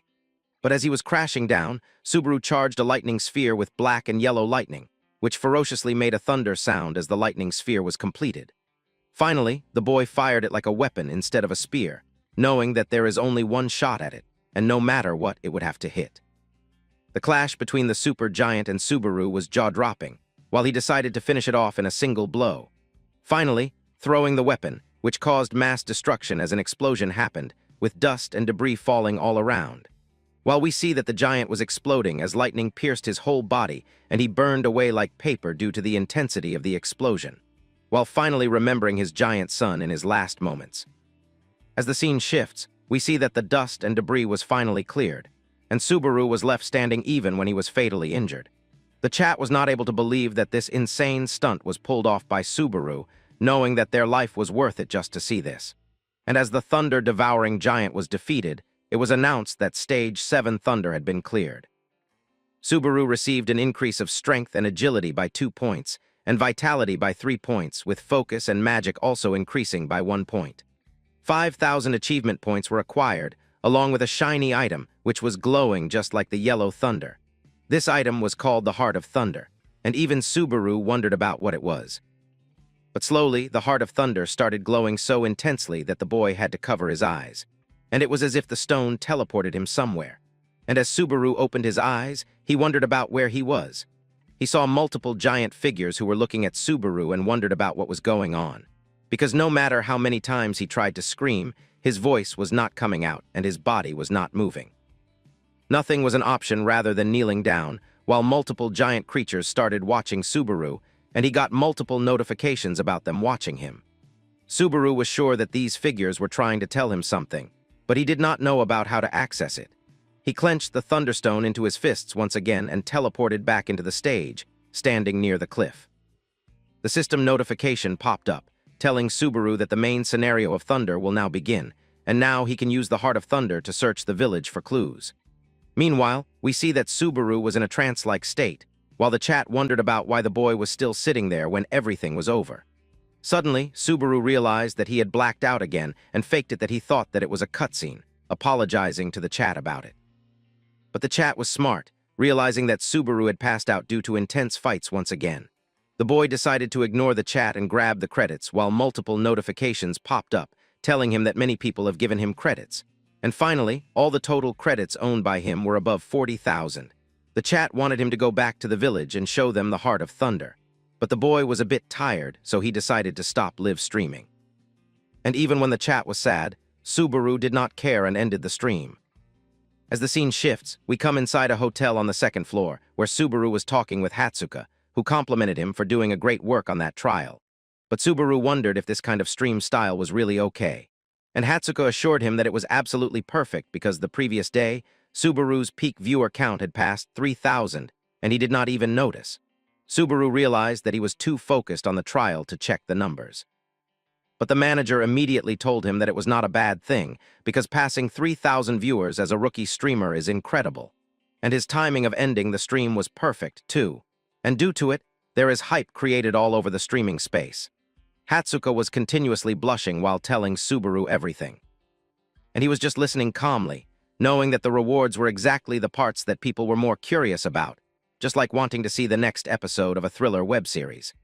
Hatsuka wondered if Subaru planned it like that, but Subaru denied, telling her that he was planning to check the rewards together with the viewer's next stream so he can record his reactions for the first time, which would be likable by the viewers too. Listening to that, Hatsuka smiled, knowing that the rookie still got it and that the old chairman, John, was worrying for nothing. Hatsuka calmed herself down and turned into a serious mode, switching from a fangirl, telling Subaru that she had actually got a present for him today. And it was something that the boy would not be able to refuse no matter what, because it was indeed special. Hatsuka told the boy to search for the stream of someone named Hawkeye, and even when Subaru already knew about him, he took out his smart tab and searched about him. Hawkeye was still streaming and talking to his audience with 9,000 live viewers, wondering about if he should reveal the theme of today's stream or should he set another theme for today. But as he did not want to back down on his word, he decided to react together on today's topic about Subaru Narukami. The second was actually the second copy, or maybe he will become better than the original. Even the chat was shocked by how Hawkeye was producing more Subaru content day by day. And Hawkeye decided to explain the trial in detail, step by step. As the scene shifts, we see that it was the time of the evening, and Subaru was still watching the live stream of the analysis where Hawkeye realized that during the trial, the boy had to endure pain, and that too was not a little bit of pain. So in other words, Subaru was imposing an extra trial of handling pain on himself while still tackling the exam. We see that Hatsuka was still waiting while intensely blushing, and now it was time for Hawkeye to end the stream. As he decided to wrap things up, because there is not much more that he needed to say about this point. He decided to sum it up in one line, shocking everyone when he revealed that this new Subaru was basically Subaru Narukami himself, and no further explanation is needed. Hearing that, Subaru was a bit shocked, wondering if his pretty manager was thinking about the same thing. And suddenly Hatsuka asked Subaru if she can ask him something out of the blue, knowing that it was weird for a manager to ask something like this. And even when it was rude, the girl hesitated a little and asked Subaru about why he started streaming, thinking that it was not just for money, because his purpose was way bigger. But hearing that question, Subaru started thinking again and again. And as the intensity rose, the girl wondered about what the answer would be. But Subaru shocked her by telling her that there is absolutely no reason other than money. Hatsuka was embarrassed by asking something this weird and getting such an anticlimactic answer, knowing that money was important. She apologized to the boy for asking something weird, and decided to talk about the gift that she had brought instantly, switching the topic because she was not able to control herself. She explained, while taking out some papers, that Hawkeye was also affiliated by the Soten International, and he is a trusted streamer with 6 years under contract because his analyst-style content is his selling point. And he has a strong fan base, along with having a solid eye for new talent. And with a smile, Hatsuka revealed that Hawkeye's stream from earlier and all his future stream revenue from Subaru-related content will be split 50-50. At first, the boy wondered about why and with whom they were splitting. Hatsuka gave the obvious answer that the split would be with Subaru himself, because it was derivative content using his material, so it included ads, donations, archives, live streams, and everything. Subaru was shocked, telling the lady that since signing with the agency, it had been one good thing after another coming his way. The lady started blushing intensely, and she was not having a professional talk at all. But Subaru ignored her, telling her that it is just an unexpected bonus. But now listening to this, Hatsuka wondered if, as a token of goodwill, the boy would like to collab with Hawkeye for a stream. This question shocked Subaru. And the scene shifts as we see that the boy was inside his room, now taking off his mask and wondering about if he needed the mask when meeting people off-stream, and if he needed to emphasize the money thing to his manager. But Subaru was now in a dilemma, knowing that the more new relationships he built, the harder it becomes to know how much he should hide and whom he should trust. But for now, the boy decided to keep it aside. Opening the system window, increasing the level of the wedge of desire skill to level 4. And now the skill was of a rank, but the next level increase required 80,000 credits, and the boy wondered about why it still needed 80,000 credits for upgrading, knowing that his balance was low. As he saw the credits he had left, 120 of them, knowing that money should still be his top priority because he needed to upgrade the skill. But the collab with Hawkeye was happening the day after tomorrow, and the boy knew that he should be able to earn a decent amount till then. And Shigeru and Reika would be able to hear about the boy too. As the scene shifts, we come to the room of Hatsuka, who is blushing intensely as she imagined the handsome boy with even more handsomeness. As she relieved the conversation that the boy had with her, she was slamming her pillow non-stop, thinking that behind the stylish mask there was an incredible secret hidden. Saying multiple dialogues about if she dug any deeper, she would end up hurting herself. The girl was completely going crazy, fantasizing Subaru and her together. Mumbling to herself about how she was the biggest fan and she will not invade the privacy. She even imagined that Subaru told her that ever since meeting her, it had been one good thing after another. And this was the nail in the coffin as the girl immediately punched the pillow and tore it off with her energy.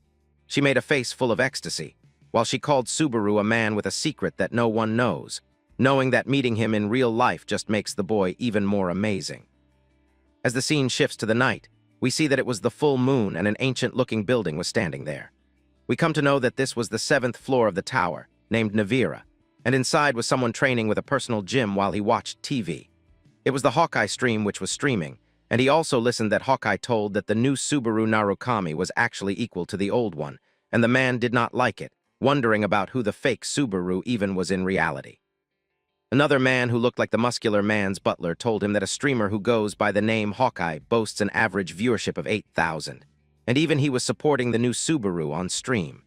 The man who was exercising was Kurakawa from the Blue Zone Guild, and we come to know that even Kurakawa tried being a streamer himself, but it did not work. And the butler told Kurakawa that more than Hawkeye, they should focus on the new Subaru Narukami that was mentioned in that stream. Kurakawa called the boy fake, who supposedly learned thunder, and that was also a rumor. But as he looked at the stream, he was sweating, knowing that this new Subaru was actually impressive. Even Kurakawa remembered Soya from the Blue Eyes Guild, who was a spearman that once told him to not take his eyes off the target if he wants to throw properly. The butler remembered about how Kurakawa remembered these casual remarks, but he explained that he had worked hard to absorb everything about the Blue Eyes Guild because they were players who stood at the top. And not only Subaru, but every single member of the team was the strongest, and there were suspicious circumstances surrounding their deaths. As the scene shifts to the TV, we see that Hawkeye was continuously telling everyone that this new Subaru was Subaru Narukami himself, and this was annoying Kurakawa to the bone, wondering about how the streamer was talking about them so casually. The butler thought that this was the problem with the streamers, because they are not easily scared of anything, and they take pride in creating buzz if they even get a hint of it. The man turned off the TV and asked the butler about why the stream was going on his television. But the butler informed them that it was the guild master, Kyujo, who had ordered him to show Kurikawa this clip. The butler knew that thunder was the Blue Eyes symbol. Blue Eyes Guild was the predecessor to their Blue Zone Guild. So the guild leader had obtained intel that the streamer Subaru was obsessed with money, and they wanted to buy him off. As a crate appeared, and the butler took out a cloth that was hiding the contents inside. They were a hell lot of gold bars, as the man told Kurikawa that they have secured ample funds to bring Subaru in their guild. And even Kurikawa was shocked, wondering if this much money was there in the guild at the first place. As the scene shifts, we see that the second-floor trial was commencing once again, where we see that the warrior, Pallius, was ordering the soldiers around to gather all the injured people in one place, and to prioritize treating the critical ones first. And once they are healed, the medicines are to be supplied to the lightly wounded. But as the soldier noticed footsteps, he turned around and was happy to see that Subaru was finally back and fully awake. Pallius was wondering about how Subaru was feeling, because he had collapsed right in front of the village. So they were really worried, and the warrior wondered what he should have done if the boy had not woken up. Subaru informed him that he was still a little dizzy, but was in a working condition now. Subaru wondered if he and his friend could talk at the hotel later, because there are some things that the boy wanted to ask Pallius. The warrior got ready to answer everything and said his goodbyes to the boy. Even Subaru was impressed by how earnest the warrior actually was, and the people in the chat started teasing about how this action tower was becoming a BL novel instead. But then Subaru was sitting down on his bed once again, deciding to check the rewards first. As he took out the Heart of Thunder, which was untradeable with unique rank, that gave Thunder resistance of 30% and Thunder attack power of 20%, with status abnormality of fire resistance. As the boy looked at the Heart of Thunder, he realized that there was no way that this was possible, because the stats of this artifact were perfect for the Thunder users. Subaru knew that this was insane. And suddenly he heard a knock from the door, knowing that it was his friendly neighborhood warrior. He came to the room with some fruits, wondering if Subaru had rested well. And the chat started teasing the boy once again, telling him that the warrior must be dying to see him. As the scene shifts, both the boy and Pallius were sitting together on a table. And Subaru confirmed the legend of the thunder, and even the warrior was surprised because he never thought that he would see the light as well because, thanks to it, the village was saved.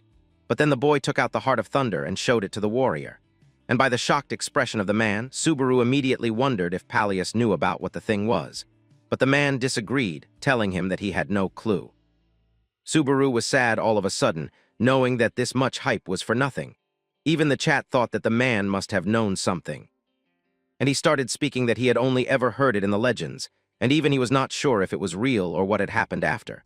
But Subaru wanted to know, and the man started explaining that there were two legends passed down, in which the first says that thunder was used to wipe out the titans and giants, just like how Subaru had defeated the giant and the titan down with thunder powers. And as for the second legend, it is said that the gods and the titans were fighting over for the power of thunder.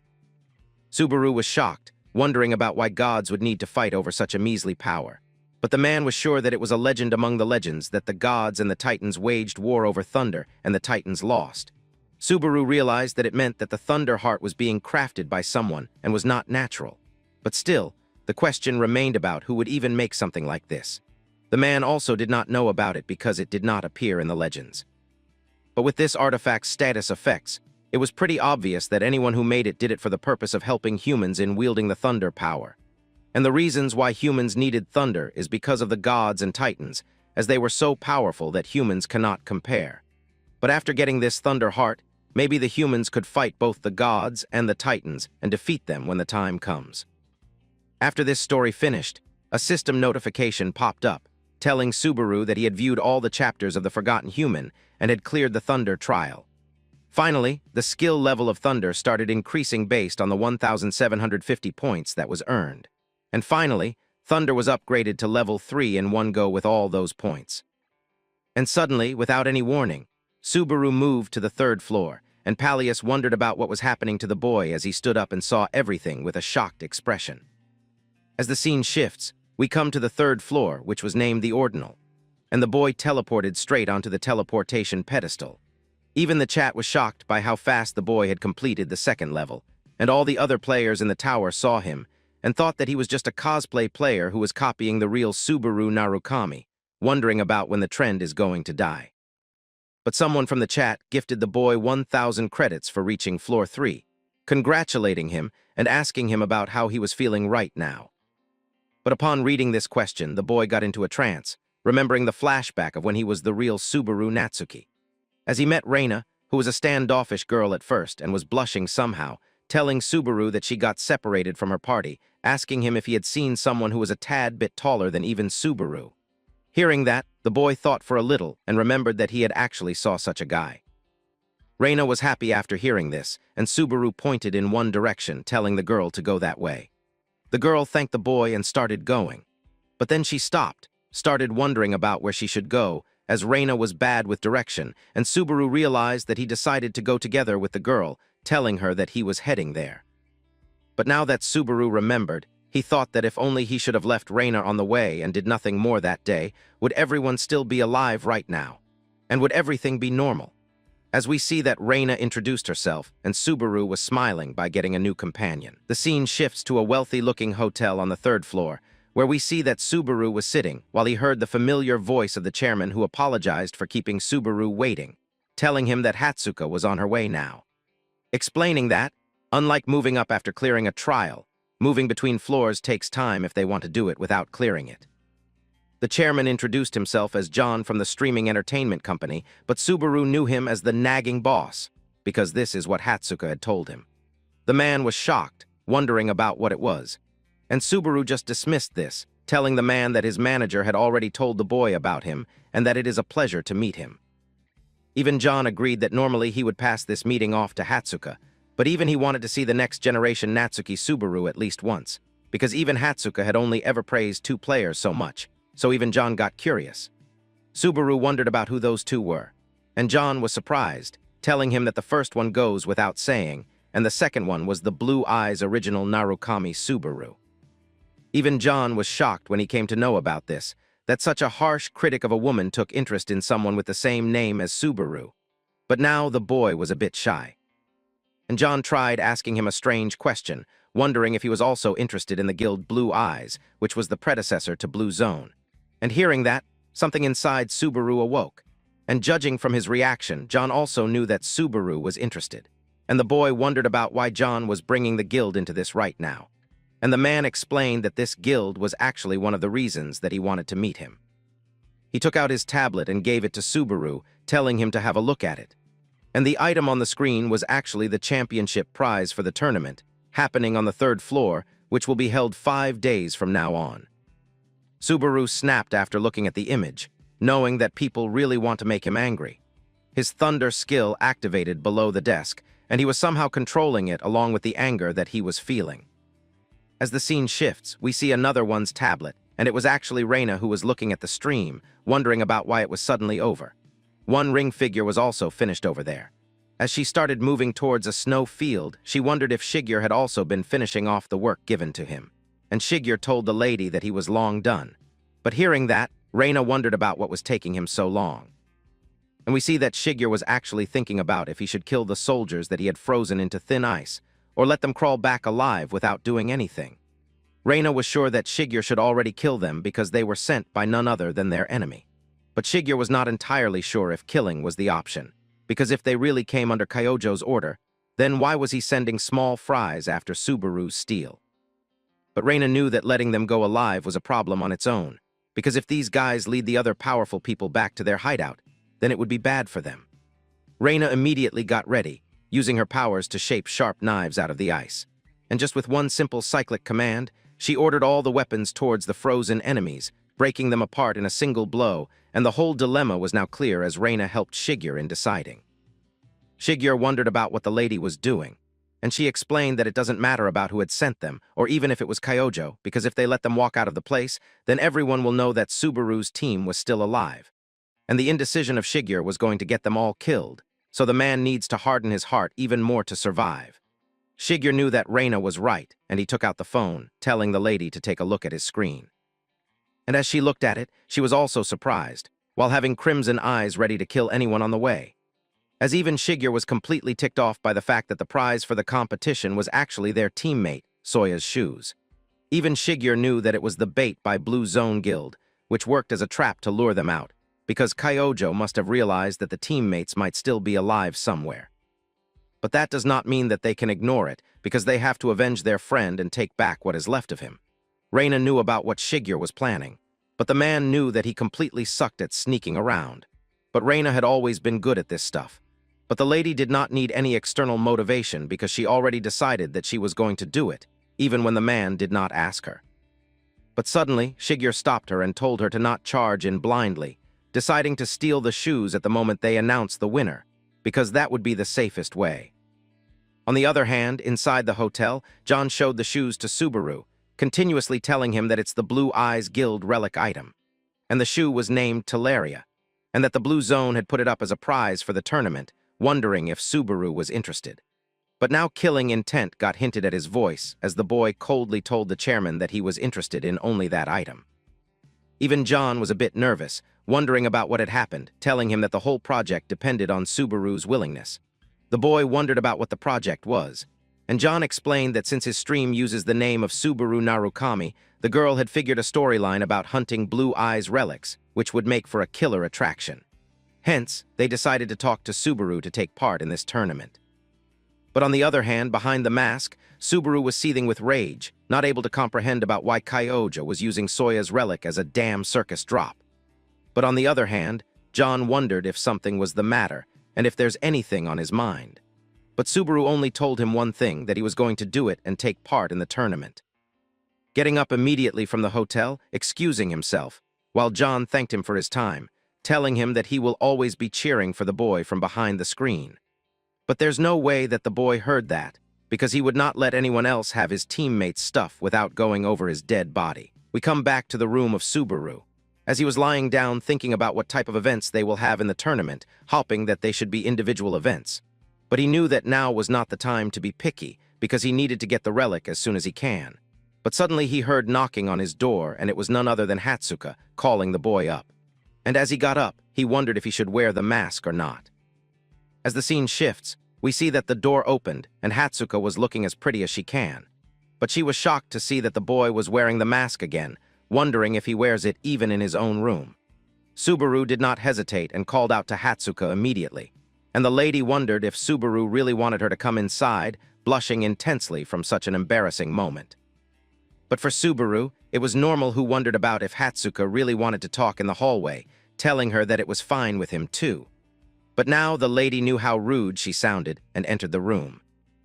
As the scene shifts, we see that Hatsuka was nervously sitting onto a stool while Subaru still sat on his bed. And as the girl looked around, she realized that it was a pretty plain room, and Subaru did not have anything else.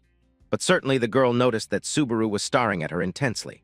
But on the other hand, we see that the boy was scanning the intense and bottomless mana that the girl had, knowing that there is no way someone like her is just a manager. But the girl wondered if something was wrong, and if she had something on her face.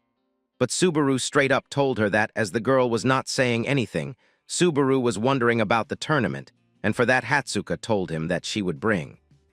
This made the girl fluster even more as she took out some papers flimsily and started explaining that the tournament he would be participating in was a battle royal, a simple format where people fight for a single prize, which would eventually turn into a solo match.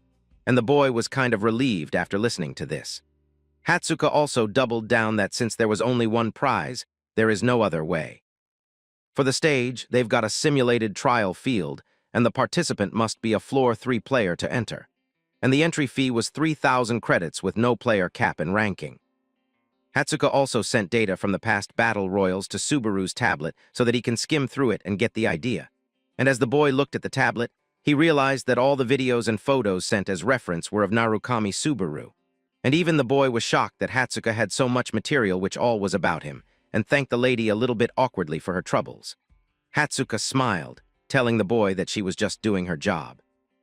But suddenly she blushed once again, wondering if the chief had told Subaru about something. Subaru wondered about what it was, and Hatsuka informed him that they have got a message from Blue Zone. Upon hearing this name, anger resurfaced into Subaru's mind once again, while he remembered Kyojo and clenched his fists in anger, wondering about what message it was. Hatsuka explained that Blue Zone wanted to meet Subaru in person, and since they had no way to contact the boy, they had emailed the entertainment office instead. and Subaru was not able to believe that Kyoja was already trying to make a move. Even Hatsuka realized that the Blue Zone was probably intending to meet Subaru and negotiate because they can offer higher compensation than the entertainment company, along with better benefits and various other conditions. But Subaru did not waste a single second, telling the lady to just ignore them. At first she was sad, but then she processed about what the boy said and immediately started laughing. And Subaru explained that he was not going to join Blue Zone or any other adventurous guild ever. And hearing that, Hatsuka stood up and started dancing in her beautiful dress, feeling relieved after what she had heard. She explained that she was so torn on whether she should tell Subaru about the offer or not, but she was happy with the answer that the boy had gave her. And now Hatsuka told the boy to take his time and rest until the collab starts, so that he can be recovered. Subaru wondered about why Hatsuka was celebrating like it was her own win, wondering about why a regular employee was being so invested in her job, knowing that Hatsuka was definitely not just an ordinary person. Meanwhile, we see that the lady was screaming in her mind from joy upon the denial of Subaru. And as the scene shifts, we come to a large ground where both John and Hawkeye were standing. It was a huge stadium-like place.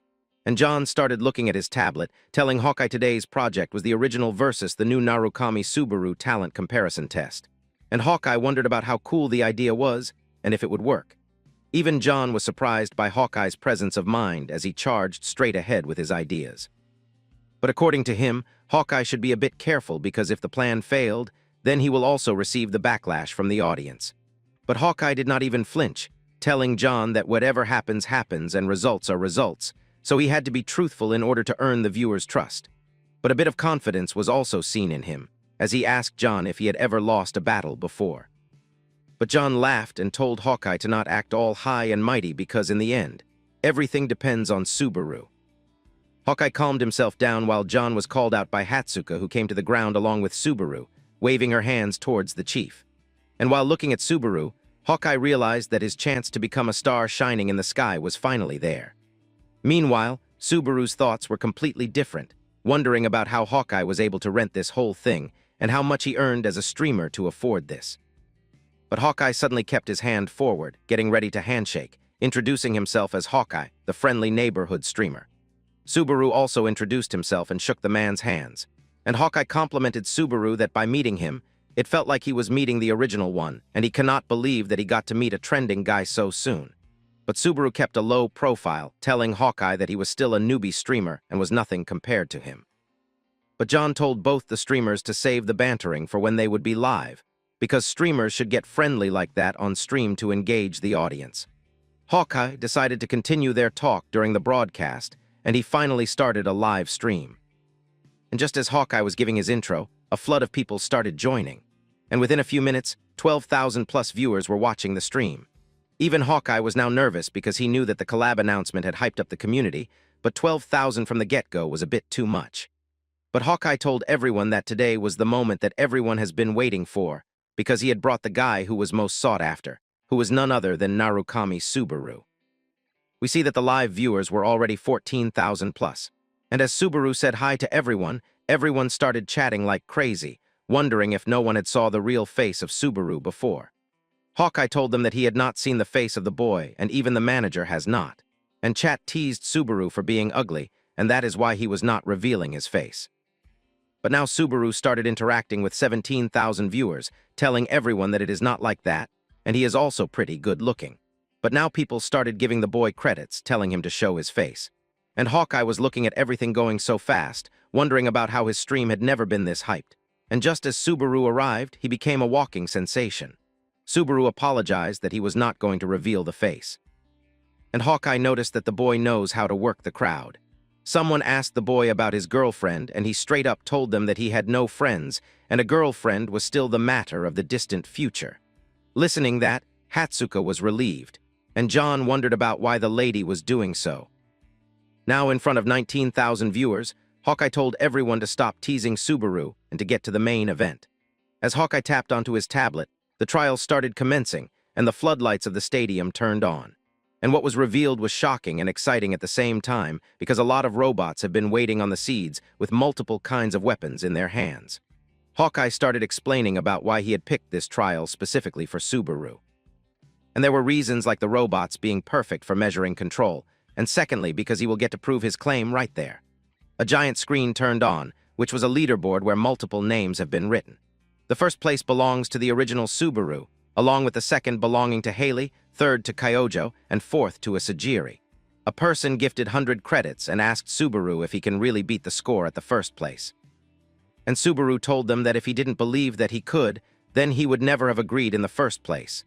Now the robots finally got activated as their eyes turned red, and they started attacking the boy while jumping from all the directions. But still, Subaru was just standing still, knowing about what to do, but not moving yet. Now the leaderboard had the number of robots that Subaru had to defeat, with the OG Narukami having the score of 43. And even the chat wondered about how this Subaru was going to perform with such a high number of kills as the goal, and if he was really going to beat the record in one try. The chat wondered about what was going to happen while getting excited. And Subaru, on the other hand, was looking at the leaderboard at his previous record that he set. People also started sending him credits, telling him to kill 43 in one run for 10,000 credits, or otherwise show his face on camera if he fails. At first, Subaru hesitated and told him that he was not able to do so. But then multiple people started sending credits, which approximately resulted in 10,000 more. And looking at that, Subaru immediately agreed because he needed credits as much as he can get. So he immediately promised to show his face. And even the chat pointed out this hypocrisy, but Subaru did not even care. Meanwhile, some people started telling Hawkeye that it was not fair that the revenue would be split 50-50 when Hawkeye was not doing anything, and only Subaru was getting the penalty. And Hawkeye found the truth in that, and decided to give all the credits to Subaru for this mission. Finally, Hawkeye announced that the event should be started. He took the stopwatch and pressed the button. And the timer of 3 minutes began as the robots activated and started jumping onto the boy while he was standing calmly. Subaru activated the thunder skill, and the black lightning engulfed his whole body. And as the robots started jumping, Subaru bounced at one of them and grabbed the robot by his hand, sending electricity impulses onto his brain and smashing it with only a single blow. Even the chat was surprised, wondering about how Subaru defeated a high-level robot with only one hit, without even using his demonic blade. And even Hawkeye was thrilled by this intense start, not able to believe that he was seeing the legendary thunder skill live. Now it was time for Subaru to take out his demonic sword as he started targeting multiple robots in one go, hacking and slashing like a maniac while performing his thunder skill with the expertise of his past life. As only 2 minutes and 40 seconds remain, multiple robots were already killed, and chat knew that Subaru was really fast as a flash. But now the robots were getting harder to defeat as their AI was getting trained against Subaru. The boy was standing in the middle of destroyed parts, and multiple robots came rushing towards him with various weapons. And as 2 minutes remained, Subaru started his killing spree once again, hacking and slashing the robots like he was smearing butter with his blade, cutting it without any hesitation. The chat was witnessing the iconic scene of the original Subaru being recreated, wondering if the robots were tamed animals and Subaru was the circus master, because aerial combat was the specialty of the original Subaru Narukami. Meanwhile, the boy was still airborne and was still charging his demonic sword, getting ready for his third wave of robots, and he knew that time was slipping by very fast. So he plunged his sword straight onto the ground, and the black lightning reached multiple robots in one go. We see that only 1 minute and 22 seconds remain and 26 robots have been defeated. The chat was witnessing this insane moment, not able to believe their eyes, and the chat was completely divided, some thinking that the boy was going to take the second place, and some that maybe he will also defeat Subaru in his own game.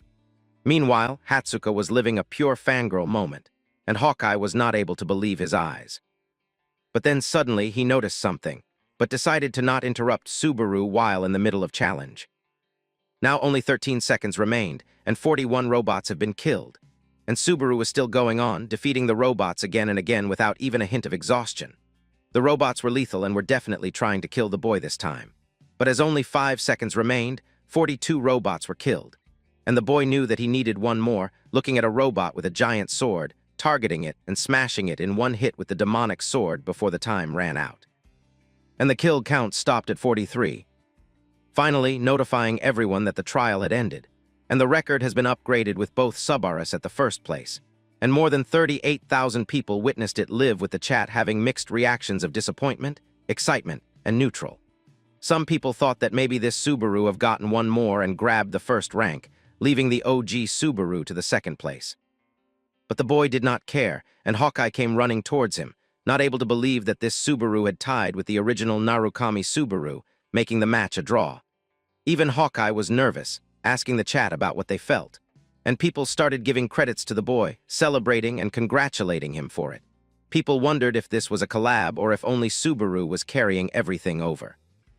But suddenly we see that Reinhardt had gifted Hawkeye 10,000 credits, and it was shocking for Hawkeye as he became nervous, but even the chat wondered if this was the real swordsman Reinhardt. As Hawkeye thanked the man for 10,000 credits, Subaru remembered the one swordsman, Reinhardt, and wondered about what he was doing in this live stream. Now Reinhardt was continuously giving them credits and told them about how he watched their streams and how Subaru inspires him. But the boy was getting a bad feeling about it, because his son Isaac was already being done for by none other than the boy himself. Reinhardt gave another 1,000 credits, wanting Subaru to do a collab with him, and the chat was shocked, wondering about if Subaru was getting such an offer so early. As Subaru looked at his manager and John, both told him that he should accept no matter what. But anticlimactically, Subaru rejected the collab and told Reinhardt that he got to focus on the trials for now. This almost gave Hawkeye a heart attack along with the manager and the chairman, while the chat wondered about if Subaru was having thunder in his head, which was giving him shocks. But the boy did not care, apologizing to Hawkeye for using too much energy, wondering if he could wrap this event up right now. He did not even wait for an answer and started going away while Hawkeye tried to stop him. And even John wondered about why Subaru had turned him down, because this was a massive chance to boost his streamer career. And even Hatsuko was shocked by it. But Subaru wondered if that was even that big of a deal. John explained that collabing with rankers, and especially a high ranker, basically never happens.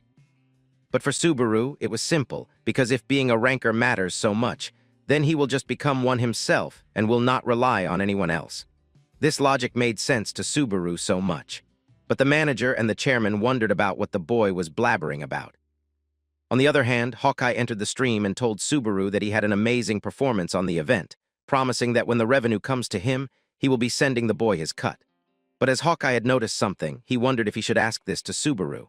And without waiting for an answer, Hawkeye wondered about why Subaru felt different while fighting earlier, like how he was not in the top condition. Hawkeye wondered if Subaru was hurt or something. And the boy was not able to believe that Hawkeye noticed it, living up to his reputation. It is then that Subaru started explaining with a neutral expression that whether the boy won or lost would have screwed him. Hawkeye wondered about how it was so, and Subaru continued that the highlight of the stream was whether he can surpass the original Subaru or not, because that's where the growth lies. But if the boy had won today, then he would only get a temporary boost, and people will not watch him anymore with the same lenses, and the hype around the rivalry would plummet. And if Subaru had lost, then people would say that he is no match for the real one anyway. So why watch him? So in this test, Subaru needed a result where both characters were on equal grounds, and hence he decided to do a draw instead because it was the only optimal outcome. And Hawkeye immediately realized that if this Subaru wanted, then he would have overtaken the original without fail. But Subaru wanted to keep it as a mystery, turning around and telling everyone that they cannot change the result now, as it was already written, and it will all depend on how people will interpret it. Subaru was acting like a cool man going away from the event hall while everyone kept looking at him.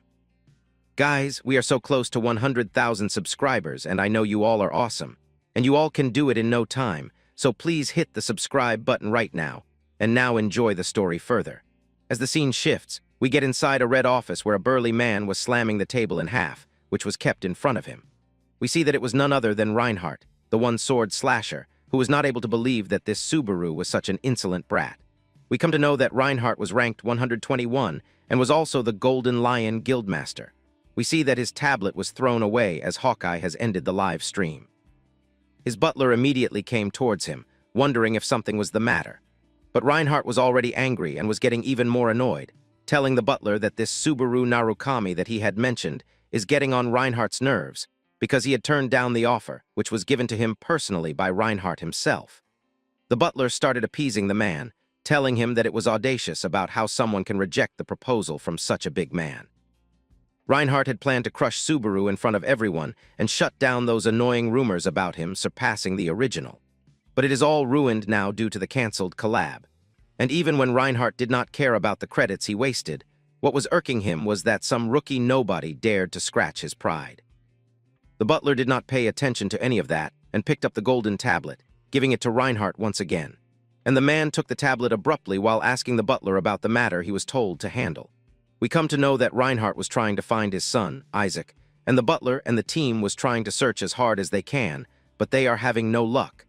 And the butler suggested that disappearing for a few days at his age is not unheard of.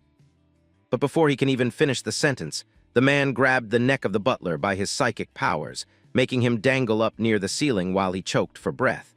As Reinhardt asked him if he was going to mock the man as well, the butler was not even able to say sorry while he was crying and choking. And looking at that, Reinhardt threw him away as he got slammed onto a wall that damaged him insanely, while the man kept walking towards the butler, wondering about since when the measly man had started nitpicking the orders from his master. The butler immediately got down on his knees, promising to resume the search at once without fail. And as the scene shifts, we come back to the tablet of Hatsuka, who is having a call from John, who was saved in contacts as the nagging boss. Hatsuka clearly did not want to talk to him and just said, "Good evening" to him with no energy. And the man wondered if his call was that unbearable to the lady, that all her energies drained and she was talking with a dead voice, because the chairman wanted her to at least talk to him the way she talks to Narukami. But this was getting annoying for the lady. And while John was still belaboring, Hatsuka cut him off, wondering if he called for the collab proposal with Reinhardt. The nail was directly in the coffin as the man had also called for that, thinking that Subaru cannot afford to blow a chance away like this. But Hatsuka knew that they can do nothing, even when the man knew that Subaru was still a streamer, and it was a huge chance that he should not let go, and the man wanted Hatsuka to try convincing him again as his manager. But the girl knew that Subaru was the man who cares more about climbing the tower than doing collabs, and that's the right mindset for a player. We see that John was cooking his meal while talking, not able to believe that Hatsuka only gets fired up when she is always arguing with him. The lady decided to hang up, and even when the man tried to stop her, she did not listen.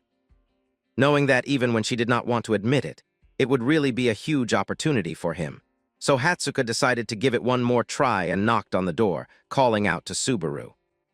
And instantly he answered, even surprising Hatsuka as she blurted. She wondered about why the boy always wore his mask, but he explained that for the time being he felt more at ease this way, wondering if the lady was also curious about his real face. Even when she wanted to say yes, she denied, explaining that the mask makes viewers associate him with Subaru. But someday, maybe the boy should show his face as well, that would make his face value. But hearing that, Subaru wondered about why everyone was so obsessed with Narukami. And the lady thought of a couple of reasons, like how he is a low-level Earthborn with bad stats but still became the strongest, or how just the existence of Subaru makes him cool. But most importantly, for almost all the people, Subaru Narukami was their hope. The boy wondered about what the lady meant, and she explained that when she first came to the tower there was literally nothing. And only monsters were everywhere, with nothing to eat and no means to make money. That made stability a fantasy. They knew only one way to survive, and that was to keep climbing, because if someone climbed, they earned credits. And with credits, they could settle down. And little by little, people started believing that this strange world could also become theirs. And back then, the greatest players left them with hope that the tower can be conquered. And the greatest of them was the one who stood at the top, and it was none other than Subaru Narukami, who had the flag of humanity on top of the monsters. And his achievements were not just about clearing floors, because he was the first person to prove it that conquering the whole tower was possible. But as we come back to the present, Subaru asked the girl if she also thinks like that. And Hatsuka just smiled, telling the boy that it was a secret, just like how the face behind his mask is. And maybe she will tell the boy someday. But then hearing about the mask, Subaru changed the topic, asking if she came here for something, apologizing for bombarding her with questions, wanting to talk inside the room. But the usual flustered Hatsuka returned, telling the boy that it was not that big of a deal, deciding to go back now, wishing good night to the boy. As she turned around and started going towards her room, she was not able to believe that after blabbering about all that, she did not even feel like persuading him anymore. And she wondered about why Subaru always tries to invite her inside, because it makes her heart jump. Meanwhile, Subaru was thinking about a completely different thing, about how his name gave people hope. Boy was standing in a room, beginning his live stream and thanking people for the credits he had received. People were so confused donating credits and wondering if Subaru was not going to collab with Reinhardt for real. But as the chat was moving too fast, Subaru was not able to read all of them, knowing that the collab hype was wild and that the viewers and donators were steadily coming in. Subaru had cracked one thing, that if he gave people what they wanted, they will pay him credits for it. He decided to commence the third-floor trial, and the option to choose came to him with two choices of the Ottoman Kingdom and the Conrad Kingdom. The chat thought that obviously Subaru was going to choose Ottoman, because lives have changed and times have changed even further. The boy knew that the faction he will choose will change pretty much everything in the floor's trial, because both the factions mutually despise each other. So the quests change depending on which one they join. And as the boy had chosen the Conrad Kingdom, he teleported into a subspace, while we come to know that only about 3% of the players choose Conrad. And there is a solid reason for that.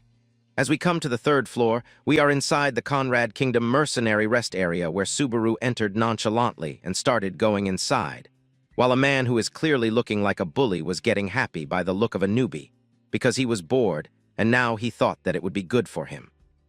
The man started walking towards Subaru and slammed his shoulder onto the boy's, but to his surprise, he was the one who was thrown back due to the power that the boy possessed, and Subaru started going away. The man realized that the boy is strong, but he still had to look competent, so he called out to Subaru to tell him to watch where he was going. But Subaru turned around and told the man to just back off because he was the one with the problem, because Subaru knew that the man had bumped into him on purpose. Hearing that, the bully got offended. Well, not that it matters, because when Subaru was grabbed by the collar, he was being abused about how he was just an E-ranked mercenary, and now he was daring to talk back to a B-ranked adventurer. Everyone else started enjoying, wondering about who the newbie was. And we come to know that the bully's name was Vulture, whom everyone thought was picking on an E-ranked individual again. But Subaru was not moving an inch, telling him that if he was B-rank, then the boy should test something. Even before Vulture can understand what the boy was going to do, Subaru activated thunder that crackled around his leg, and he gave an insane knee kick straight onto the face of the bully, breaking all the teeth and making him slam several meters away inside the guild. And only with one kick, the bully remembered his place and started weeping on the floor. All the other mercenaries of low levels wondered about what had happened, because it happened so fast. And one man in particular was standing out in his 40s, and as he was observing both the people, the mercenaries wondered about why an E-rank individual was showing off, getting ready to fight because Vulture would punish them instead if they don't do anything. But Subaru was ready for everything, immediately standing up and punishing all those bastards without even breaking a sweat. While the mercenaries wondered about who the man in front of them was, but suddenly, the middle-aged man approached the boy and told him that he had got some skills. He introduced himself as Raymond, telling the boy that he was an A-ranked examiner, wondering if Subaru would come with him. Raymond was shocked, wondering why he had not seen someone like Subaru before, and about what jobs the boy had cleared so far. But Subaru played it safe, telling Raymond that low-ranked mercenaries could only take limited jobs, so he was not having good earnings. Even the proximity chat was getting a bit bored, knowing that currently only a conversation was going on, wondering if Subaru had only caused a scene just to speedrun jobs. Subaru knew that for the third-floor trial, he would have to take on mercenary jobs and earn 10,000 attribute points. But the completion reward for E-ranked mercenaries was, at best, 50 points. Players usually got stuck in this place for over a year on average. As the boy turned around and started looking at the people he had completely decimated, he realized he would have to take a shortcut because he could not waste even a second with the way he was right now. This was not even a time to leisurely rank up. He had to get to the tournament. Hearing the word shortcut, Raymond wondered about what Subaru was thinking, realizing that maybe Subaru was an otherworlder. Raymond mused that he was not seeing many of those lately because they were coming even less as time passed. We come to know that otherworlders are actually people who come into the tower. Raymond initially denied to give Subaru special treatment, knowing that everything has its proper order.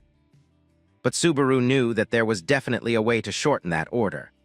Raymond, dismissing the thought, told the boy that there was no point in giving special benefits to an otherworlder who would eventually leave, because it would not solve their long-standing problem. But Subaru knew there was only one way to clear the third-floor trial all at once.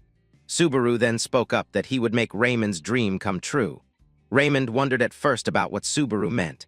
Hearing that the boy mentioned a place called the Cave of Thunder, Raymond warned that it would fall into the Conrad Empire's territory.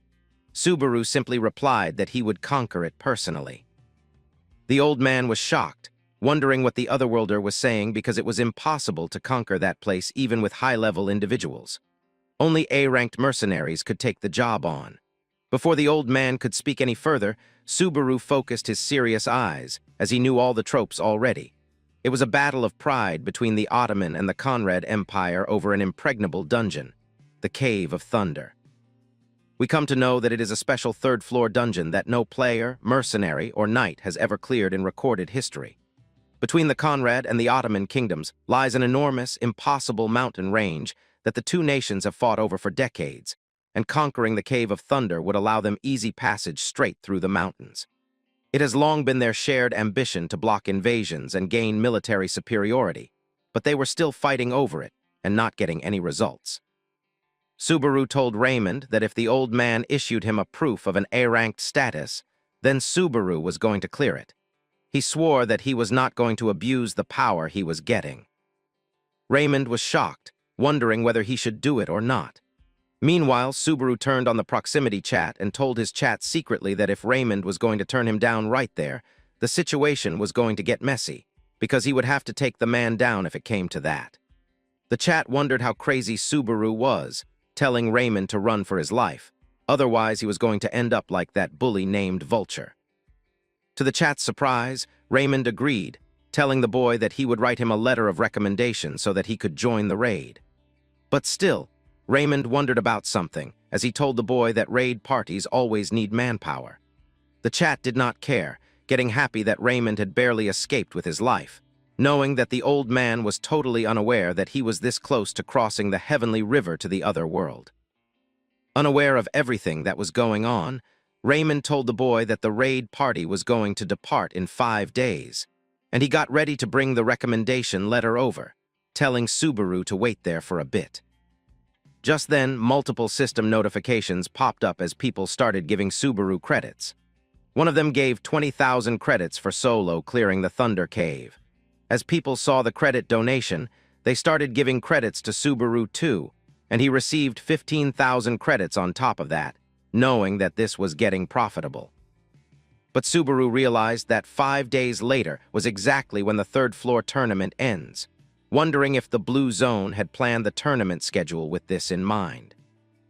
Meanwhile, we see that Raymond came back to the hall, still not ready to believe that the boy was going to clear the Cave of Thunder, knowing that, honestly, he was still in disbelief because he had challenged the cave himself when he was younger.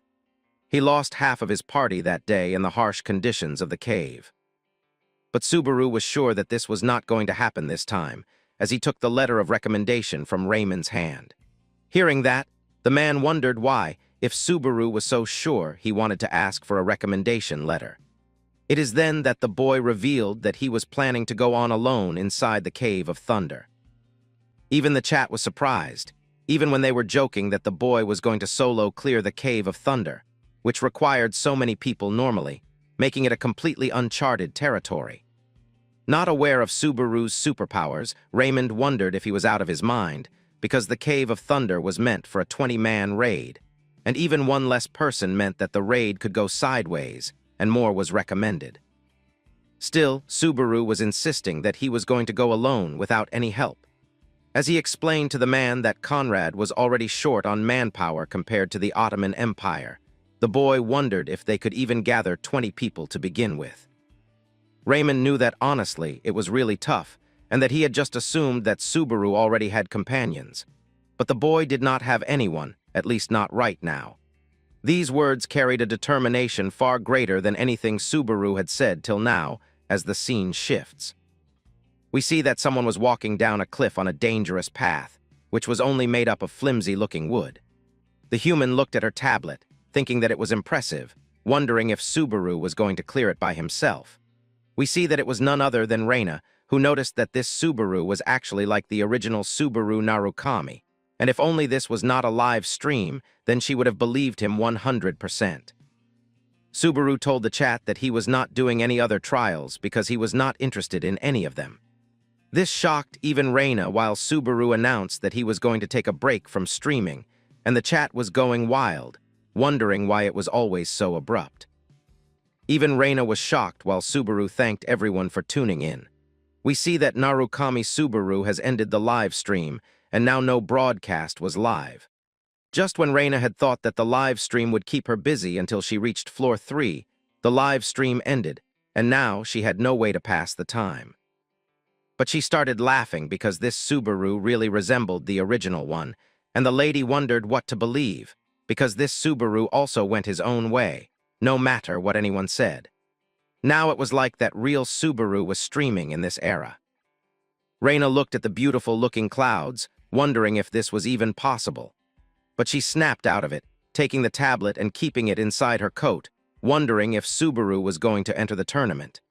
She wondered if Reina was going to stick around to chit-chat with him, and she hoped that the boy did not win because she kind of liked him, and things would go bad.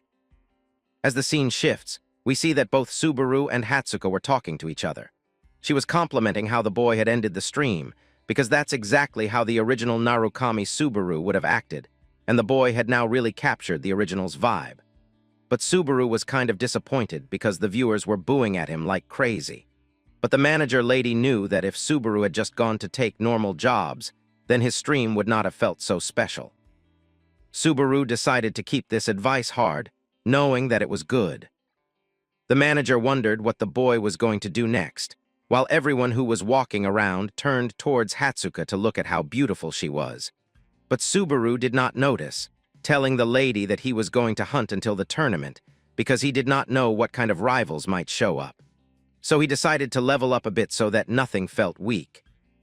He also wanted to get a handle on how much thunder he could use with his current stats, along with testing the performance of the Thunder Heart. He knew that he had to practice because one thing was for sure: Subaru was never going to hand Soria's keepsake over to anyone. But as the scene shifts, we see that it was reality where a Blue Zone Guild player named Jinzaki was having a weird face, wearing somewhat professional clothing.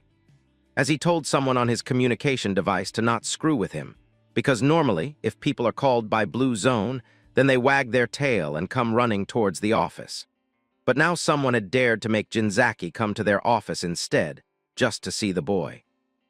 The brat did not care if the rookie had unlocked the useless thunder power, or whatever, thinking that it was not that big of a deal, wondering why the hell Jinzaki would have to dance to the tune of some nobody on the 3rd floor. The brat took out his tablet and called someone, telling him that he had arrived, and a hand called out to him. We see that it was Director John, and looking at him smiling, Jinzaki was getting annoyed for no apparent reason. But just then he sat down, and the director offered him some drinks while asking if he was the Blue Zone's Jinzaki, knowing that he had something to discuss with one of their streamers. But Jinzaki was annoyed, wondering where the guy was who was actually contacted. John just had a smirk on his face while he told the brat that Subaru was not there because he was out on other business. Jinzaki started insulting Subaru, telling him that he was awfully arrogant for a rookie, because for him, some other business was more important than Blue Zone. But John just smiled, telling the brat that, as it was a private matter, they were not going to answer that. But more importantly, John knew that they have already conveyed the wishes of the boy to the guild, and that is why he was not present there. But Jinzaki insisted that he planned to speak to the boy directly regarding that matter. John was kind of getting annoyed, but still managed to pull off a fake smile, telling the brat that, unfortunately, it was difficult for anyone to meet him right now. Now Jinzaki started getting angry, thinking that John was a pushover, telling him that just because the people at the company want to keep the boy with him, John was not letting Jinzaki meet Subaru. But deep inside, he knew that if he went back to the guild without seeing Narukami, then he was the one who was getting disciplined for this. He immediately lashed out, telling John that he already knew the game of the director because he was just trying to keep his golden goose, telling him to think about it carefully. Because, according to him, Subaru would be way better off joining a major guild instead of just streaming. The brat insanely came closer to John, trying to intimidate him. But John was not at all having any effect while he looked at the brat with sharp eyes, telling him that famous streamers are going to earn just as much as top-ranked players these days. And Subaru was the rising star of their company. Every now and then, John always met some brat who thought that streaming was the work of nobodies and did not respect the profession. Offended by how he was targeted, Jinzaki wondered if the director was trying to make the Blue Zone Guild his enemies. but John stopped the brat, telling him to hear him out till the end, like the professional he was trying to be. John explained that he prioritized his streamer's own wishes above all else, and since Narukami's decision had already been conveyed, the company was fully going to support it, no matter who else came to them. Jinzaki played it under the rug, telling John that for a grown man, he was painfully out of the world because Blue Zone was not going to stay quiet about this. But the director played the Uno reverse, telling the brat that he was the one who didn't get it and was full of himself. And there are people in this world who cannot be swayed by forces or threats. Now the director started aura farming, as he started raising his power level, and told the brat in a serious tone that if he was done talking, then he should get lost. This intimidated Jinzaki so much that he backed off, wondering why a measly director was overwhelming with mana just now. Jinzaki told him that whatever he was doing was going to be pretty expensive once Blue Zone found out about it, but the man wondered about what he did. John just waved his hand, and even Jinzaki wondered if what he felt was his imagination. As he was going away, he tried to be the powerful dog in his society, telling the aura farmer, John, that he was definitely going to regret what went down today. And John just calmly smiled, telling Jinzaki that he was really acting scary when he was nothing but all talk. The scene shifts to 3 days after the announcement. On the floor of the third dungeon of the Sky Serpent's nest, the boy stands facing an enormous serpent. The creature is massive, with a vicious demeanor, huge blood-stained fangs, and glowing crimson eyes. It wonders why such a puny human would dare challenge it. But the serpent has already made a fatal mistake. It underestimates Subaru. Without hesitation, Subaru draws his demonic sword and channels thunder into it, activating its power. In the next instant, he releases a massive slash straight at the Sky Serpent's face, slicing it apart and making it hiss in pain and agony. Unable to comprehend how a human could inflict such damage, the serpent is forced into battle. The fight begins. The serpent lets out a furious roar, but before it can properly retaliate, Subaru strikes again. With just one more slash, even greater damage is inflicted upon the beast. The serpent staggers, its massive body trembling. Subaru then calmly stands still, his posture alone radiating confidence. He places his demonic sword on his back, wondering if this test run was sufficient, or if it was time to end things. In the next moment, he leaps forward and pounces toward the serpent, yellow light gleaming in his eyes, filled with nothing but sheer killing intent. Subaru launches himself into the air, and as the serpent opens its mouth, it becomes clear that he intends to attack from the inside. Channeling thunder once more, he clashes directly with the serpent. Lightning erupts everywhere, filling the dungeon with blinding light. The scene becomes so bright that anyone watching could lose their sight from the sheer intensity of the thunder. At last, a system notification appears, informing Subaru that he has defeated the boss Sky Serpent. He levels up, with his strength, stamina, and concentration each increasing by 1 point. As the scene shifts again, Subaru is now sitting atop the lifeless body of the Sky Serpent.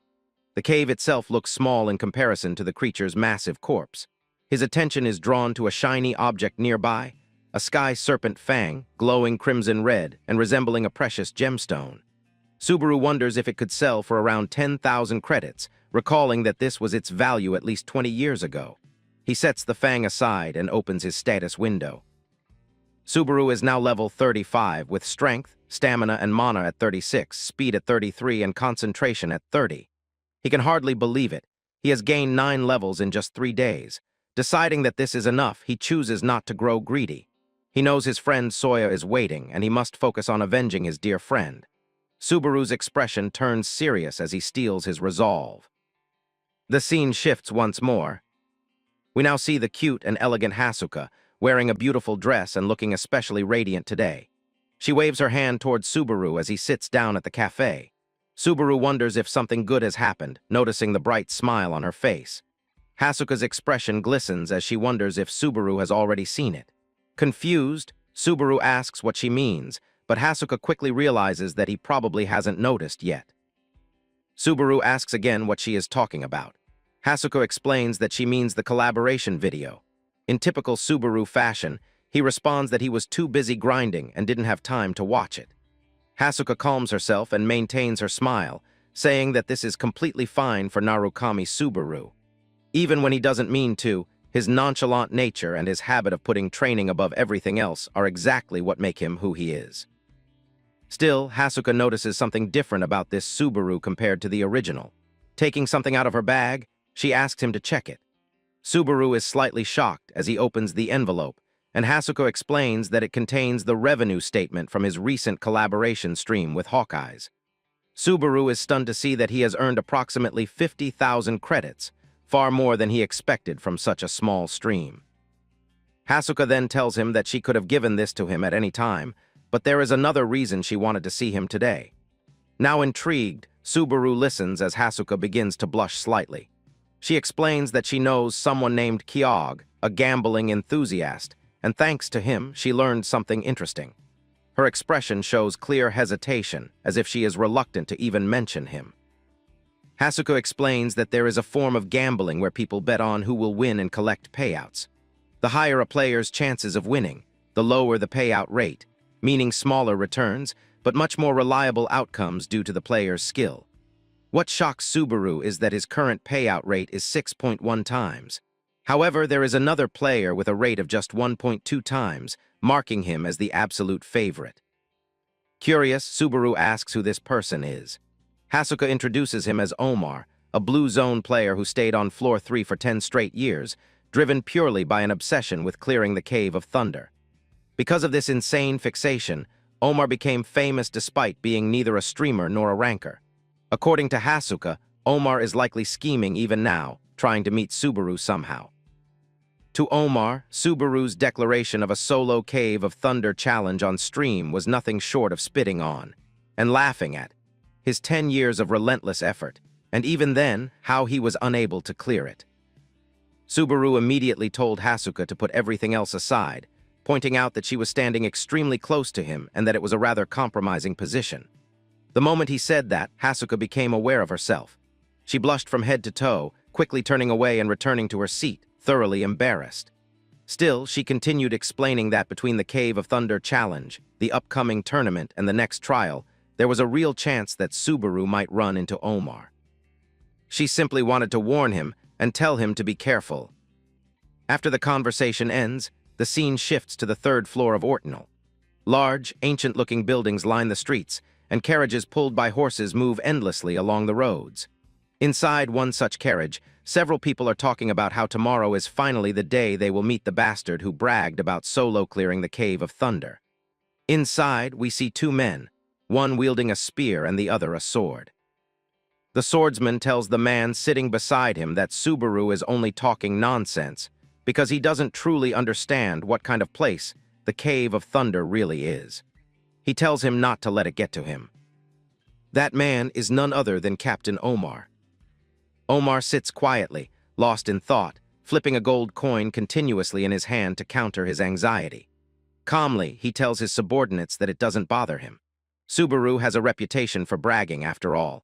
However, the others begin talking about how Subaru's career is short-lived and only progressing because he is the new master of thunder, the very thing they have waited for so long. Even so, they believe Subaru is getting far too full of himself. Just because he mastered thunder, the boy thinks he is the real Narukami Subaru or something. As the subordinates continue to blabber on and insult Subaru, Omar stops them immediately. He tells them that now is not the time for envy or jealousy. Looking down on someone or trashing their achievements is completely out of line. One of the bald subordinates hesitantly asks what they should do instead, wondering if they should show respect. Omar clenches the coin in his hand once more and tells him that if it becomes necessary, he is ready to do exactly that, without hesitation. This shocks the subordinates. They notice that the coin Omar had been flipping is now bent in half purely from the pressure of his grip. In that moment, they realize that even though Omar speaks calmly, his pride has been completely shredded. And that is dangerous, especially because the streamer they saw had been running his mouth so casually. They wonder how Subaru plans to take responsibility against a monster like Omar, a man who dedicated his entire life to clearing the Cave of Thunder. As the scene shifts again, we see Subaru's demonic sword and the Narukami Subaru mask resting on a table. Subaru is deeply focused, reading everything he can about Omar. He realizes that the man is clearly obsessed and only started standing out about 5 years ago. He entered the blue zone around the same time, but what truly shocks Subaru is that Omar immediately took center stage in the Cave of Thunder challenge. He had already reached deep within the cave, and was now just one step away. Subaru finally understands why Kyojo looked so confident while hosting the tournament. If there was an internal favorite to win, it explained a lot. Still, Subaru merely smiles, silently apologizing to Kyojo. He is truly back in action now and intends to do everything he can to see whether Kyojo can handle what is about to come his way. The scene shifts once more. The entire marketplace is now decorated, and the usual hustle and bustle is even more intense than before. Nearby, a shopkeeper is speaking to a hunter, telling him that no matter how good the material originally was, it can't fetch much in its current condition. The hunter's work was sloppy, and the hide is covered in scratches. The shopkeeper offers 1,500 credits. The hunter hesitates but is clearly desperate for money.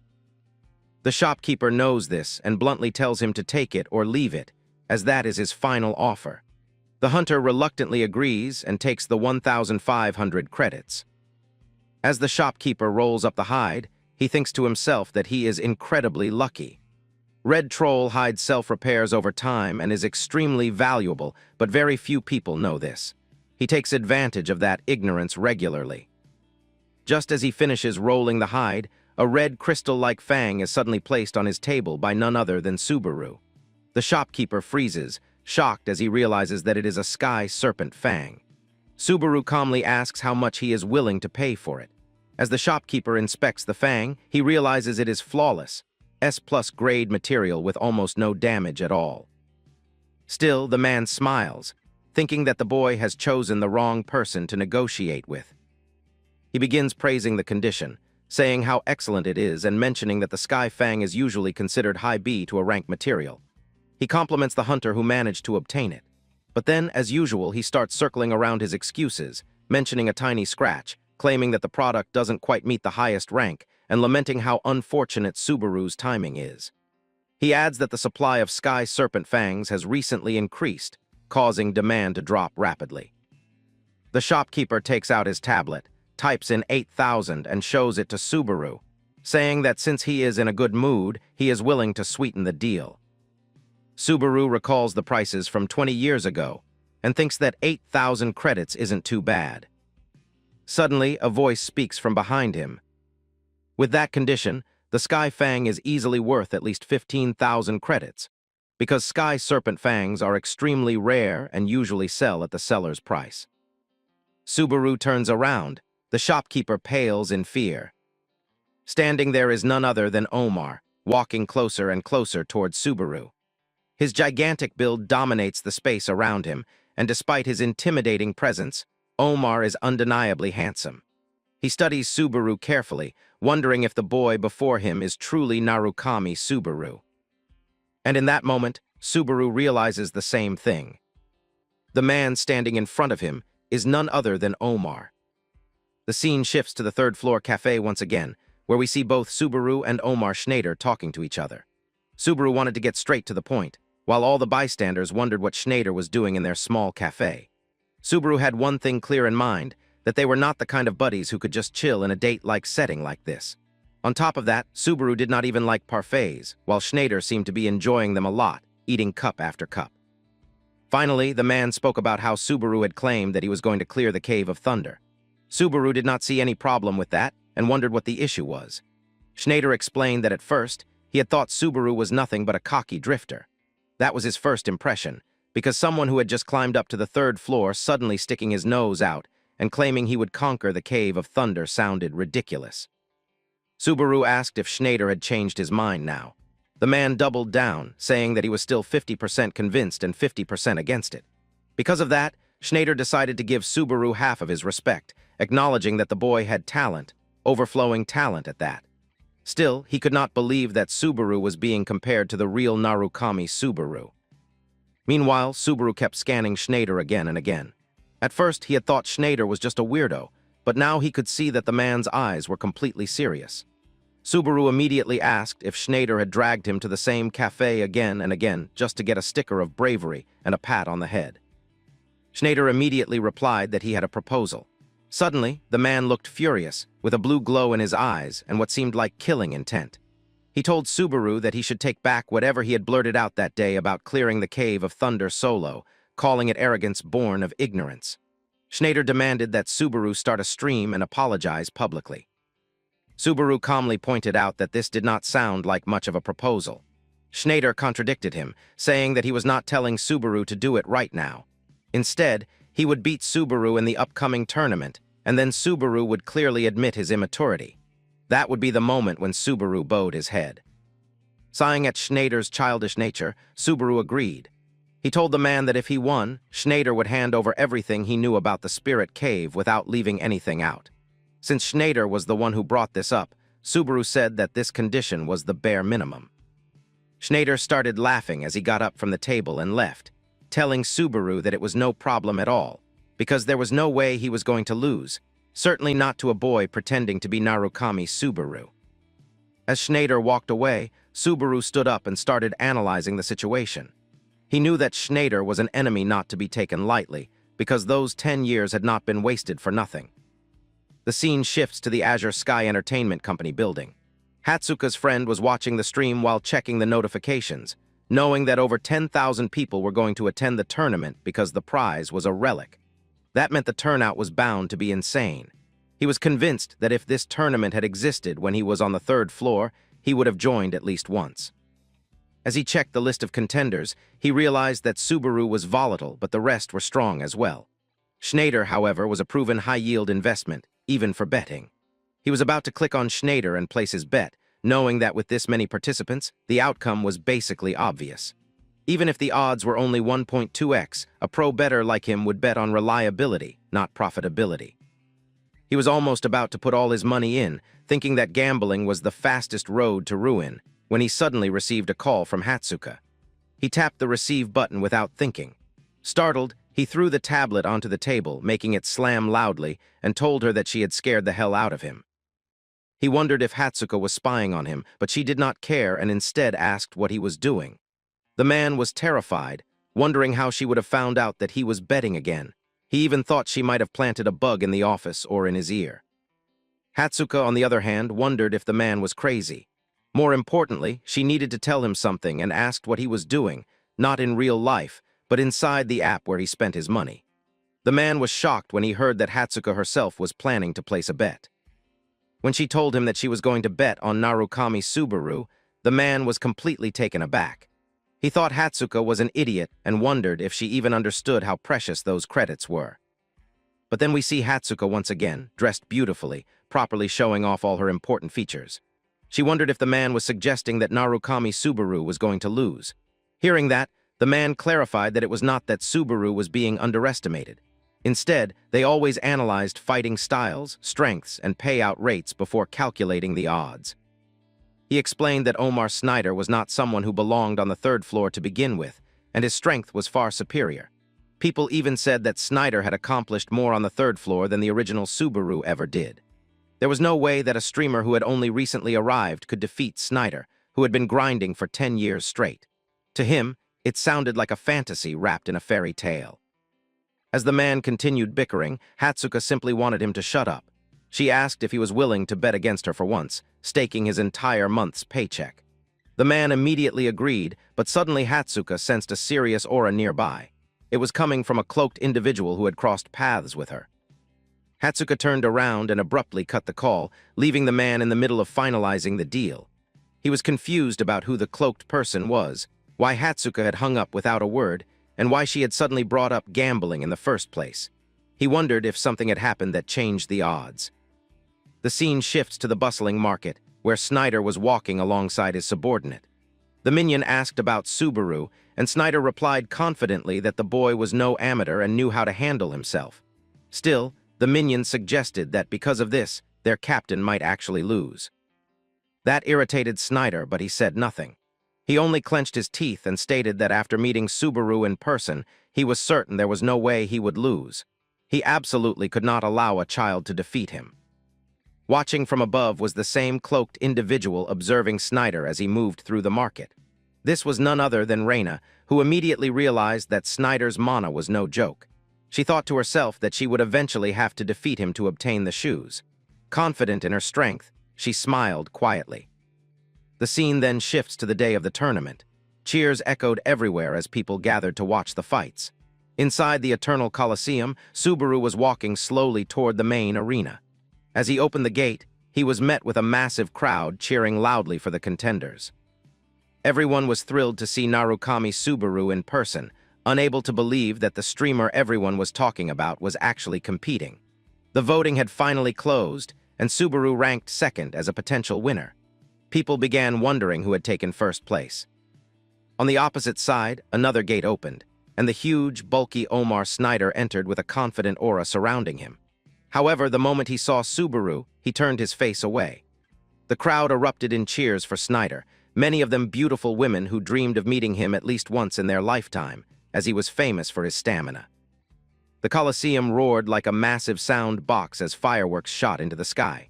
Suddenly, a woman appeared at the center of the arena, thanking the audience for their patience. She introduced herself as Mizuhara of the Blue Zone, announcing that she would serve as the host for today's tournament. She explained that the competition would be divided into qualifiers and the main event. Then came the moment everyone had been waiting for, the reveal of the prize for the sole champion of the main event.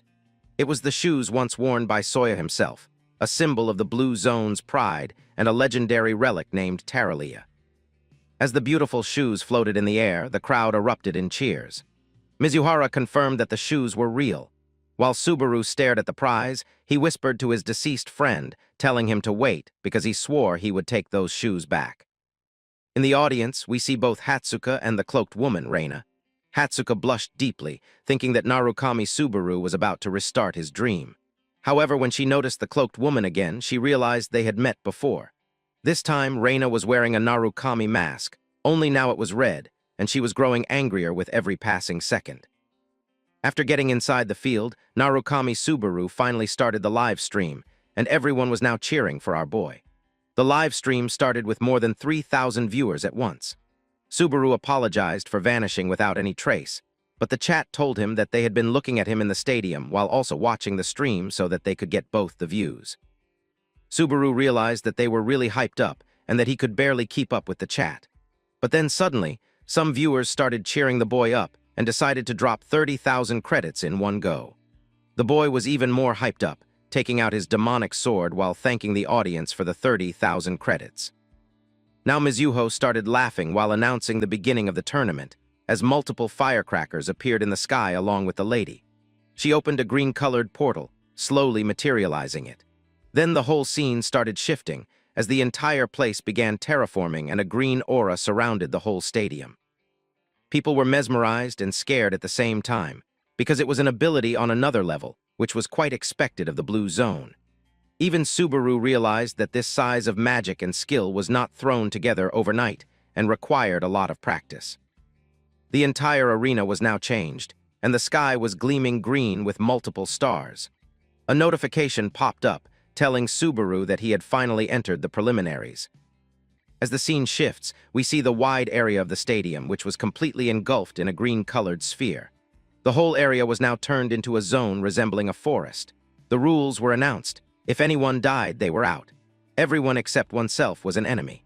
The round would finally end when the number of survivors dropped to exactly 1,000. Subaru was shocked by the sheer number of participants this time, which was even more than 10,000, and reducing it to 1/10 was no joke. Subaru realized that it was a solo match, and thinking that no one would target him in the preliminaries, he decided to save his strength for a bit. But then the audience started telling Subaru that if he killed one person, he would get 100 credits, so the more he killed, the more he would get. Looking at that, another person did the same thing, so now the boy was getting 200 credits per kill, along with 10,000 credits for taking down Omar Snyder, which shocked even Subaru, who wondered how many credits people actually had. But suddenly, Subaru sensed someone behind him. It was an assassin-type adventurer who came just an inch away from the boy, but Subaru flawlessly dodged it. Even when the man knew that making Subaru the target right from the start was brutal, he still decided to try his luck. But what the boy did not know was that the man was foolish, because now Subaru was ready with his demonic sword, knowing that 200 credits were flying around right now. As time passed, the number of survivors was reduced to almost 8,500.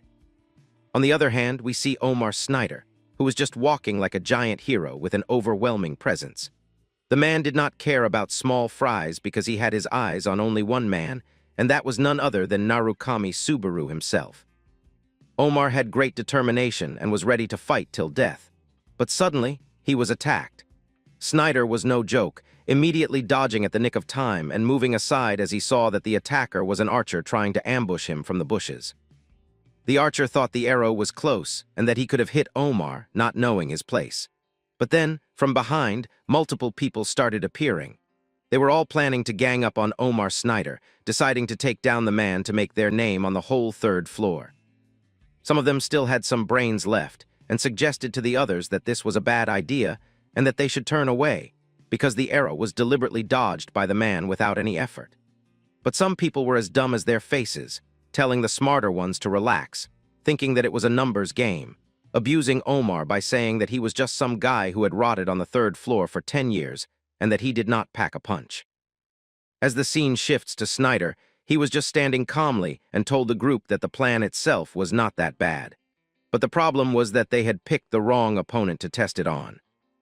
One of the bald men stepped forward, telling Snyder that he was spouting big words for someone about to die. Those were the last words he spoke. His head was blown away, and a fountain of red liquid splattered onto the ground. As he was knocked down, every dumb person heard what had just happened. Even though they had seen it with their own eyes, they were not able to believe that Snyder had used his spear when it was way out of range. And now the man was swinging it around in a circular motion. Airwaves traveled with it as Snyder warned everyone that he had seen countless punks like them, and they were nothing but mere ants in front of him. Saying that, Snyder stopped the spear and attacked all those brats, finishing them off one by one, while their bodies were completely decimated. After doing that, the man told everyone that shortcuts were not going to work in the tower, and the only thing that protected them there was their own strength. Now Omar Snyder looked like a devil as he continuously spun the spear he possessed, and this alone was enough to make all the brats piss their pants. Every screen present in the hall was now focused on Snyder, and how he was carrying out a one-sided massacre with his spear and refined technique. Even when the leader tried to stop them, telling them that it was just an exam and that they should not chicken out, they all knew that this was not even a fight. It was an adjusted massacre from one side. Meanwhile, we see Reina, who is wearing the mask of Narukami Subaru, watching everything and realizing that among all the players, Snyder was on another level. Once he climbed higher, he would definitely break into the top ranks. But then suddenly, Reina was completely pissed off, looking at Hatsuka, who looked as beautiful as ever. Reina could not help but be bothered by the noises she was making, shouting for Subaru to go harder already, because every last one of the enemies were cowards. Reina noticed Hatsuka watching Subaru's stream, and even Hatsuka noticed the cloaked girl who knew the name Narukami Subaru, wondering if the lady knew him.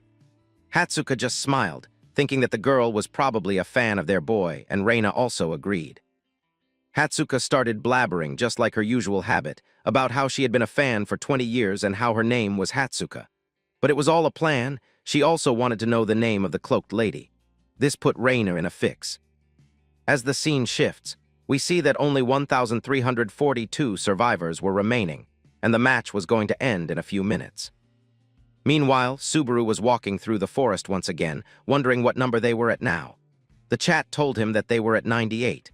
As Subaru scanned the area, he saw that the number had drastically reduced, knowing that the preliminaries were about to end soon.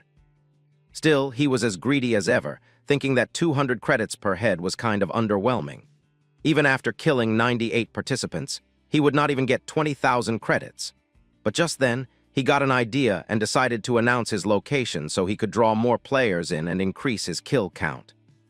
Even the chat was surprised at how crazy Subaru was, because everyone else was desperately trying to hide during these last moments, while Subaru was drawing aggro toward himself without hesitation.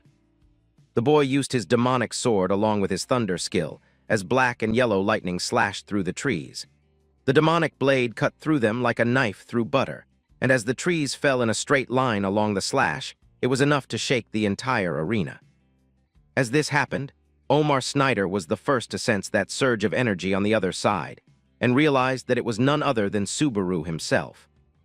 Below Snyder were all the people who had been trying to act smart in front of him, thinking they could take him on. After piercing the chest of the final person trying to ambush him, Snyder's eyes glowed blue with killing intent as he angrily realized that he had finally found Subaru. But then we see that Subaru was also standing in front of Snyder, having tracked his energy as well, telling the man that he was the one who found Snyder first. The chat was fully supporting Subaru, thinking that he could take on Snyder and make an easy 10,000 credits without much effort. But Subaru knew, just like Snyder, that they were opponents of the same level and not to be taken lightly. Still, Snyder was happy, thinking that they no longer needed to drag this out and could end it right there. Subaru was also pleased, thinking that he would pocket the 10,000 credits sooner than expected.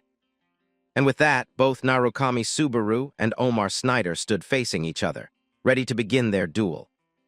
But time was passing, and we see that only 1,200 survivors remained.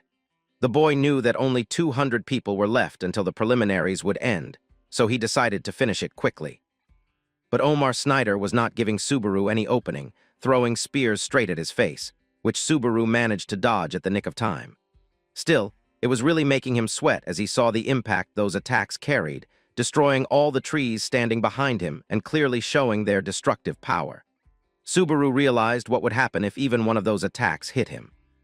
For Snyder, however, he thought there was still time to breathe, because there were still 200 people left.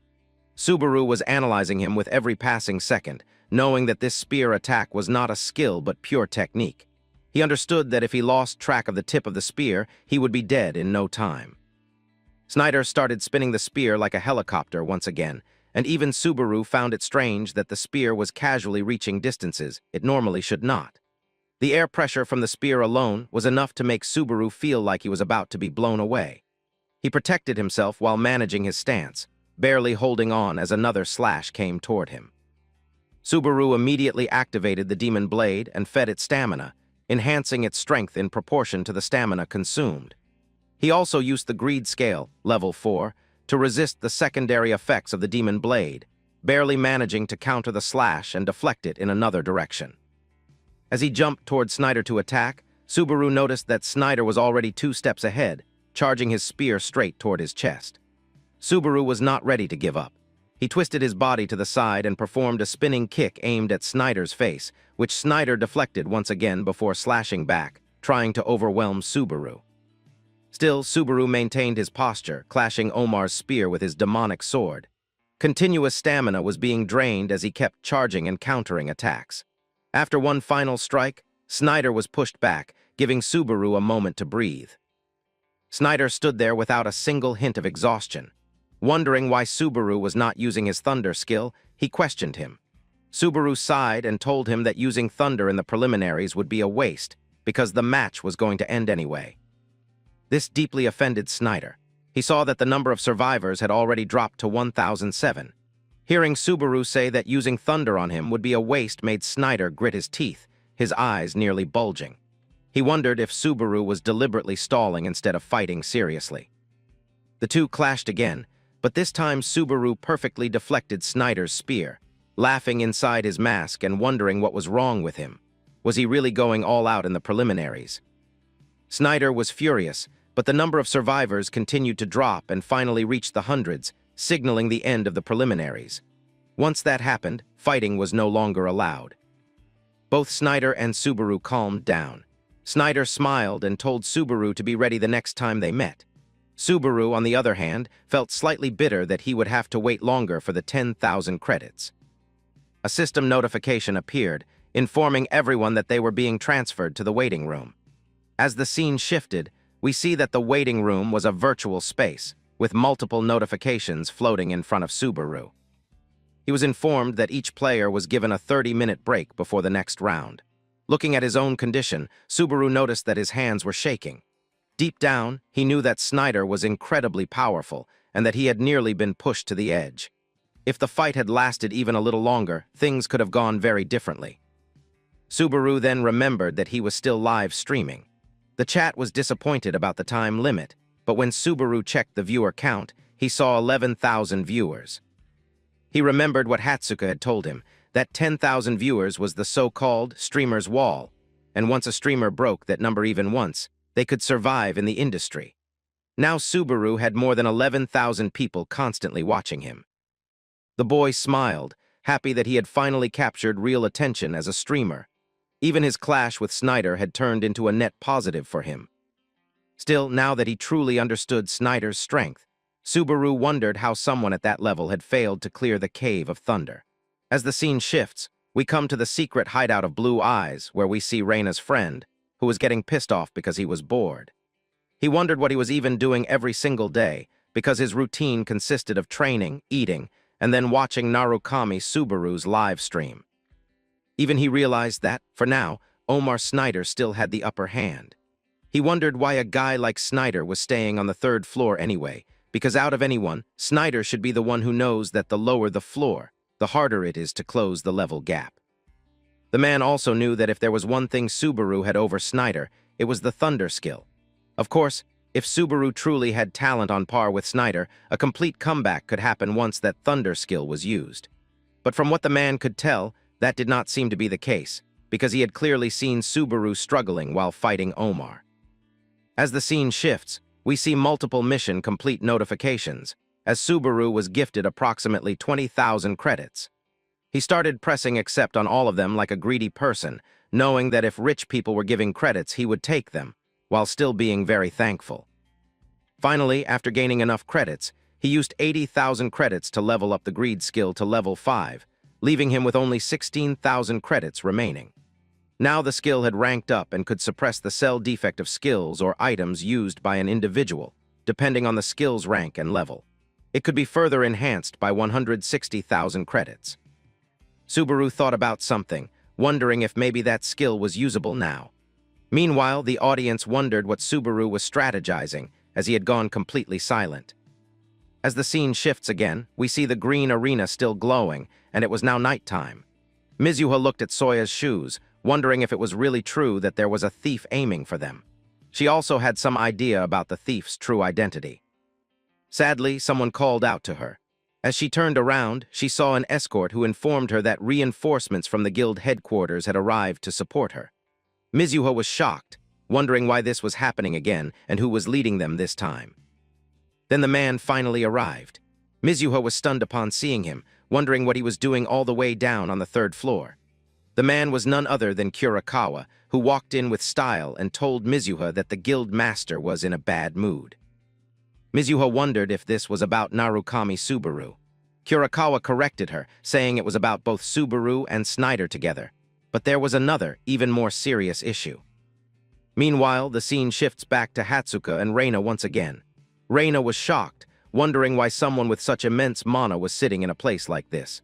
Hatsuka knew she would have to do something and started taking off her mask. But Reina's expression suddenly changed as she introduced herself as Tammy, telling Hatsuka that being called Miss was kind of embarrassing. Hatsuka blushed slightly, but pointed out that the cloaked woman was giving off a completely abnormal aura. From that alone, she could tell that Tammy had trained for a very long time. She immediately noticed that Tammy's face was being created using a disguise technique. Reina was shocked, wondering how Hatsuka had seen through it. She became irritated, questioning who Hatsuka really was. Even as she tested how much Hatsuka could perceive, she realized she was completely exposed. Reina wondered if Hatsuka was someone sent by Kyojo for assassination. However, Hatsuka was far too open for that. She simply smiled and told Reina that she must have her reasons. After all, the stronger someone is, the more they have to hide who they really are. Still, Hatsuka made it clear. She wanted to know whether Reina was there to interfere with the tournament. Reina's expression changed completely. She maintained her disguise, wondering what Hatsuka would do if that were truly the case. But upon hearing her answer, Hatsuka suddenly turned into a complete maniac, declaring that if Reina was here to cause trouble, then she would stop her no matter what it took. At that moment, red energy burst out, overflowing from every part of Hatsuka's body. But just then, the scene shifts, and we see that Subaru was a bit surprised as he turned around, and inside the virtual space, it was announced that the break had finally ended. Now Subaru was getting teleported to a different space, while the system told him that the finals were commencing. As the walls of the virtual space collapsed, we see that it was actually a physical space, and all the participants were right next to each other the whole time. The floor beneath them was glowing with a bright white light. They wondered how it was possible because no matter how they screamed or whatever they did, they were not able to listen to anyone else, thinking that they were in an isolated space. But just then, a huge system notification appeared in front of everyone, telling them that the finals will be held in a territory capture format, and for winning they will have to capture the enemy's territory. We come to see a little chibi version of a Mizuha fairy who was acting like a mascot, waving her wand and explaining that once the match starts, each player will be assigned a territory, and only up to 2 people can enter a single territory. The opponents will have to defend, steal, and hold while they take over other players' territories. And if they defeat a player, then they can finally take it, but only up to 2 people can stay in one territory. And if someone beats their opponent, then the territory will become his to claim. The player controlling the most territory when time runs out will win, and this is how the victor of the tournament will be decided. Mizuha cutely smiled and made the special shoes appear out of thin air, telling everyone that who will become the new owner of the Teleria shoes will be found out in just the next 2 hours. And now, as we come back to the present, we see that the panels beneath the feet of the participants were all glowing in different colors, signifying their territorial rule. And finally, Mizuha, who is still transformed as a fairy, announced to everyone that the finals are finally beginning now. We see all the participants who were just standing around their territories while doing nothing, just preparing with a stance for defense. Meanwhile, as Subaru was watching everyone else, he realized that nobody was moving. But this was as expected because if they fought now, they would only get 1 tile at most. But the later it gets, the more territory they gain from just beating 1 person. Even Subaru realized that waiting a bit before making a move is the standard play. But what we see next were lifeless heads flying in the air as Subaru finally started hacking and slashing his way through victory. He wanted to stay standard, but before the stream, already some donators had given him a challenge, and now he was getting paid 300 credits per head roll, so Subaru could not stop. And he was claiming the territory effortlessly without even sweating behind that mask. As the scene shifts, we see that somewhere else it was the same, as we see purple territory expanding and multiple people getting slashed effortlessly. And as they get separated, we see that it was none other than Omar Schneider who was using his overwhelming strength to cut all the participants into multiple pieces without caring about a thing. Even those participants who were too scared to move were not spared by the man, because he had to claim territory. And his second goal, or maybe the one with the most priority, was to find the damn Narukami Subaru. As Schneider wondered where he was, thrusting his spear through the chests of many other participants and claiming their territories too, we see the stark difference between how Narukami was so clean. But Schneider did not even care, making a mess of the territories if it meant winning. And as the man started cleaning himself from all the crimson blood, he started analyzing the whole space, realizing that just in front of him was the territory of Subaru, which was glowing in deep yellow. Now as he turned around, he saw everyone else who had also started fighting, thinking that they also had a chance to win. But Schneider did not even care, only locking eyes with Narukami Subaru like lovers, but in this case they were deadshot enemies. Even Subaru finally noticed the massacre that was going on, and both of them looked straight at each other. But to Schneider's surprise, he saw that Subaru started going away, and this pissed Schneider off, who immediately called out to the boy, wondering why he was going the other way and if he was running away being that scared. Even in Subaru's live stream, everyone told him that he was losing his mind, wondering what was wrong with the ever-so-confident Subaru. But then the boy told everyone that fighting him was not actually appropriate at this time because he got far more credits, and the more he kills, the more he gets. The chat realized just how greedy this Narukami Subaru actually was, and some of them also thought that the boy was just aura farming, not stopping until the last breath. As the scene shifts, we see that the whole place was now glowing yellow, signifying that Subaru was in control of the territory. As he realized, the 3rd floor's level of the individuals was way lower than he had expected. Until now, he did not realize the gap because Schneider was just too powerful. But then he got a notification that a player named Dong was entering into Subaru's territory. And as there were currently 2 players in the territory, Subaru was prohibited from moving to the other space. As Subaru turned around, he saw Dong, who was the same bald man from before, as he was walking with Schneider. We come to know from the chat that Dong was actually from the blue zone, along with being Schneider's subordinate, thinking that this bald man could actually be good. And as we get the close-up, we see that even the baldy was smirking, thinking that he would probably get yelled at for beating Subaru right there.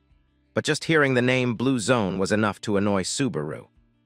The Baldy apologized to Schneider in advance, lunging towards Subaru for claiming the kill, or so he thought. Because as soon as he pierced the ground with his staff to jump, we see our boy Subaru, who immediately got down and slashed the spear, breaking it into 2 clean halves. Now the Baldy was completely off balance, knowing that whatever he had thought while being overconfident was clearly not working in his favor. He wondered how his powerful weapon could just get split clean in half, while Subaru was still not over. And as soon as the Baldy got slammed down onto the ground, it was effortless for Subaru to claim the victory. The Baldy just opened one of his eyes, fearful of dying, and Subaru was standing just like a demon knight in front of the body as he claimed the victory. And Dong also took back whatever he had said to the captain, knowing that Subaru was indeed strong. Meanwhile, the chat wondered why Dong was called the One Schwarzman, when all it took was 1 slash to kill him instead. Now the chat was wondering how the body even got to the blue zone, or if it was just Subaru who was too powerful. But just then, all of a sudden another notification popped up in front of the boy that finally Schneider had entered his territory after waiting for so long. Even the chat wondered if people were lining up for their turn and wanted to fight Subaru. But just then, a giant scream of Narukami echoed through the halls, and the boy turned around, sensing the urgency. And as he did so, he saw that Schneider was very up close and personal with his giant spear rolling, and if he had waited for just 1 more second, he would have already been dead. Somehow Subaru blocked the attack with the demonic sword, which was sending multiple huge impacts towards Subaru's body. Even when the boy could feel it, he could not look weak.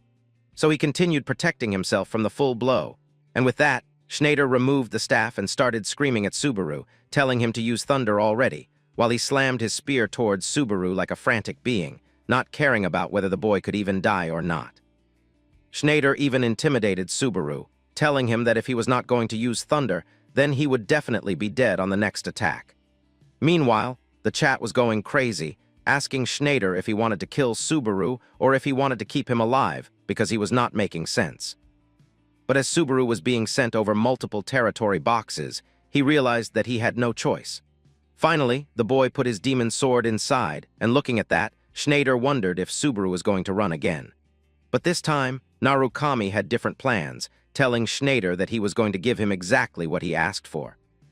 Finally, the system notification popped up, and everybody was hyped as Subaru started casting thunder. The Heart of Thunder that he had was now resonating with the thunder skill, increasing the skill effects by 20% and granting resistance to the electrocution status effect. Now as the boy was materializing thunder, he started using the greed skill to resist the secondary effects of the thunder skill. And what was unbelievable was the fact that Subaru created a spear out of the thunder skill, literally grabbing lightning with his bare hands and shaping it to take form. Subaru made it clear that running is what the weak do, and looking at that, Schneider was awestruck, wondering how someone could materialize elemental attributes into a weapon, and that too without drawback, because this had not been possible even for the original Narukami Subaru. Now the boy was ready, as he took aim with his lightning spear, asking Schneider if it still looked like Narukami was running away. But Schneider was now getting really scared, wondering if he could take something like this head-on. Schneider denied it, and hearing that, Subaru counter-questioned whether Schneider was the one who was going to run away now. But the man had immense pride, knowing that if he broke through this materialized weapon of thunder, then he could finally surpass Subaru this time. Even when Schneider was sweating all over his face profusely, he denied the claim of running away and started remembering how he was walking with Dong. And when Dong asked him why he was so obsessed with the Cave of Thunder, because with Schneider's strength he could easily make it to the 5th floor or 6th, or even higher, Schneider answered that even he did not know why he did this in the first place. Because guys like him who get too fixated or obsessed over one thing usually forget the reason anyway. Dong was not happy with this kind of answer, but Schneider told him to call it conviction or, in the worst case, obsession. But now there was one thing for sure. Whether Schneider could overcome the Thunder Cave or not, his entire life was going to change because of it. And that was exactly why Schneider was not ready to give up at all. And as we come to the present, we see Schneider, who was spinning his spear once again, which glowed with purple energy. And he declared that maybe Subaru was going to become Schneider's second obsession. And the man was definitely getting a really good feeling about this. Schneider was ready with his fear as he stopped spinning and straight up started lunging towards Subaru with insane speed. And even Narukami was no less. Thinking that to acknowledge Schneider's 10 years of grinding, he would not hold back, Subaru also jumped straight towards Schneider with his materialized thunder spear. And both of them came face to face, clashing with each other. And as their weapons collided, their faces turned grim, making it a contest of supreme strength. And it was as if the conqueror haki of two immensely powerful beings were clashing with each other. While we see that the whole area was destroyed, signifying the power that both of them held, the entire place started filling with dust and debris. A giant explosion took place which shook the entire tournament as the flaming light formed a beam and started going up through the clouds. Scene shifts back to the two beautiful ladies, Hatsuka and Reina, who were looking at each other with killing intent. Reina wondered if she should kill off the beautiful lady sitting beside her too. But then Hatsuka started speaking, saying that because she was Narukami Subaru's manager, it would be really bad if the tournament got rigged, and it would seriously hurt their boys' streams as well, so she couldn't just let that slide. Hatsuka had a kind of dismissive behavior, wanting Reina to go back to normal. But even Reina was shocked, as she was still disguised, wondering if this beautiful lady was really Subaru's manager, not being able to believe it at all. Hearing that, Hatsuka started crying, knowing that it was a nightmare to get into this position, because she had to push past all those blind idiots who opposed her, and everything still had to be taken care of. And then she hired Subaru anyway, and now he was giving results. We see Hatsuka talking about her crazy friend and her boss, while Reina started crying, telling the lady that she had always watched the streams that their boy did like crazy ever since the Wolf Warrior fight way back then. Even Hatsuka realized that the girl was an original viewer from a long time ago, wondering if the lady was a fan of the original blue-eyed Narukami Subaru. But just then, even before Hatsuka could finish her sentence, a huge explosion took place, and both ladies turned toward the boy as even the virtual space that was made was completely shattered, everything falling apart due to the impact of the explosions.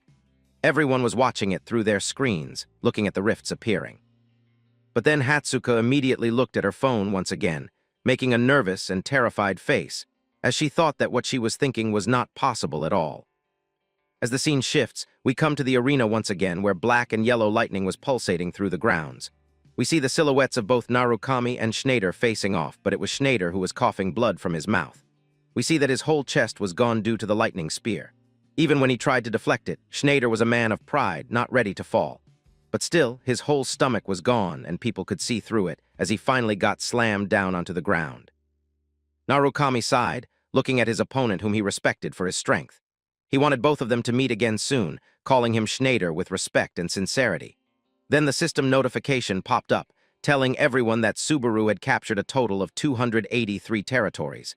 And this meant that the winner of the tournament was none other than Narukami Subaru, who had the most territories under his name. Fireworks started flying in the sky while Subaru looked at all of it with his own eyes. The boy believed that he would win, but everyone else was dead shocked by this result. Even Hatsuka was really happy, because her prince from the romantic novels had won the match. But Reina, on the other hand, was dead shocked, not able to believe that in the end, the one who took the grand prize was the one who had inherited thunder. Her face was displeased. As the scene shifts, we see the ever-happy Mizuha flying in the skis, announcing once more that the glorious winner of the tournament was none other than Narukami Subaru. Subaru was gleaming with yellow light as he accepted all the praise. Next up, Mizuha knew that she would have to reveal the shoes, which were the prize of the tournament, and that they would now be presented to the winner. Mizuha's slender body was still floating in the air. But we see that Reina now started to leave the tournament, not waiting until the shoes were given to the boy. As Narukami held those shoes, he was not able to believe that it had been 20 years since he last saw them. And as the boy looked at the shoes with an intense glare, a memory resurfaced. His friend Tashiya was running around the whole Blue Eyes Guild base, screaming at everyone, telling them not to touch his shoes, wondering who the hell had worn them, demanding everyone confess right now. But as Tashiya was grabbing another member, Soya came from behind, wondering why Tashiya was losing it once again, and why he was so damn cranky. We see that Soya was really full after eating a lot of meat and the usual protein, and it was none other than Soya himself who had worn Tashiya's shoes. Even when they didn't fit, Tashiya started screaming, lunging towards Soya and getting ready to kick him, telling him that he had already warned him a million times not to wear them because they would lose their shape. Soya's kick straight into Tashiya's stomach sent the man flying several meters away due to the impact, the shoes falling off his legs. While Subaru and the others kept enjoying the view, we see Subaru smiling as if he was truly happy. But now, this memory brought him only sadness and nothing else. Meanwhile, the chat wondered if the boy was going to sell the shoes since he was greedy, because the shoes had a crazy resale price. But then the boy announced in front of everyone that he was not selling them. Everyone was shocked, wondering what the boy meant. Subaru then explained that the viewers were saying the shoes would sell for a high price if he put them up. Manhwa also explained that something like a few 100,000 or even 1,000,000 credits could be given for the shoes. But Subaru made it clear that no matter how much they were worth, he had no intention of selling them. Hearing that, the audience started raging, wanting the boy to sell the shoes to them instead, ready to pay as much as he asked. They even offered to trade items, claiming they had better things in their warehouses. Everyone started screaming. Someone offered 2,000,000 credits, another raised it to 2.1 million, then 2.5, then 3, then 4 million. But Subaru sighed in disappointment, knowing that it was not going to stop. Immediately using his thunder powers, black clouds started surrounding the whole area, and black and yellow lightning struck from the clouds straight onto the ground towards Subaru and Manhwa, startling everyone present there. We see that our boy Subaru was aura farming as he told everyone that he was making himself perfectly clear that he would never sell the shoes, not even for 10 million credits or more. Manhwa, who was totally electrocuted by the strike, announced to everyone that this was Narukami's final decision, wondering why she was the one who also got struck by lightning. But without getting any answer, the lady was shocked as Subaru turned around and started going away while taking the prize, telling everyone that he was out. The boy had the shoes in his hands as he walked away from the arena, surprising everyone, who wondered why Subaru was not waiting for the party. As the scene shifts, we see that it was dead of night and completely silent on the third floor. Even the flyers were moving around due to the wind. We see two people standing near an alleyway. One of them was Kurosawa, who was watching Narukami's stream on his tablet, realizing that Subaru had really gone ahead and won, which was totally outside his expectations. Another beautiful-looking girl was standing there in a miniskirt and a tight dress. Her name was Hiyori, and she was also from the Blue Zone Guild. She realized that Subaru was amazing, as he had even won against Schneider of all people, wondering if this guy was eventually going to become like the real Narukami Subaru. But Kurosawa was still skeptical, wondering whether that was possible or not. He told the girl that lately people had been saying things like, if the original Subaru can do it, then the new Subaru should be able to do it as well. Kurosawa wondered what that was even supposed to mean, but he already knew that this was how people referred to them. The blue-eyed Narukami Subaru was the original, and the streamer, who was a newbie, was the new one. He realized that the girl was really out of touch with trends. But we see that Kurosawa was also kind of a fan of the boy, telling the lady that it was really stupid because the order was backward. Now everything was benchmarked as, if the new Subaru can do it, then the original would be able to do it too. The lady wondered if that wasn't the same thing, but Kurosawa told her that it wasn't even close. The girl just turned around, mumbling to herself that this was why Blue Eyes fanboys were the worst because they kept blabbering. Kurosawa was able to hear everything and could see Hiyori mumbling under her breath. She immediately cut him off, wondering what was going to happen from here on out because it was really exciting for her, and she wondered if Kurosawa was excited too.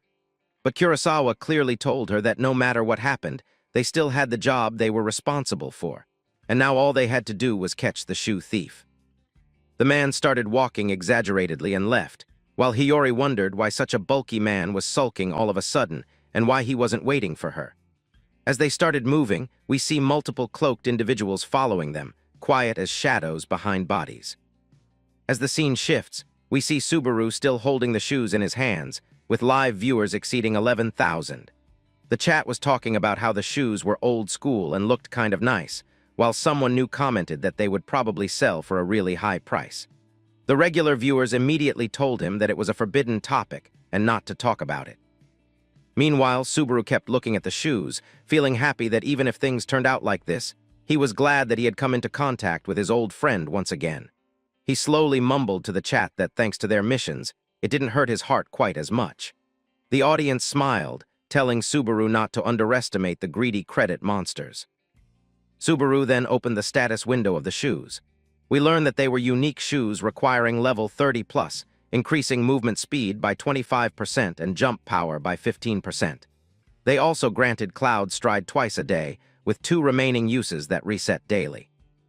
The boy looked up at the stars while the chat wondered what the shoes were even good for, thinking they were kind of underwhelming. But the nerds explained that movement speed gear was extremely rare, and rankers would go to hell and back for even a slight increase in speed. Just then, Subaru received a notification and looked at his phone. Hatsuko was texting him, asking if he was still streaming because she had seen someone suspicious and had a bad feeling.